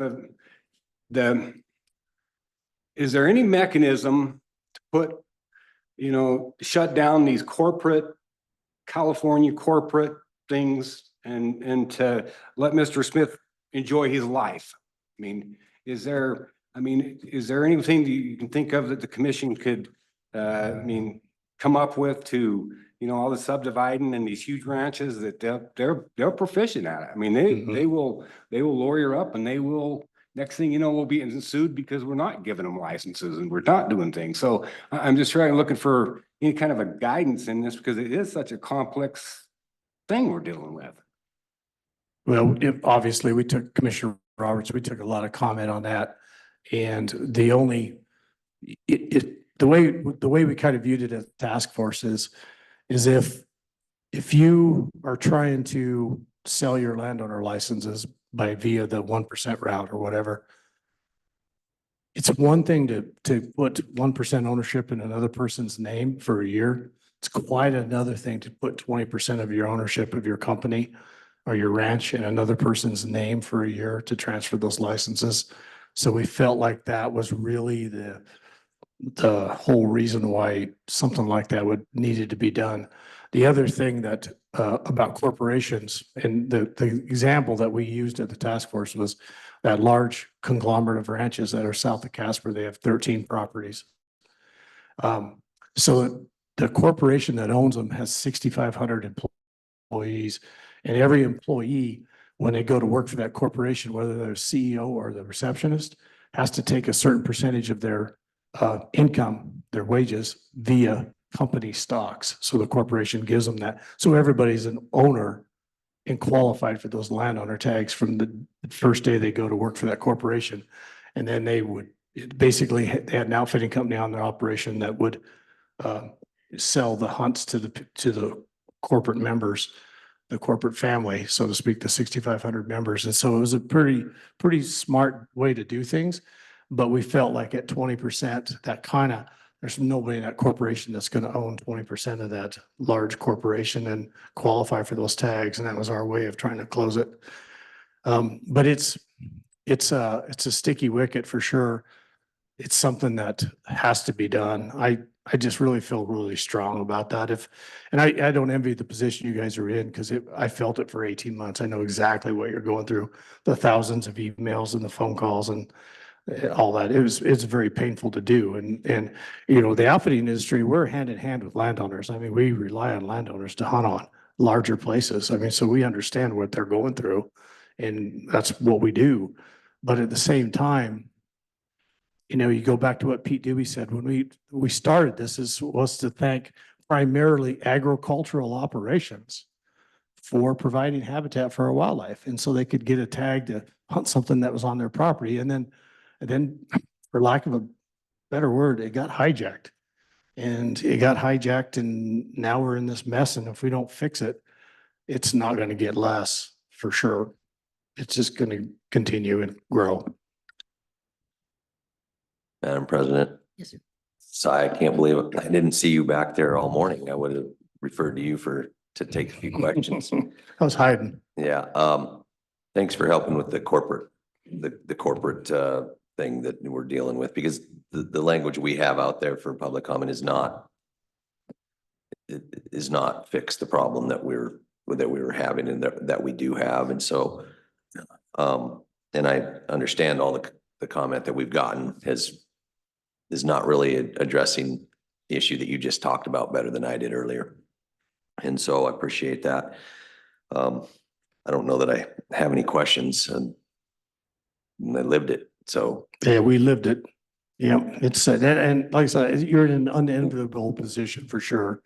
But do understand that we parsed this really hard for what we handed you guys. So we even looked at making it, what would it look like to make it illegal to actually advertise? Because we have realtors that advertise property that comes with tags. And that's just not true. It may have had tags, but it doesn't guarantee you a tag.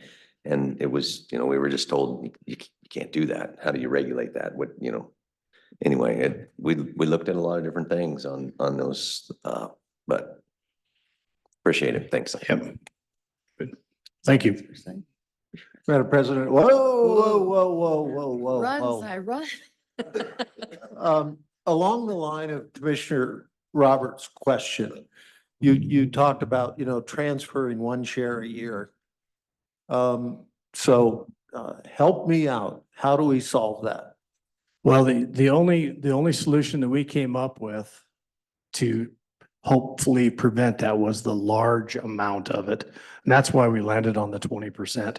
Because our thoughts were like, that's painful. So like, there's a trust thing. So if you're going to give, as you know, I mean, you're a lawyer. So if you put somebody's name on your paperwork for 1%, so they can have that that landowner license, that's not as risky as putting them down there for 20% ownership of your ranch for that year. That's why we landed where we did. And we weren't trying to hurt any landowner operations or the kids and the grandkids and all that sort of stuff. We were trying to figure out ways to do that, but that was the only solution we could come up with to try to close that loophole. And it needs to be closed. I don't disagree with you. You understand that the problem that we ran into with it was, if you have a family ranch with 3 generations of people and all of them own an equal percentage of the LLC that owns the ranch, none of them are going to qualify. Yeah. So that's what we keep.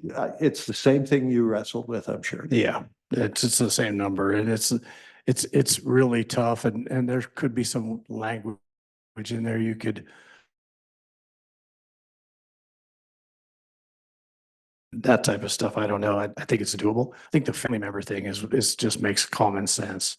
You don't want to, if you want your grandchild to hunt an elk there, that just makes sense. But we got to figure out a way to.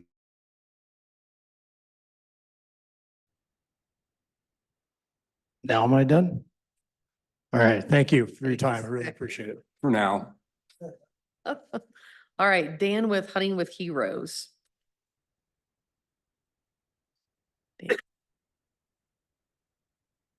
Is this on? It is. Yes, sir. Madam President, Commissioners, and Director Bruce. My name is Dan Cura, and I'm founder of Hunting with Heroes. And I'm not going to mention 160 or 640, 2,000 or 3,000, 20% or 1%. But I am going to visit with you about how what you do today could have a big impact on disabled veterans in Wyoming. And when I got the copy of the chapter 44 changes, I was shocked some. When I saw that you were going to, basically from the six, I'm not going to mention that number, I'm sorry. How that was written would impact how many landowner licenses that would be donated to our program. When we started this in 2013, it was the second year of the program. We learned real quick that a lot of landowners wanted to help us. There's probably a lot of them sitting behind me that have in the past. And so we, about 70% of the donated licenses we get come from landowners. Very few of them are that six number and above. So that impacts us tremendously on how we're going to get licenses for those veterans. And we have talked about different ways. I went to the Casper public meeting, and Brian Olson ran his program, did a very good job. In that, they were talking about what was driving this, and they got some of the things from the task force in that program. And I saw one of the slides that Brian had in it. So the headline was Sports Persons Concerns, and they listed three of them. First one was landowner licenses reduce the number of limited quota licenses available in the draw. We've talked about that today. The second one was most licenses issue for male or either sex licenses, resulting in landowners reducing access to private land for public hunting. I don't know much about that. The third one was licenses obtained for donations resulting in decrease of license available to sports persons. Donated license programs, the license we get don't make 1%. It's under 1% of the total tags issued. That's not very many. We talked at that meeting, and we had a lot of concerns about different things. One of the things that we came up, I think we agreed with, and Commissioner Masterson, he left, I guess. He didn't want me to call his name. Anyway, he was there, but almost all of the folks that were there, and there were a lot of these folks behind me, agreed that one thing we wanted it to happen is you guys and gals do this. Don't take it to the legislature. And that's what almost everyone said. That's right. Let's don't do that. But they did say to turn in your opinions, which we did, and we turned in a lot of them. And I was a little bit surprised a couple days later when I heard that the Game and Fish had presented at Du Bois the program. And then in Powell a few days later, they did the same thing. And they presented the original 44 changes. And so my question, I've got a question about that right now. You guys can vote today for a lot of different things, but the two things you're looking at, I think, are the way it was originally presented, or the cut down that we saw on this shed or the screen here. Either way, if you pick the first one or the second one, are you going to go back to those committees that you visited with and tell them that you've taken care of it so it does not get to the legislature? That's my question. Thank you. Absolutely. Yeah, President, I'll respond to that. So thank you for your question. Yes, so we presented to both TRW and Joint Ag, like I said in my opening remarks today, the proposed changes.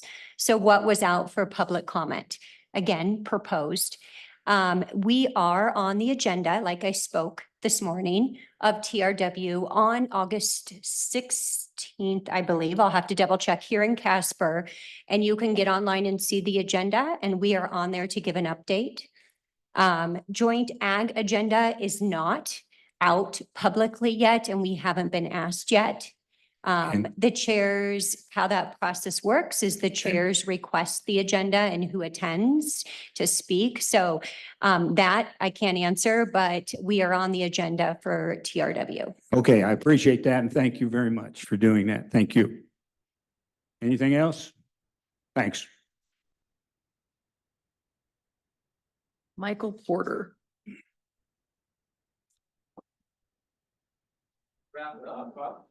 We're getting close.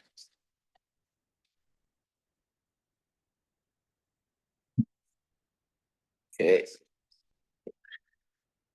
President Lundball, Director Bruce, Commissioners, thank you so much for giving us time today.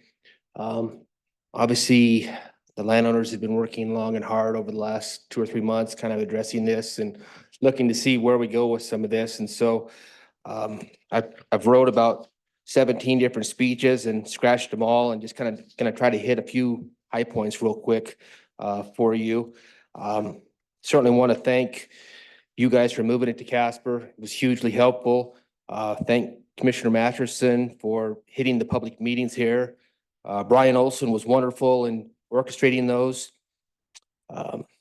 So from that, a couple just topics that I wrote down that I wanted to address. So a lot of comments on hunt your own property. You know, it sounds good in theory, but these animals are migratory, so they're gonna move around.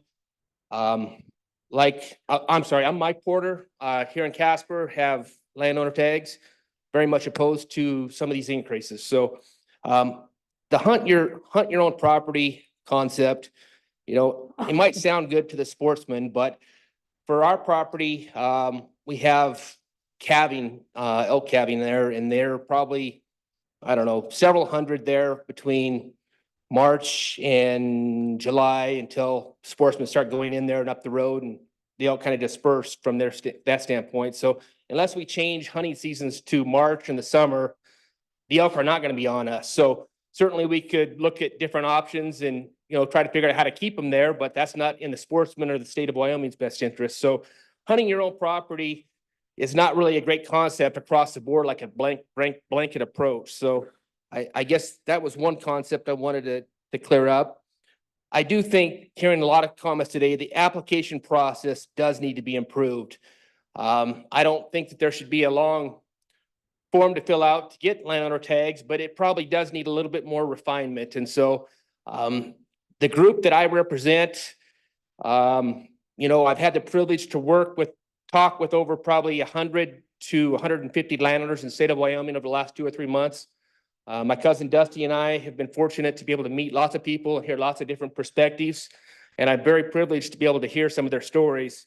And there's across the board, I mean, people have different ideas and things, but not one of them everybody wants to find constructive ways to make this happen. And so I think as a group, what I'm very proud about is the landowners are going to come together to help you guys address some of these. And everybody might not agree on every topic and solution and things, but I think as a group, we can kind of help you guys address some of the problem areas, which I feel are only a few. I don't think the blanket approach to solving all the issues in Wyoming is not right. I mean, there are a handful of areas that there are problems, but I think we can address those, you know, either through caps or I like the idea of evaluating the properties every 5 years. I mean, there's ways we can address these and tackle those specific areas that are problems. Again, it's a good thing that these landowners have came together. I really want to thank all the landowners that have come together, donated money, submitted comments. I mean, our voices have been heard. I do think that this was probably going down a path to be approved until the landowners got involved. So I do want to thank everybody for jumping on board, submitting your comments, showing up to the public meetings, submitting money to pay for some of these things. So thank you for that. Because of some of the news that have come out in the last, I don't know, 2 weeks or so, reports and news data and things, there's probably 30 or 40, 50 families that have decided not to come today because they thought this was a done issue. And granted, they don't distinguish between the department and the commission and things like that. But this room would have been full otherwise, I promise you that. If they would have known that this topic was still not done, they would have been here. So, you know, we got a few empty seats here, and I guaranteed it would have been standing room only if they would have thought that. Landowners are big. I mean, they help the harvest numbers. And so deer and antelope are definitely problems. The elk, the landowners help on the harvest. So I definitely want to encourage that landowners help in harvest numbers and help managing those herds. And so continue to work with the landowners. So the ownership, that is a very touchy point. I mean, I've learned so much over this, but the 20% disqualifies a lot of family ranches. 1%, that's probably too low, but as my dad had pointed out, you know, maybe there's some ways to have a 5-year qualification. If you get a 1% ownership, maybe you have to wait 5 years before you qualify. Kevin pointed out maybe there's ways to just focus on family entities and exempting that, and the big corporations that bring in some outside person for 1% don't qualify. So those are things we can get into further discussions and solutions on. Not really getting the weeds on it today, but we do think that there's ways to continue to work on that. I don't know. I understand there's some people from Minnesota here, so thank you for traveling. I want to recognize Calvin, traveled all the way from the East Coast, flew in, had to buy 2 tickets because I told him originally that this was a done deal. Turned around and bought another ticket. So Calvin, thank you for that. So in closing, I definitely think the landowner group is willing to work on solutions. There's things that need fixed, and we recognize that. So we're willing to come to the table with some solutions and try to help you work on it. I don't know if a blanket task force inviting everybody to the table is the right idea, but some commission members and some landowners and kind of coming up with what might work and what might, I think, was be a constructive way, and we're certainly willing to do that. So another unfortunate repercussion from this process is that it pitted public land hunters against landowners. And at the time when hunting is constantly being attacked from the outside, I hope that we can unite as sportsmen and women going forward while recognizing the necessary and needed partnerships between both parties. As a first step, and on behalf of the collective landowners in this room and watching online, we'd like to present the director with a donation to the Access Yes program from all the landowners in this room and online. This is not being done with alternative motives, but rather to show good faith. Know that as the future conversations are warranted, that we want to be a part of a fair solution. So here's a check for Access Yes from all the landowners. Yeah.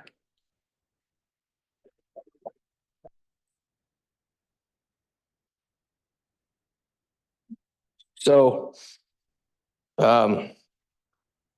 again, thank you for everyone getting my emails, reading them, responding. I very much appreciate it.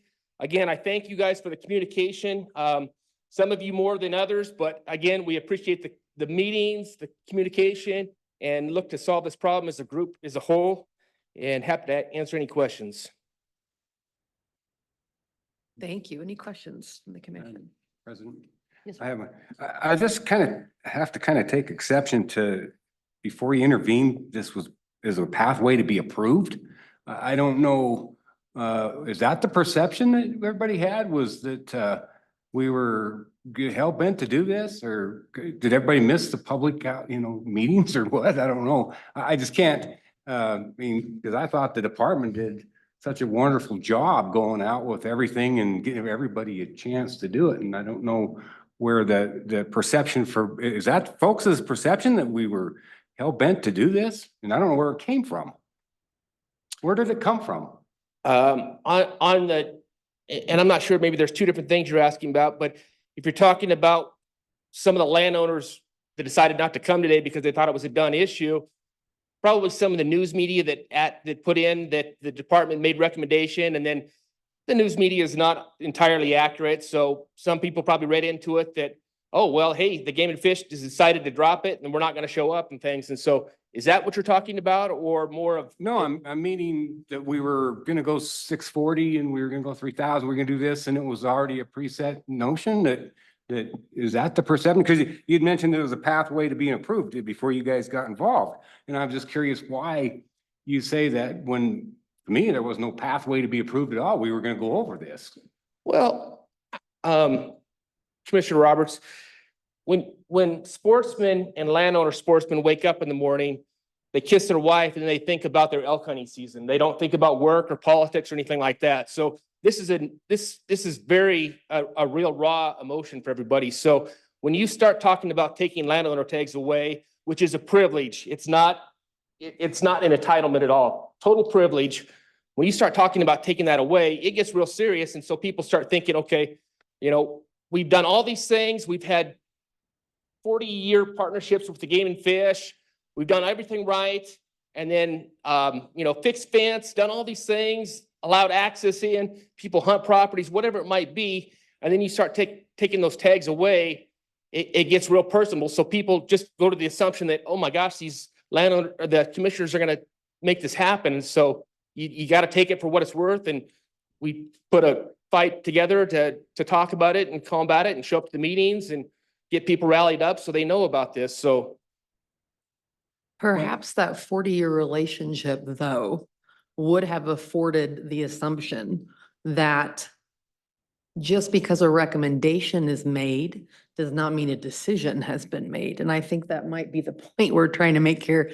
I'm interested as well to know why this topic, emotion aside, has suddenly pitted everyone in this them versus us kind of a situation, because this is how we've done every decision that has been made by the commission for decades. So maybe if anything, this has been a good education for everyone that maybe has never participated in this process before, but now they are because it's a personal emotional decision for them, that just because the department makes a recommendation, just because we get yelled at meetings, just because we get thousands of emails and things like that, we're each our own people. We get to make our own decisions. And that's why we have these meetings. And so I appreciate those long relationships and I hope they continue. But I also would like to make it known that those wonderful relationships, I think, would afford the department as well as the commission maybe some grace and understanding that these were recommendations. And I'm glad that whether they got people riled up or not, it made people come to the table. And, you know, people may, you know, disagree to that, but it is what it is. And the fact that, you know, those that are here. We heard from you. This is how the process is supposed to work. And this is not new. This didn't start last November as something we all got together and decided would be fun. This is how we've always done things as a commission. And so I'm thankful for those long relationships. I hope moving forward, regardless of the topic, that can be remembered. And this can all be remembered as a lesson that we would love to see everyone involved in lots of topics, not maybe just this. I know a lot of sportsmen, you know, didn't come forward. And I personally know this because I got those emails too, because of this whole us versus them mentality. And they're like, absolutely not. We love landowners. We couldn't hunt without landowners. And so while I appreciate the emotion, while I appreciate how personal this is to everyone, it would be helpful, I think, moving forward, if we could all keep in mind that this is the process we've been doing for decades. And hopefully we can all remember moving forward that anything that is said here is a recommendation until it's voted on. And so none of us have come to the table today with our minds made up. I certainly can't tell you as the president what will be, if there will even be a vote today and what that vote will be. But I hope we can all keep that in mind moving forward, that we're all just here to hear from everyone. No decisions are made before we get here. You know, none of us are getting paid to do this. Like I said, we got chocolate, which was great, but we're all volunteering to do this as well. And we just love hearing from people. We're so glad that you were all here to hear from us.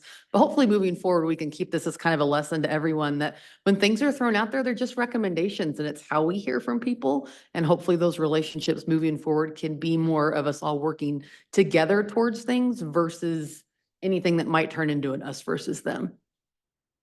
Well, and I appreciate that, President Linval, and it's back and forth too. So lots of emails sent out that weren't responded to and things. And so it's communication and things. And so I would encourage to, send back, hey, I'm thinking about this. I'll get back to you and things. And so any rate, we want to be helpful in the solutions on this. So please use our group. I encourage our group to continue to grow and be able to provide solutions through channels to work with you guys. And so whatever that might look like, the overwhelmingly, please don't vote to support this. I mean, we're not ready to move it to 640 or 3,000 or 20%. So either decide not to vote and we'll go back and talk about caps and what that looks like, but please don't vote to support this today. So with that, thank you for your time. Sure. I know you guys put your time in, so thank you so much for that. So thank you.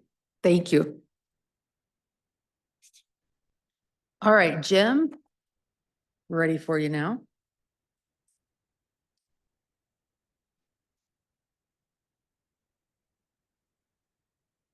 Madam President, Commissioners, Director Bruce, nice to be able to get up here and talk now. There's been some awful good comments today, lots of them.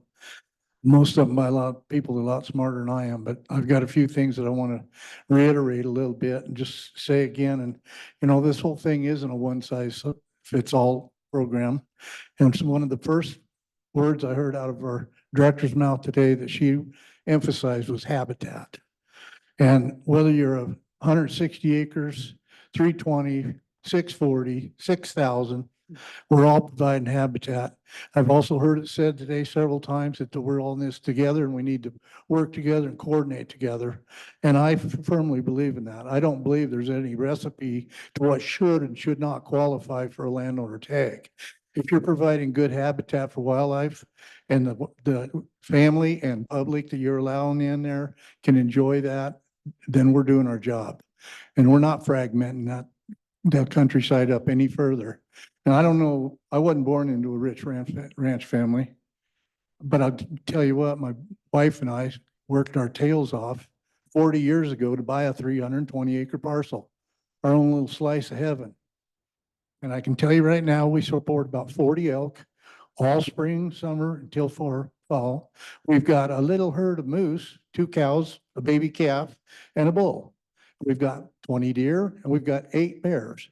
Now, how do I know this? Because I got trail cameras and I know exactly what we got. And I've got years of history with those trail cameras and it's fun, it's rewarding. And, we share that with friends and family.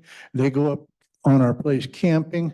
And I don't know if you folks are aware or know anything about the Area 7 access to what little public land. There's quite a little public land in Area 7 National Forest and some state, but access to that is extremely limited. We provide access through our little end of the road property. Lots of friends, lots of family, people. I've even let people I don't even know go up with cow tags. Hey, could I go up on your place? You bet.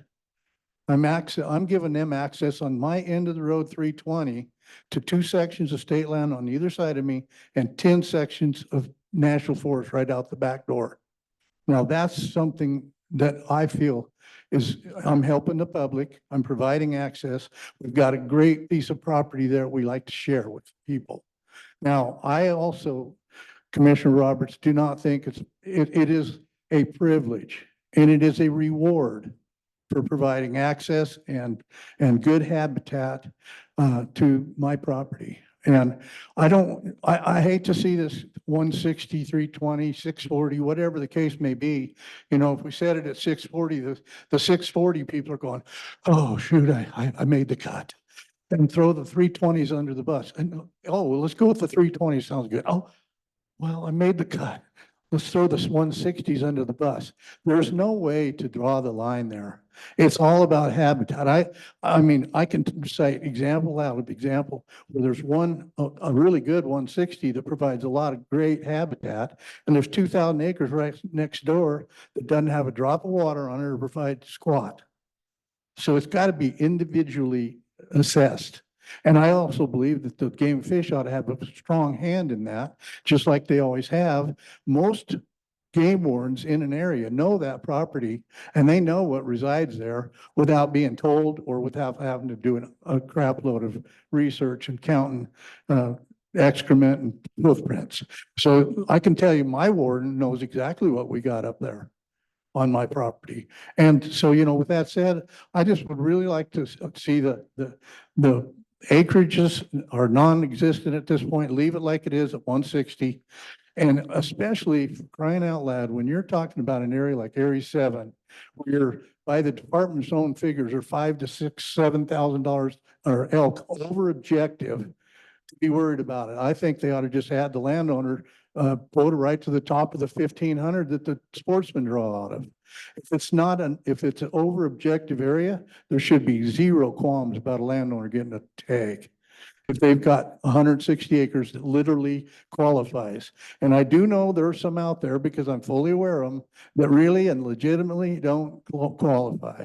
Those need to be cleaned up and moving forward, get very stringent on these subdivisions and people that are trying to subdivide or trying to qualify with a 160 or a 320 or a 640.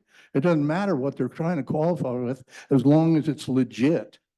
And there's a bunch of them need to be reviewed and probably disqualified. That not, and anywhere, people that can darn sure prove up ought to just be grandfathered in and go business as usual. So, I mean, I've got a lot more thoughts on my mind, but we've probably heard enough today. So I would stand for questions.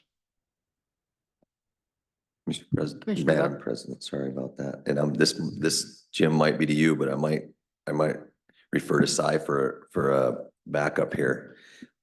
I'm pretty sure that one of the recommendations from the task force was, and I think I've talked to this with some of our department staff, and there might be some issues with it, but in over objective areas, just adding that landowner, like that would be in addition to the limited quota. But I would think that was one of our recommendations. Commissioner Bell, I do recall that, because if you recall, I was at every one of those task force meetings myself, so I followed along pretty tight. But, you know, and thank you folks for the work you did on that. That was a grueling task, and who wanted to do it? Apparently a few of you guys wanted to, you know, move up or something. But bottom line, you know, that was a panel of 18 people. And I know you took public comments, to be sure. But you're getting public comment now from thousands of people that it directly affects. So it's a whole different ball of wax, I feel. Any other questions? Questions? Okay, thank you, Jim. Thanks. All right, let's go back to a few that we missed before in case they came back. Sean Lovelace, did he make it back in at all? Don't want to miss anybody. No? Okay. Jared Williams, did Jared make it back? Or give me a holler if any of these folks are online as well. I know at least one will be. Okay. Tim, and I'm not going to say this, Haberbinger, make it back in at all? Yeah, that, I'm gonna want to talk at the end of the day. Okay, so we'll save that one for just a little bit then. Okay. So let's put that one with public comment for the end for open comment. And then I understand Kyle might be online, Kyle Wentland. Okay, let's go ahead and take that comment. Oh, just kidding. He wants to talk. Is that more public? Okay, so we'll hang on to that. Not yet. We're going to hold on to him. Actually, I thought he was chapter 44 and they're saying it's more of a general comment for open to the public at the end. Okay. All right. So anyone else either online or in the audience today that did not submit a formal public comment that would like to speak? Don't want to miss anybody. Anyone online? I know we had a few that were waving their hands online earlier. They went away? Okay.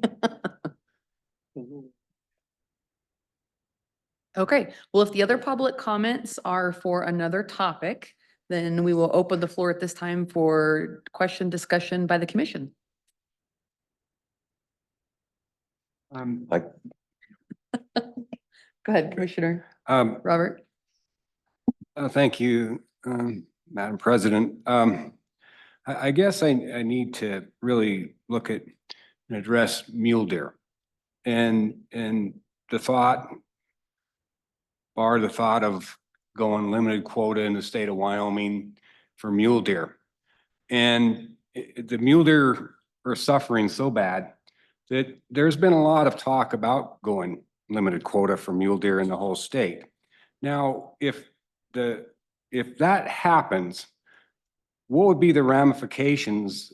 Would there be any, I mean, the landowners tags, do anybody have any thoughts on how many of the landowner tags would take up that, the deer section of it? Because deer have kind of they kind of hang out a little bit different than the elk, but I don't know, has there been any thought to, I mean, you know, we suffer a really bad winter or another two or whatever, and we're forced for some reason to go to limited quota. And then, not saying we will, not saying, I'm just saying I know what that kind of subject is. Yeah, I know, but no, I'm saying that, what would it look like? Do we have any crystal ball on what would it look like for the mule deer? Because I mean, we talk elk, basically. I mean, in the state of Wyoming, a bull tag solves every problem known to man. I mean, you give cow tags, it doesn't matter, but one bull tag solves every problem. And, but I just wondered if there was anything that would, any idea? Are you asking the commission or the department or both? No, I'm asking Public? I don't know, maybe God, I don't know, some divine revelation of some sort, because I mean. If he would speak, that would be. It's over, I don't know. President Lundvall, Commissioner Roberts, I'll just take a quick stab at it. And it's a great question, Commissioner. I think the difficult thing in trying to develop a reasonable answer is not knowing what that limited quota allocation would be. If we went statewide limited quota, how much further reduced would the license allocation be than it currently is? We would have to go through that process. You know, we have a lot of general areas where we might sell 3,000 this year or 5,000 next year. We're going to take that number and we're going to have to figure out what that quota would be collectively. And then you're going to have to see what the impact might be at that point. I think it's safe to say that if our populations for any species is reduced enough that we go strictly limited quota, where in places where we haven't already, then we're gonna have fewer animals on the landscape, which is gonna result in fewer landowner license authorizations. So if it's related to landowner licenses, it could certainly have an impact on the issuance of those licenses in those areas.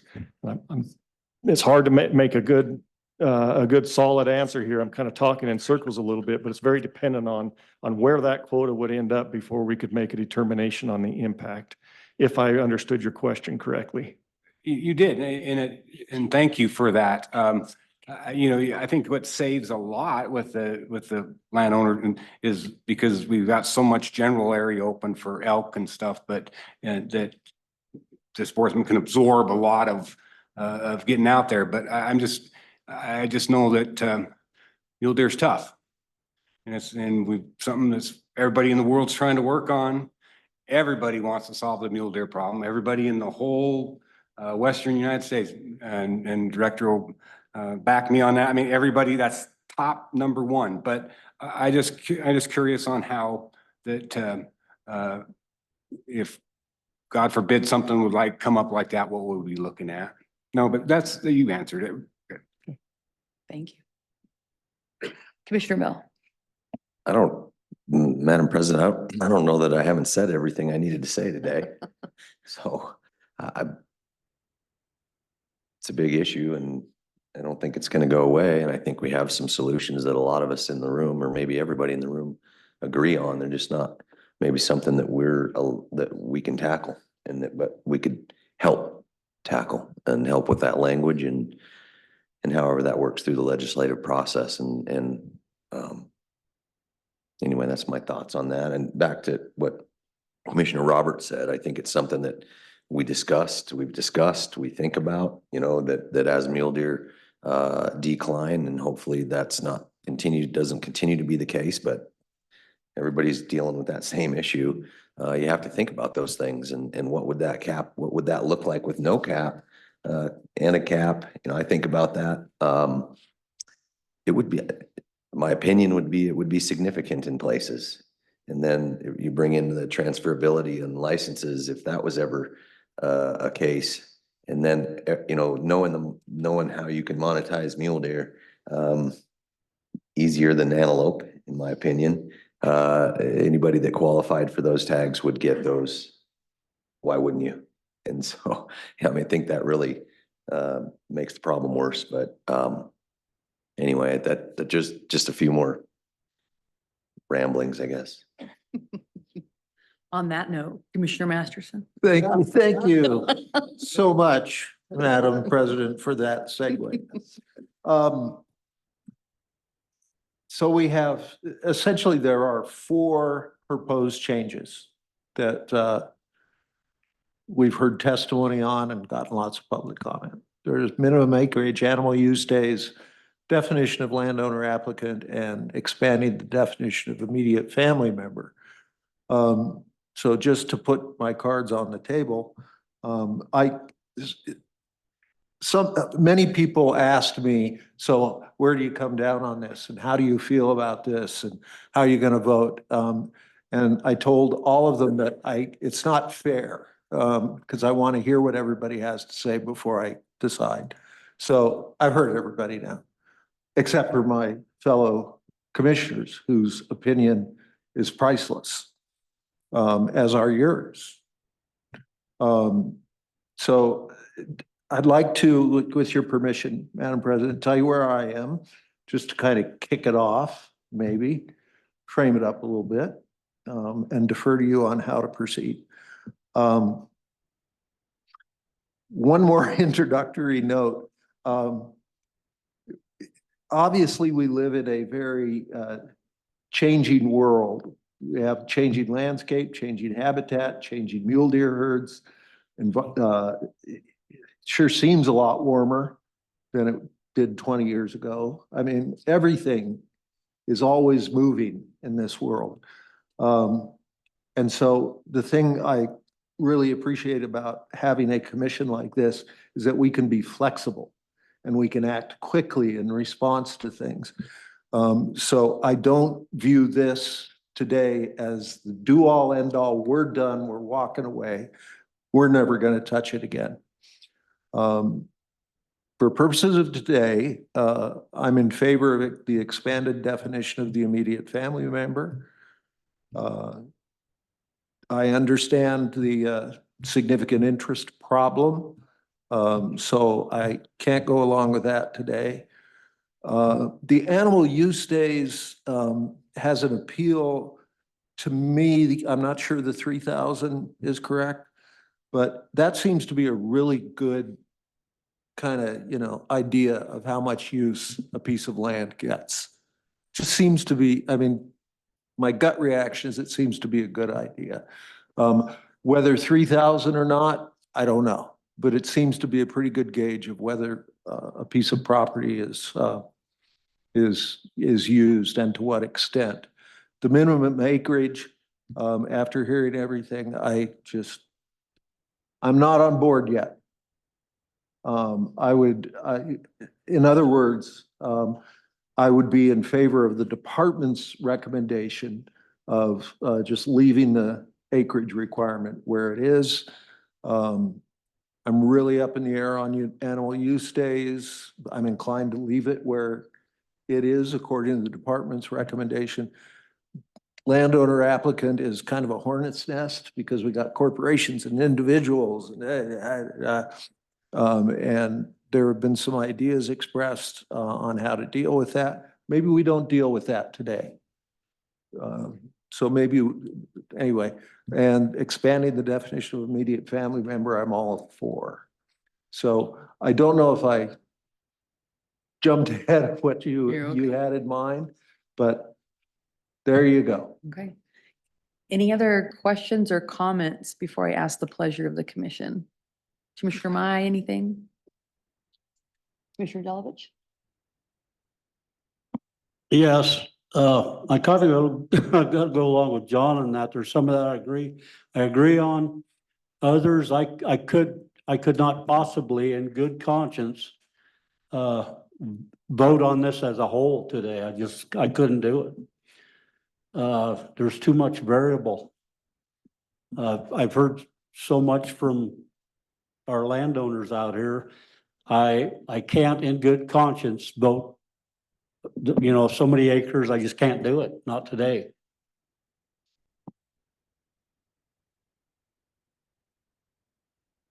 Madam President, it's been a fun day, hasn't it? I'm thinking about just my brief tenure on this commission, and it seems like Commissioner Mai and I have walked right into the fire to drink from the fire hose. And it's been exciting. It's been fun because today we get to hear testimony from people that have been invested in habitat for their entire lives and for many generations, and some that have taken advantage of the American dream to work hard and have a little piece of the pie. And that's what it's about, right? And thank you for being involved and engaged and active. And I'm interested to see what we bring up next to get more people in the room again. But we need all of this input because it is so, as Mr. McGagnon said, it's so nuanced. There are so many moving parts to this giant machine. Very, very complex. And you look at the diversity of the landscape of Wyoming, and a one size fits all doesn't necessarily always work the best. But sometimes that's all we have because of that. So I would echo Commissioner Masterson's sentiment of the proposal that we had today from the department of not changing minimum acreage, animal use days. Again, I think there's been a strong case made for some examples of certain parts of the state and certain portions of land that, whether it's cultivated, will support a considerable amount of animals.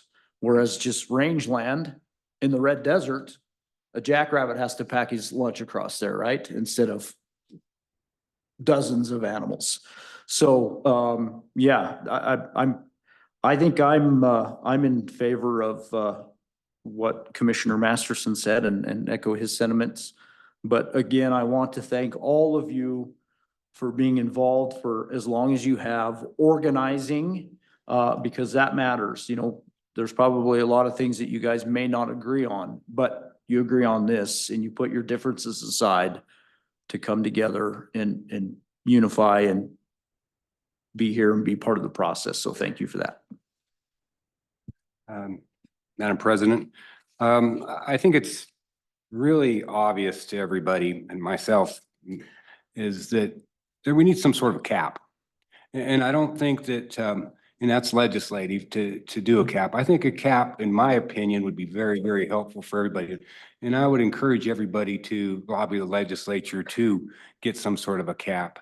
And I hate to ever agree with Commissioner Masterson on anything.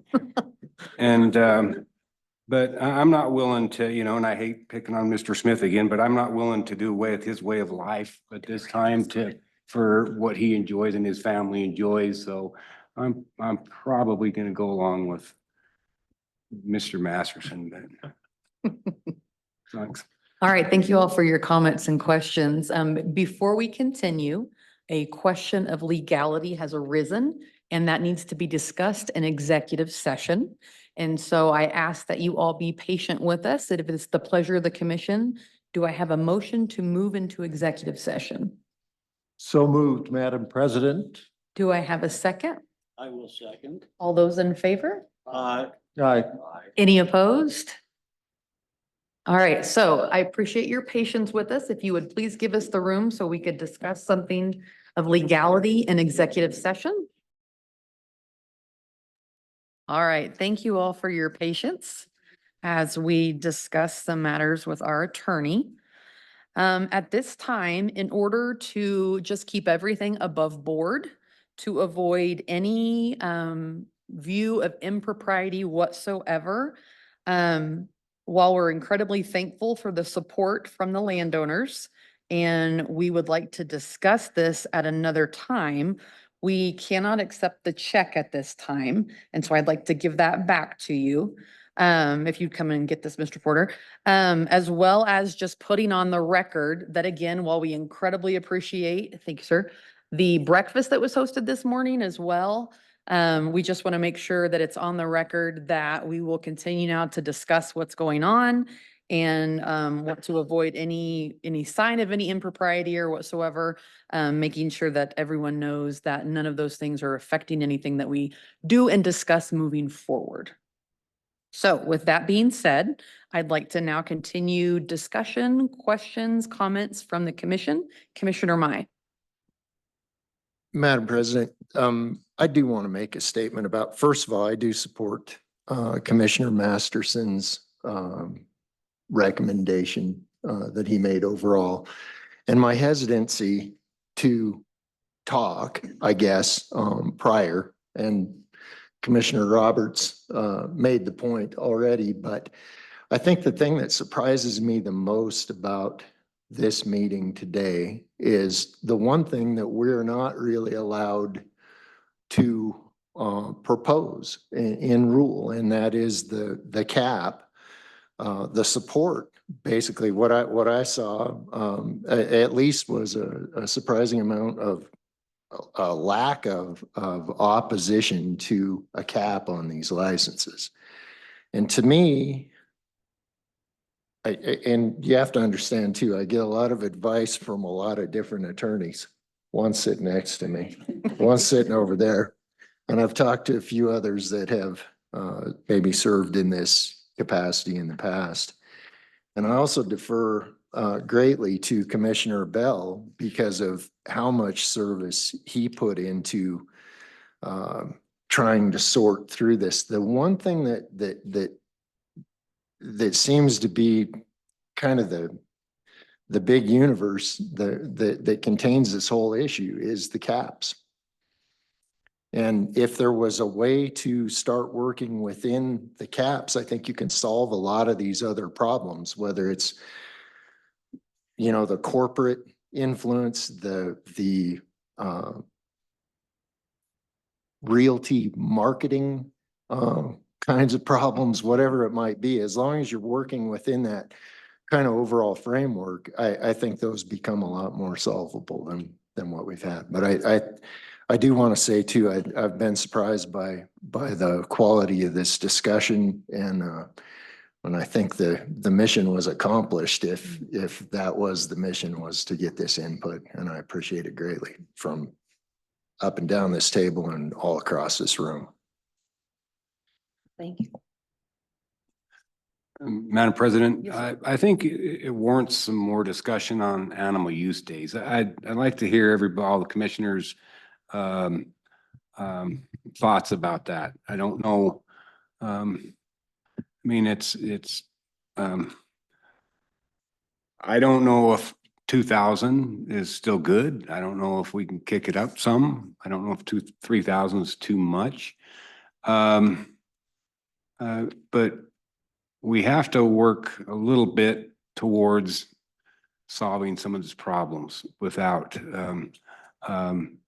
to trim. I mean, everybody, we all trim a little weight. I mean, we all can tighten our belts just a little bit, but I don't know what the other commissioners' pleasure are on the animal use. I know at the side, and it is, you know, up in the Grays River and Wyoming Range, it's a problem, and it's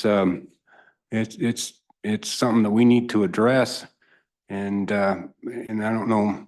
I don't know the other commissioners' thoughts about it, and I don't know. Because as soon as you throw out a number, everybody says, oh yeah, you threw out a number. You just did it artificially. So I don't know, does anybody have any thoughts on that? Madam President, I have thoughts on pretty much everything today. So Lots of thoughts. appreciate that, Commissioner Roberts. I think through all of this landowner stuff, back to maybe what Commissioner Mai said too, is there's so many things that we didn't talk about today that Cy reminded me some other things. I mean, we looked at expanding all kinds of opportunities inside that landowner opportunities, from allowing ranch hands to have tags to, basically everything but the dog having a tag inside that. But as long as there was a cap, as long as that was maintained so that there was a complete fairness in every limited quota opportunity. But back to the animal day use, I look at the public comment that we received, and I just can't ignore that. Maybe that's the county commissioner in me, that you just gotta, you have to look at that public comment and see what it was, and it's pretty obvious. I don't want to create any other problems with those potentially smaller landowners.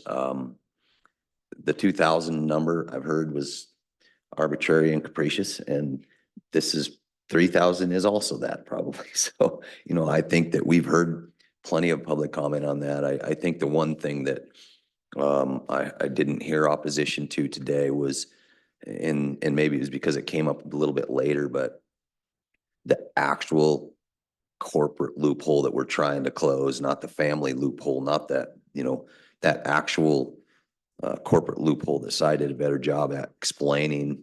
At some point we could talk a little bit more about how do we do that. I don't think that that's something we're going to solve in this meeting, is I don't know how to do that. So, I honestly, I just feel like the department's recommendations, I support those recommendations that they put out today. And that actually is an expansion into the stepchildren, and I understand that. I'm one of those, so I don't get a landowner tag, but so I still think we should put our efforts into helping craft some language, which I think our fine commissioner on the left has said, on my left, has drafted some language that might help with the legislature with that, but help with that cap and help move forward a solution, a real solution to the problem into the future. And that's what we've talked about, and what we haven't heard a lot of opposition or any opposition to, and that's a cap. But as far as the day use today, I'm not in favor of moving that. I actually have a question for you, Commissioner Bell. As I was taking notes, and I believe it was Mr. Magagna that mentioned this, so I wrote it down. During those task force meetings, could you talk a little bit, was the verbiage ever discussed, purchased versus inherited?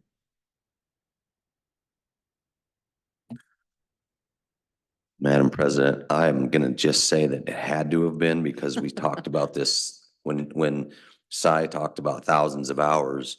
It was at least every meeting for 16 meetings. And then, the structure was much different than this, where we would take public comment 2 to 3 to 4 times a day.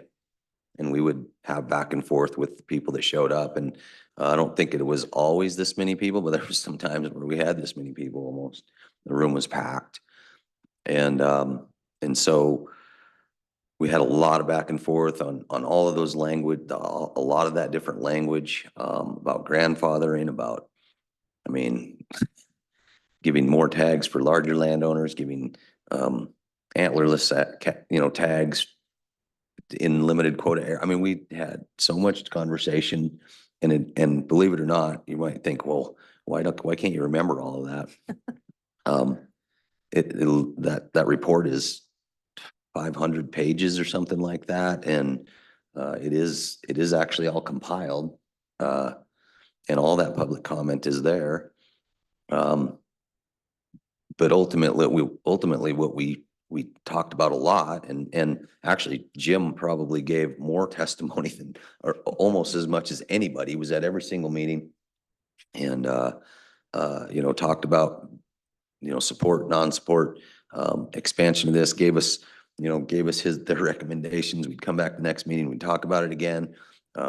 We'd put it out for public comment, we'd get public comment, we'd put it out again. And we just did this over and over and over and really tried to come out with what is the solution? Because a lot of it was expanding landowner tag opportunities.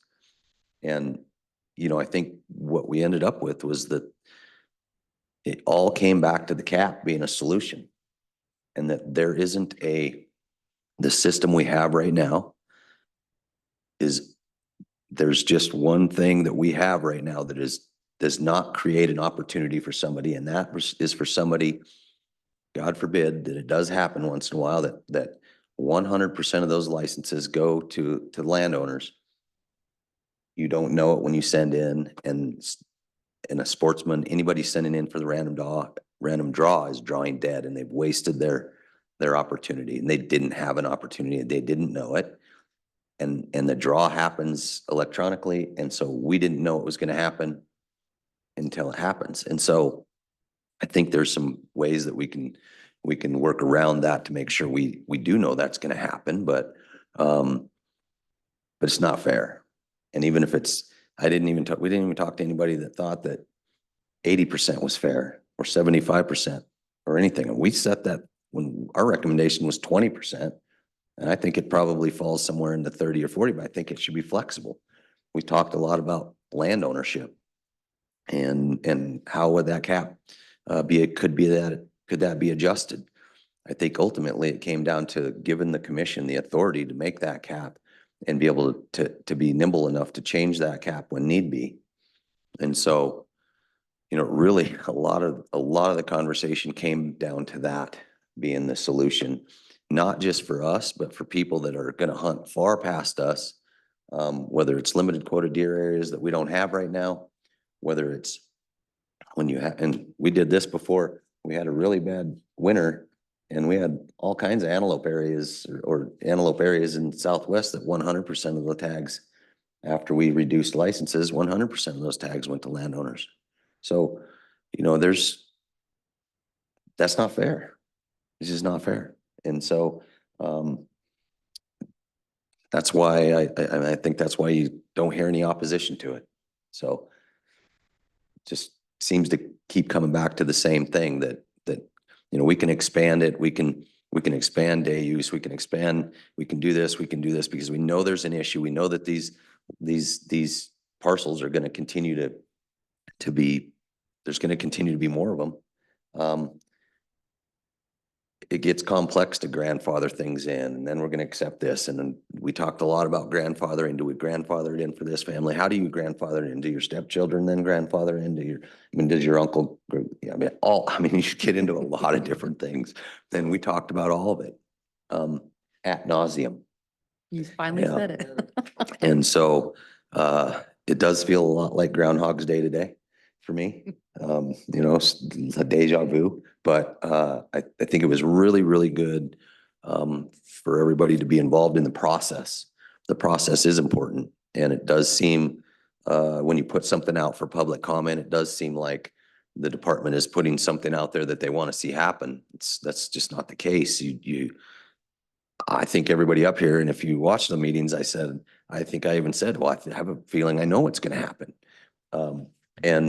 And so, you put those out there to make sure that everybody understands and you understand why you get the public comment that you get. So I know that didn't answer your question because I just felt like we talked about everything that you could under the sun, except for one thing that I heard today that was different was increasing animal day use for antelope and deer. And I don't think we ever discussed that. But it's so. Okay, thank you. Any other discussion from the commission? Madam President, just one thing is, do we have, just without going out public comment, do we have the thoughts of being able to just increase the animal use on, well, never mind, strike that. I answered my own question. I appreciate the efficiency. All right. Commissioner Masterson, did you have another comment? No. I have a motion to make, and I'm only breaking in because I didn't hear any other comments from commissioners. I certainly don't want to cut anybody off, but I have a motion to make. And before I ask for the pleasure of the commission, we have a concern. Okay. So we have a recommendation from our attorney to go back into executive session for a legality question. What is the pleasure of the commission? So moved, Madam Chair. We have a motion. Do we have a second? Second. All those in favor? Aye. Any opposed? We will now move into executive session. Thank you again for your patience.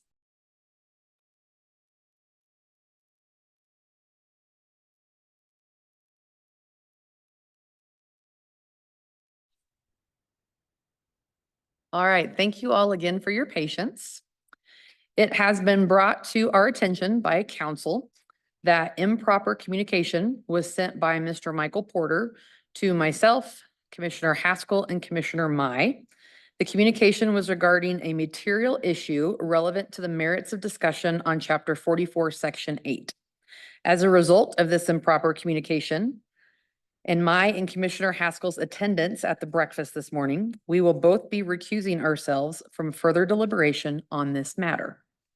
With that being said, do we have any question or comment from the public specifically regarding what I've just stated?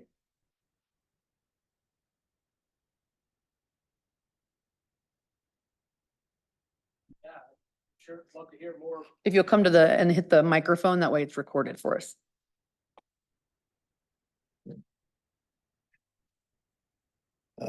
President Lundvall and Commission Director Bruce. Yeah, I was wanting to get clarification on an email to you and on what the process was going to be for this so I could communicate. So I'm not sure what was wrong with those emails. So I'd love to hear more about what was wrong with them, I guess. Okay, Council, would you like to respond on behalf of the commission? Would the commission like to waive attorney-client privilege? I have a recommendation. Do I have a vote? I'll need that in the form of a motion. Madam Chair, I would waive. I think it's important, I think it's important. I would make that motion. Waive that. All right. And get an explanation. We have a motion on the floor for this specific discussion to waive attorney-client privilege. Do I have a second? Second. All right. So We need to vote on it. I, apologize. All those in favor? Aye. wait, is there any discussion real quick? I don't know if I'm in favor of that. I'm sorry. I think that I'm not comfortable with it. I think we can address it. I think it was clear that I don't think we need any explanation from it, is what I'm saying. But that's just, well, I'm going to be a no vote on that if it comes up. Okay, so we have a motion on the floor as well as a second. All those in favor? Aye. Those opposed? Me? All right. All right, so in particular with this issue, what we have is a member of the public outside of the commission who, after the close of public comment, but prior to the public meeting, was advocating for a very specific outcome in a formal request for the commission to come out pre-deliberatively and announce a no vote on Chapter 44 as it pertains to Section 8, which would be improper communication. That email was directed to President Lundvall, Commissioner Haskell, President Bruce, although she didn't receive it because it was the wrong email address, but the email was addressed to her, and Commissioner Mai. Commissioner Bruce, President Lundvall, Commissioner Haskell, they attended the breakfast. And so out of an abundance of caution to avoid the impropriety of making a deal with somebody outside of the commission as to the deliberation on this matter, you have decided that it's probably in the best interest in being as straightforward and in clearing up this issue as possible to recuse yourself from the vote, given that scenario. Correct. And I think that's the long and short of it. Any additional comments or questions for council? All right, any additional comments or questions from the public regarding this specific matter? All right, seeing none, is there any other discussion on chapter 44, section 8? Or comment or question from the commission?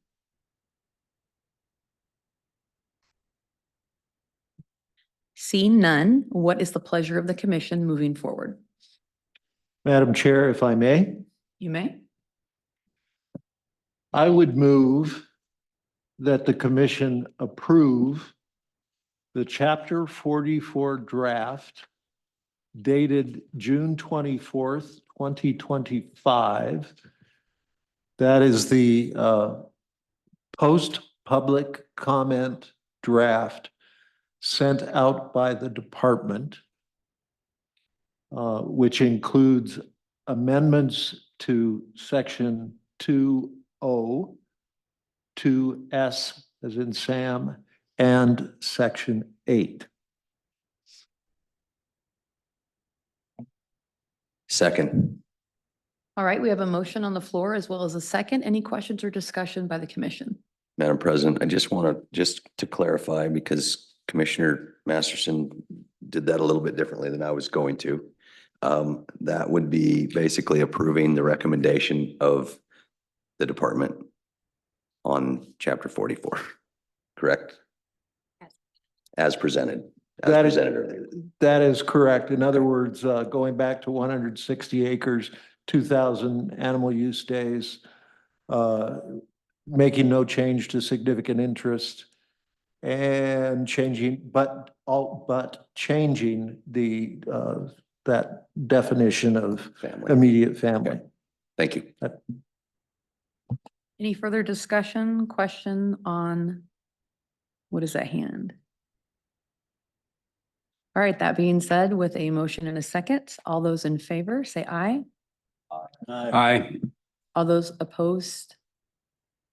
And on the record, I am recusing myself and Commissioner Haskell also recusing himself as well. All right, motion passes. Thank you again for all of your comments, all of your questions, everything that was involved in that. Obviously, this discussion. Madam Chair, I think Commissioner Masterson has something additional that you want to add to chapter 44.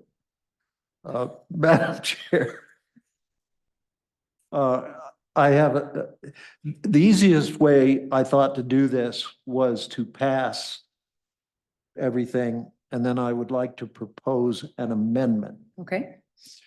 I'm trying to figure out the best way to. Is this when you would like things put up on the screen? This is.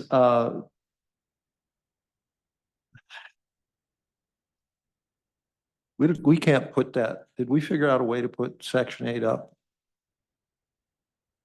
I'm getting a yes nod. Well, I'll do it this way. Section 8 now, since we voted, subparagraph A4. Oh, that's going to help. Reads, the landowner applicant shall be solely responsible to provide adequate documentation, verifying that they meet all commission regulation requirements governing landowner licenses. I would move to add a new section 5, which would read, qualification for landowner licenses shall be reviewed and verified by the department in its discretion at any time, but no less than once every 5 years. And the idea behind this, Madam President, is that it sets a base regular time within which a landowner, the department will make sure that the landowner still qualifies. But it also permits the department, in the event circumstances have changed, to go in and ask for paperwork or whatever process the department comes up with, to make sure that everything is copacetic. That's the intent. Ms. Bell, for the record, do we need to have that repeated at all? Wonderful. All right, Commission, we have a motion on the floor. What is your pleasure? Do we have a second? I would second that. We have a second. All those in favor of this amendment, aye, say aye. Aye. Aye. Any opposed? And again, for the record, both myself and Commissioner Haskell are recusing ourselves from the vote. Correct, Madam President. Thank you. All right, any other amendments, motions? Madam President, I have some direction, commission direction when it's appropriate time, if you would, if. All right, that would indulge be me. this time. Go ahead, Commissioner Okay, Roberts. if I could get the department up, but, and as a commissioner, I'm gonna ask for the department to reevaluate and recertify all the landowner tags that we currently are giving out. And if we could have that done within 3 years, and if we could have the first update done and presented to this commission a year from now on our progress on that. I think there is enough to constitute, maybe we need to reevaluate that, to make sure that everybody's getting it was brought up today. All right, we have a motion on the floor. Do we have a second? I will second. We have a second by Commissioner Jolovich. Any discussion? I have, Madam President, I have a friendly amendment that report include letting us know how things are working for the game wardens, the people in the field, to see how this is impacting their workload as well, so that if we need to do something to lighten that load, we can. All right, we have a motion for an amendment to the motion. Do we have a second to the amendment? I will second. We have a second. Any further discussion?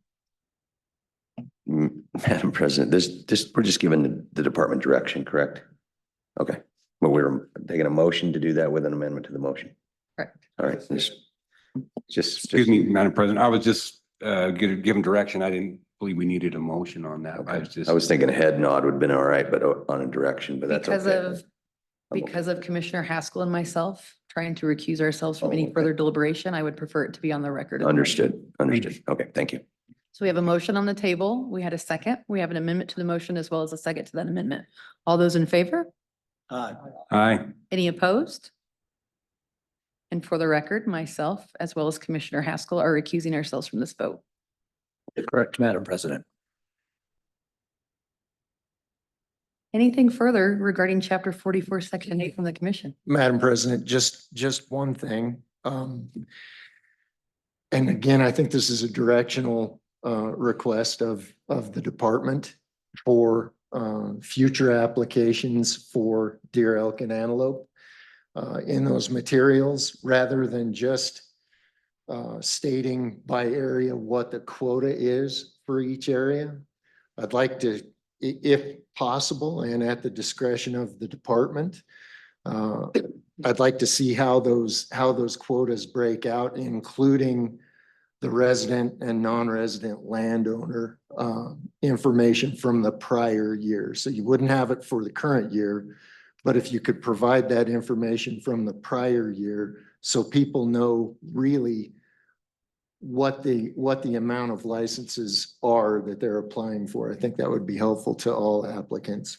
Commissioner Meyer, are you putting that in the form of a motion? Yes, ma'am. All right, we have a motion on the table. Do we have a second?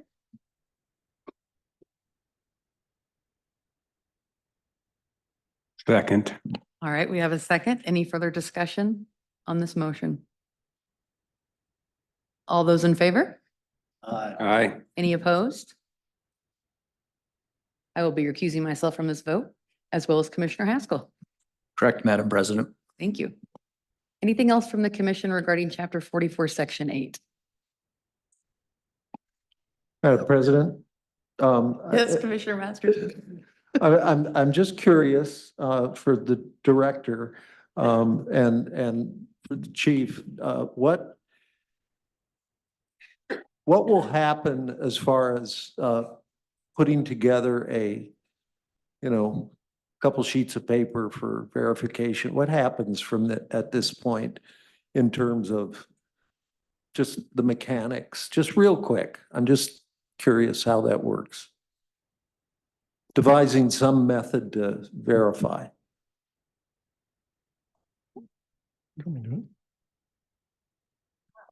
Madam President, can I ask a clarifying question, Commissioner? So are you talking about the landowner certification process? Yes. And maybe documenting our process for Yes. public? Thank you. Yes. Okay. Deputy Chief of Wildlife Smith, do you see any issues with that? President Lundvall and Director Bruce, I don't see any issues with that. It'll be a fairly simple development for us. We've had this in the past, and some folks still use some form of that, so we can standardize that and ensure that we're using that across the board and across the state. Thank you, Madam President. I'm trying not to burden the department, or lessen it as much as possible. That's not a direction. That's just a ask. Thank you. Anything else from the commission on 44, section 8?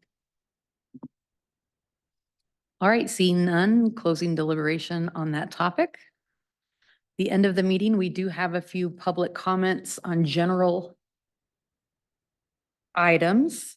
The first, I believe, is online, if Kyle Wentland is still there. All right. Does he need to unmute, or do we have Kyle?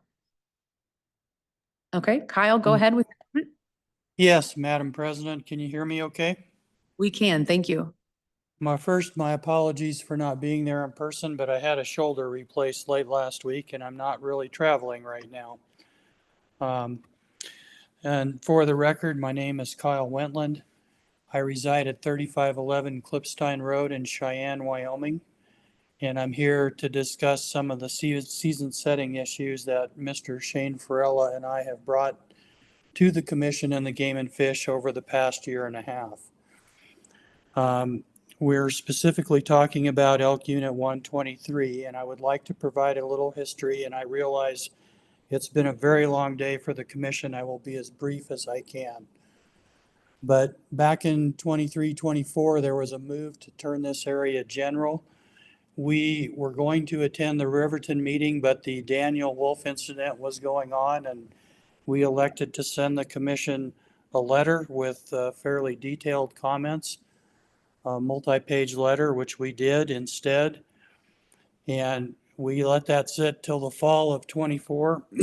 And we didn't hear anything, not from the Game and Fish Commission or the commission itself.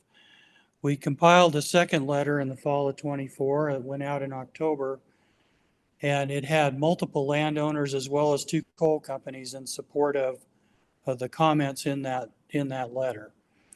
That went out. We didn't hear anything from the commission or from the Game and Fish personnel. Then we went into the November meetings, and Mr. Farella attended those, the one in Gillette, but that really isn't a formal meeting. There was a presentation and a PowerPoint made, but there wasn't a real formal comment for the record. And then subsequently after that, the annual landowner meeting that was held was discontinued and went to individual meetings with individual landowners. But I will tell you that Mr. Farella was never contacted for one of those interviews.